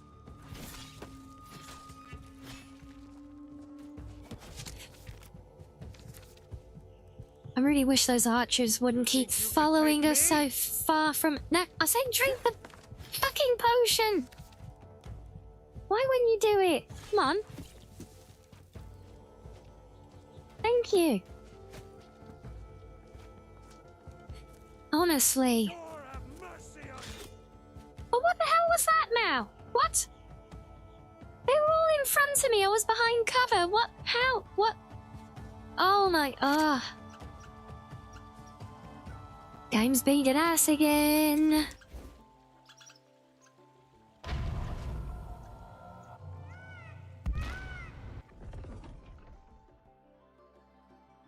I think it's the archers that are hammering it because they just seem to have like complete armor penetration on their shots.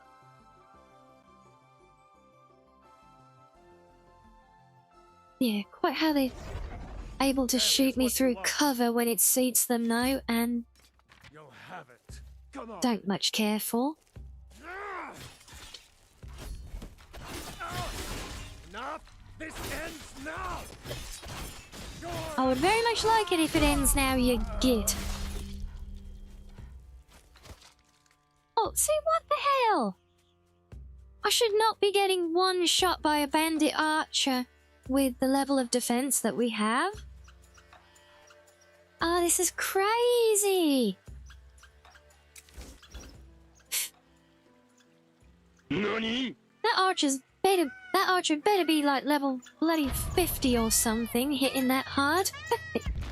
That's just insane, right, Sadale? That's just nuts.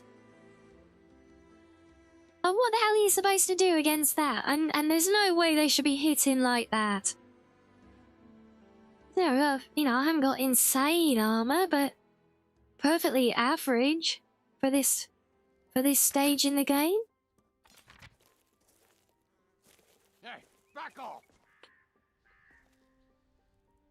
You kidding me? You tell me he's level 24. Alright, that's far enough. You picked a bad time to get lost.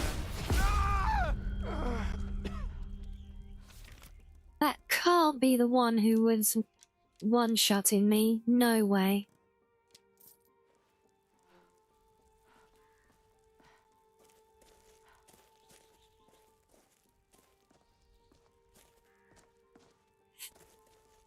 I've literally completely lost my bearings now on where the camp is.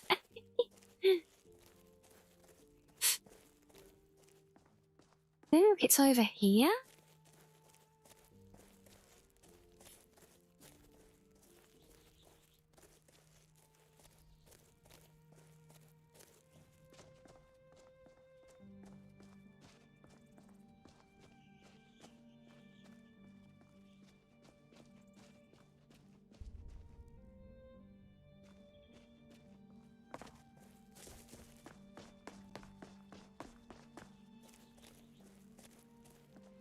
Ah, yeah, there we go. It's up there, look. Oh, see how far they all followed me out to their camp. That's kind of crazy.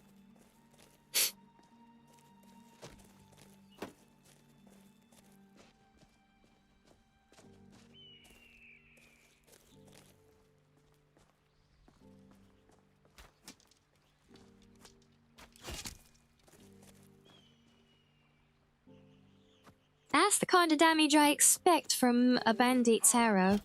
Not one shot at me like that. Not impressed.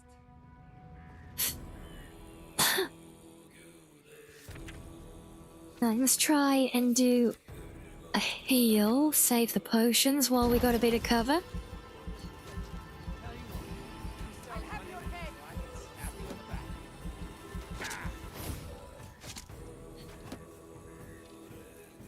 Ah, trees, there's one got behind. How has he got behind me? What? When you're dead. Stop that.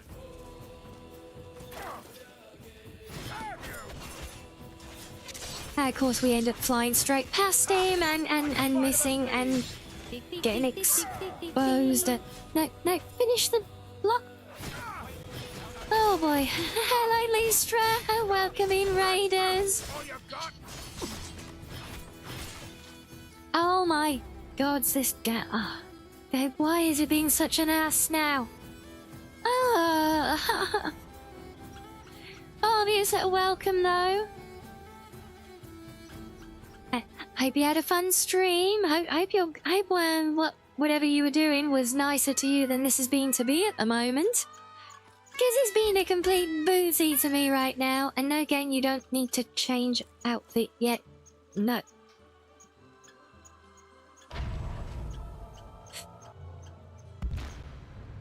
Oh my days. But yeah, so raid and run, do what you need to do, of course. But if you want to stick around, we're having should we call it fun? with Skyrim randomly deciding it's going to be ridiculously OP again for the first time all day. Yeah, it's fun, right? When it does this. You won't get the best of me. Did you hear something? Oh, now we're changing outfits. Whoa.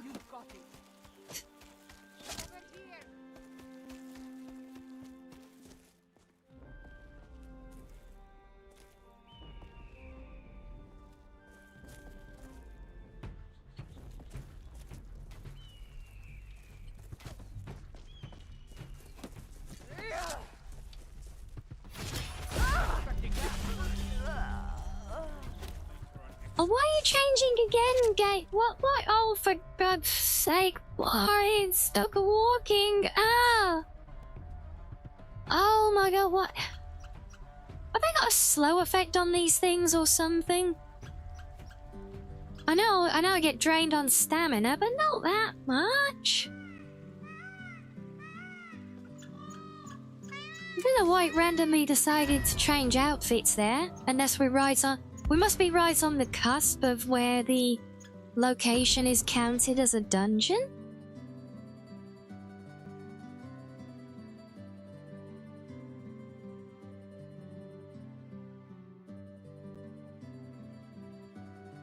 Yeah, this crazy heavy hitting archers all of a sudden now is just insanity.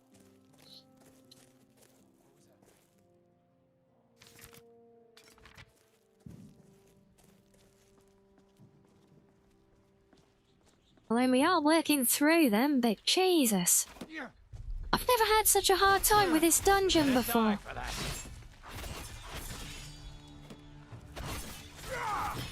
How heavy hitting? The fact that guys like 5-6 levels beneath me are suddenly one-shotting me? That heavy hitting?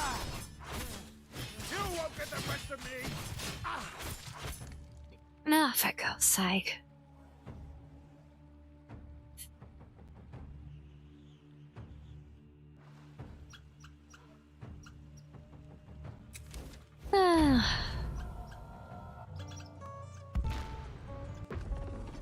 And yes, and with the mechanics and everything else, I make an attack, they instinctively, psychically dodge it. I get left unable to move with no stamina.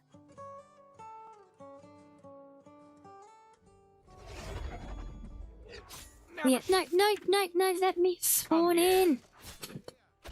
You're dead. You hear me? Dead.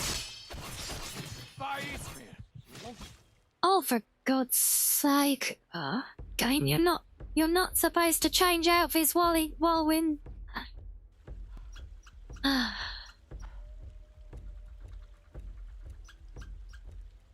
Yeah, that's how heavy hitting repeatedly over and over and over with every single bloody one of them suddenly. It's been fine all day. You know, even the Dwemer Centurion wasn't as hard a fight as these random bandit archers. How's that right exactly? And my Centurion was over like a lot higher level as well. Yes, it was What you gonna do? a more... Oh, for God's sake. Ah, right, there we go. Like that. What? Like, what? Time to die, hero. Can't wait to count out your coin. Yeah, that Centurion was... Oh, for fuck's sake, Skyrim! No! Oh, no, the outfit change is not bugged. It's not hotkey. No, it's not a bug, it's not hotkey. I demoed the whole system earlier. It's auto-switching. The problem is, we're right on the cusp of where the location info changes. And I'm like crossing that invisible line where it says I'm in a dungeon area. And so it's trying to change all the time. And yes, the game is utterly pissing me off now. I'm on the verge of rage quitting because it is suddenly just in this one bandit camp has just suddenly got to be so ridiculous.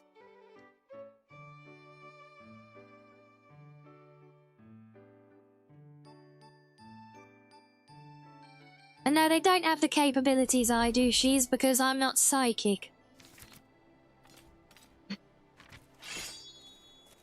And I'm not able to hit enemies like 5-6 levels above me and one-shot them with a single iron arrow. Which they should not be able to do either, yet they keep doing it.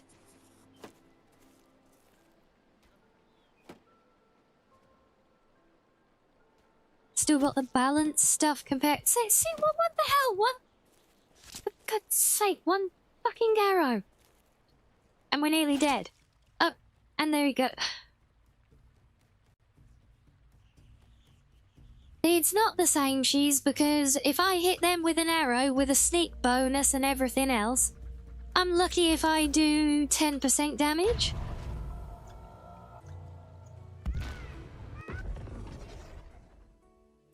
But they're able to one-shot me when I'm much higher level than them, and it should barely do any damage at all. I swear, archery... I know in earlier versions of V6 Nolvus, archery was incredibly imbalanced with NPCs being broken.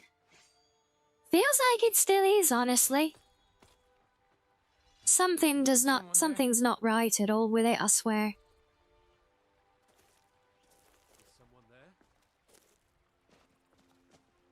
It does seem to be our best chance, because if I can get in close on them, then I can force them to melee.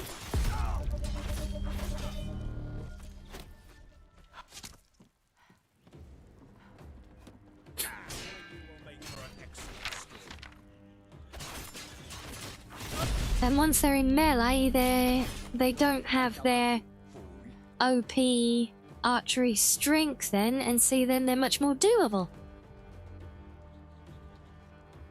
It's just it's just when they're at range, because I swear it's like the formula is completely ignoring armor for archery. Oh, screw you.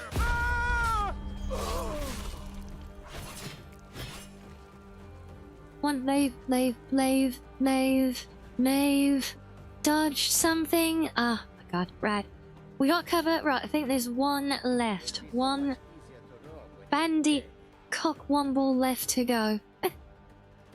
Where are you? Are you up there? Are you in your little tree house? What? Why am I still slowed down?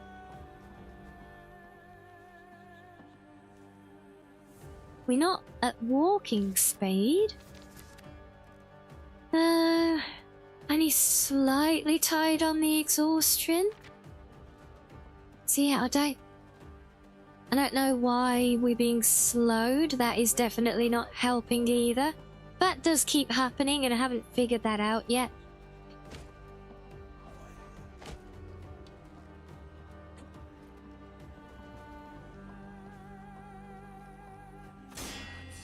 Damn you! Fish, come on! Oh, jeez. Enough of this! Right, that's got the last of those stupid ass archers. Gods. What an absolute nightmare sometimes. Well, this is what happens when you pick a game mode called Prepare to Die, I suppose. Whew. Very mean game. Yeah, it does seem to be archers specifically, which fall I've seen more often than not as bandits. Yay! Yeah, it's I do feel like it's the archers specifically that are the real threat because of how they can just bypass armor apparently. So don't worry, blood. Sure is. No, the game always upsets me for one thing or another, but it's still fun along the way though. So don't you worry. These gear, I think they must have been aiming for my knee clearly. I must now go retire to a life of being a guard in Whiterun. And hello as well, Trion. I am good. I'm a lot better now that all those annoying one-shotting OP bandits are being dealt with. Much better for that. Well, I do need to restock my iron ingots, so that's rather handy. Any other goodies here for us?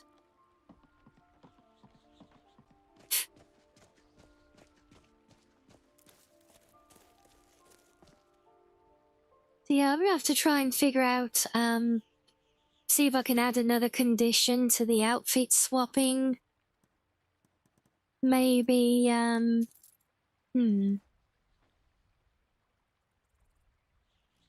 Oh, they recruitment archers for the guard positions. Yeah, the application is attached to the arrow. They're shooting at you.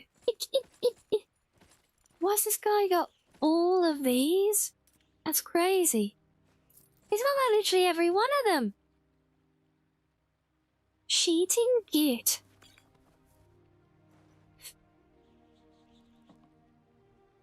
Yeah, I'm not surprised that's over encumbered us.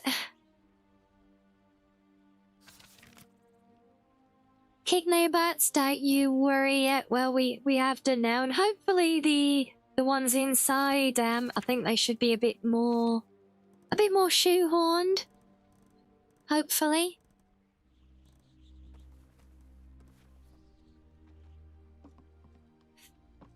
Well, they should be a bit more tunneled in. See that, and they're less likely to be archers as well. And they're not going to be able to randomly surround me either. So yeah, I think inside it should be more reasonable, even if there are more OP ones in there.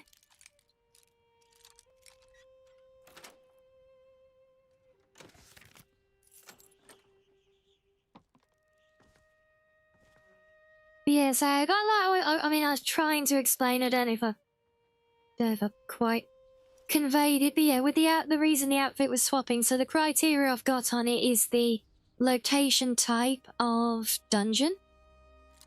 Okay, and so it's trying to swap me into my outfit that I'm wearing now whenever I enter a dungeon.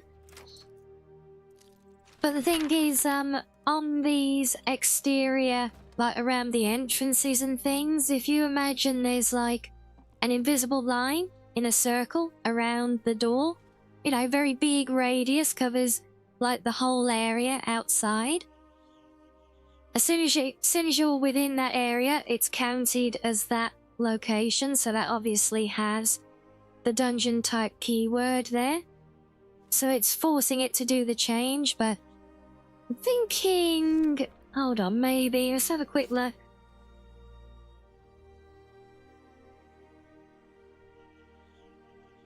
If we load dungeon condition... Yeah, so we've got the dungeon keyword type, but if I also add... was there one for being an interior somewhere? Yeah, there we go. Is interior. So now it will only do it after we go through a loading door to empty. Like once we actually enter a dungeon, you know? So I think that's what we want. So let's save that as dungeon condition. Overwrite that. Make sure it remains assigned. Yes, good. So yeah, hopefully now it will,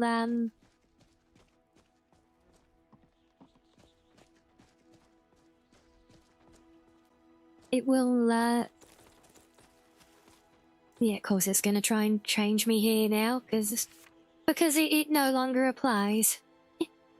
Believe it or not, that's a good sign that it's auto-changing there.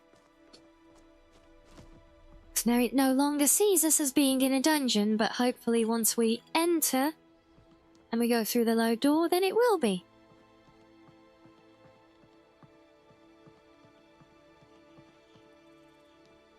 Speaking of, where the hell is the entrance?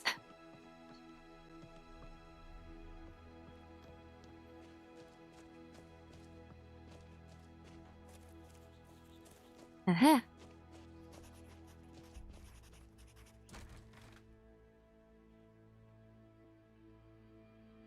Yes, Brother Shane, it's the Elemental Visions, it's the Visions version 2.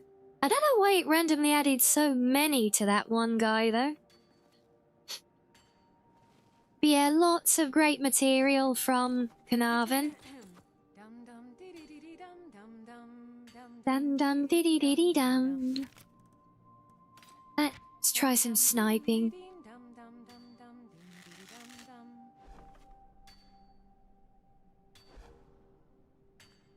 Get my own back on him. Really? 2.3 times sneak modifier and a very powerful bow with very strong arrows, and we barely took a notch of health off of them.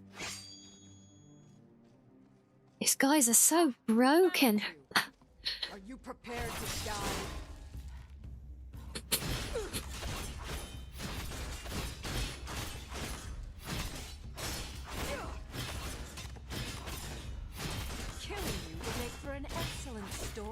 Talk about death by 1,000 cuts. Jesus, look how small our damage is. I know my stamina is down, so our damage output is down with it, but come on, seriously? Are you prepared to die?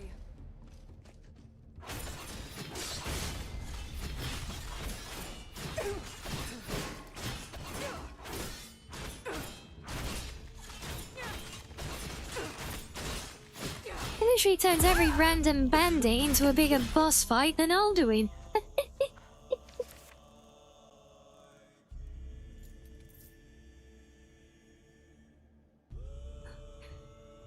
It's 2.3 times of them stating it must have been the wind, common mistake. Ah, yes.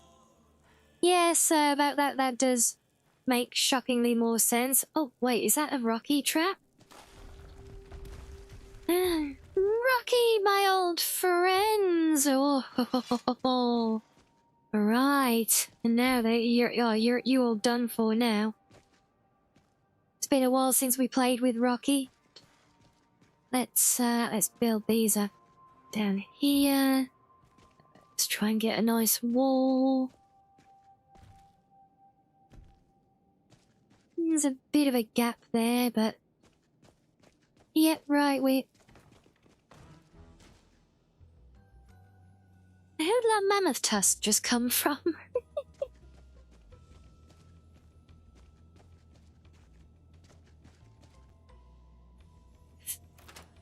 Time to get revenge the fun way now. Oh, bandits. Come out, wherever you are. You picked a bad time to get lost, friend. You don't wanna see it, come with me. Just come with me, let's fly into the rocks. Go on. Wait, he's immune to the rocks? No! That's not allowed. No one bats an orc. Why are you immune to the rocks? That's cheating. I mean, he's completely immune to me as well, so... and then there we go, singing, oh dear.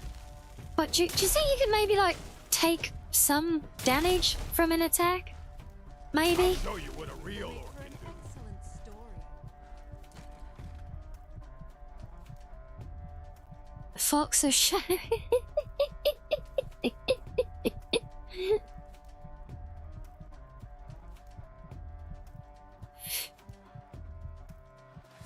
Uh-oh. Yannick, why do you have to be smart enough to follow me? No. Where am I? What's going on? Oh, damn it. Yeah, I can't believe that not only they were basically completely immune to damage from me, but also the rocks. Now, that's just a whole other level of insult. You do not insult Rocky.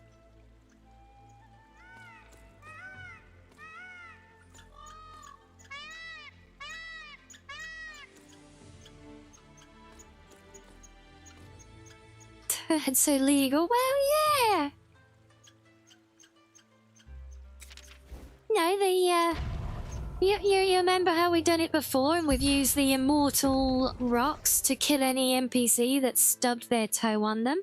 That's my favourite way of clearing these places out. Yes, this whole mine is incredibly annoying, Joel Cath, and I don't know why suddenly. We've done so much today. Oh, Jesus, he's right there. Gotta have a sharp axe to cut through all that. Yeah, you know, I've literally taken on unique Dwemer Centurions who were higher level than me.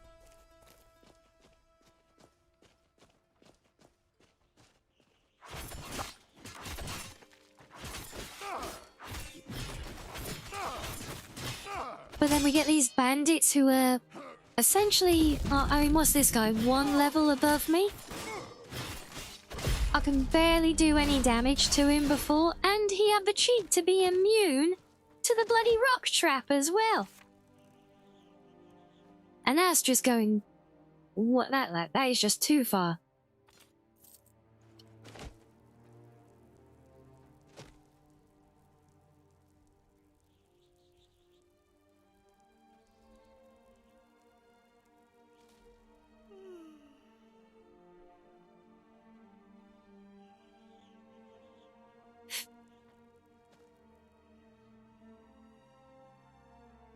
Oh, you gotta be kidding me.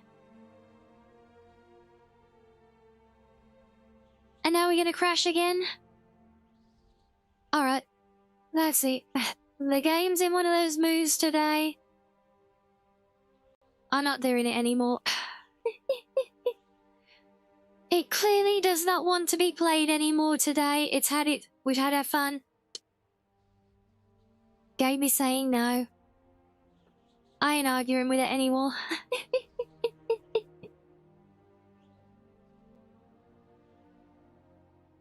They will know what it means to insult the House of Rianni of...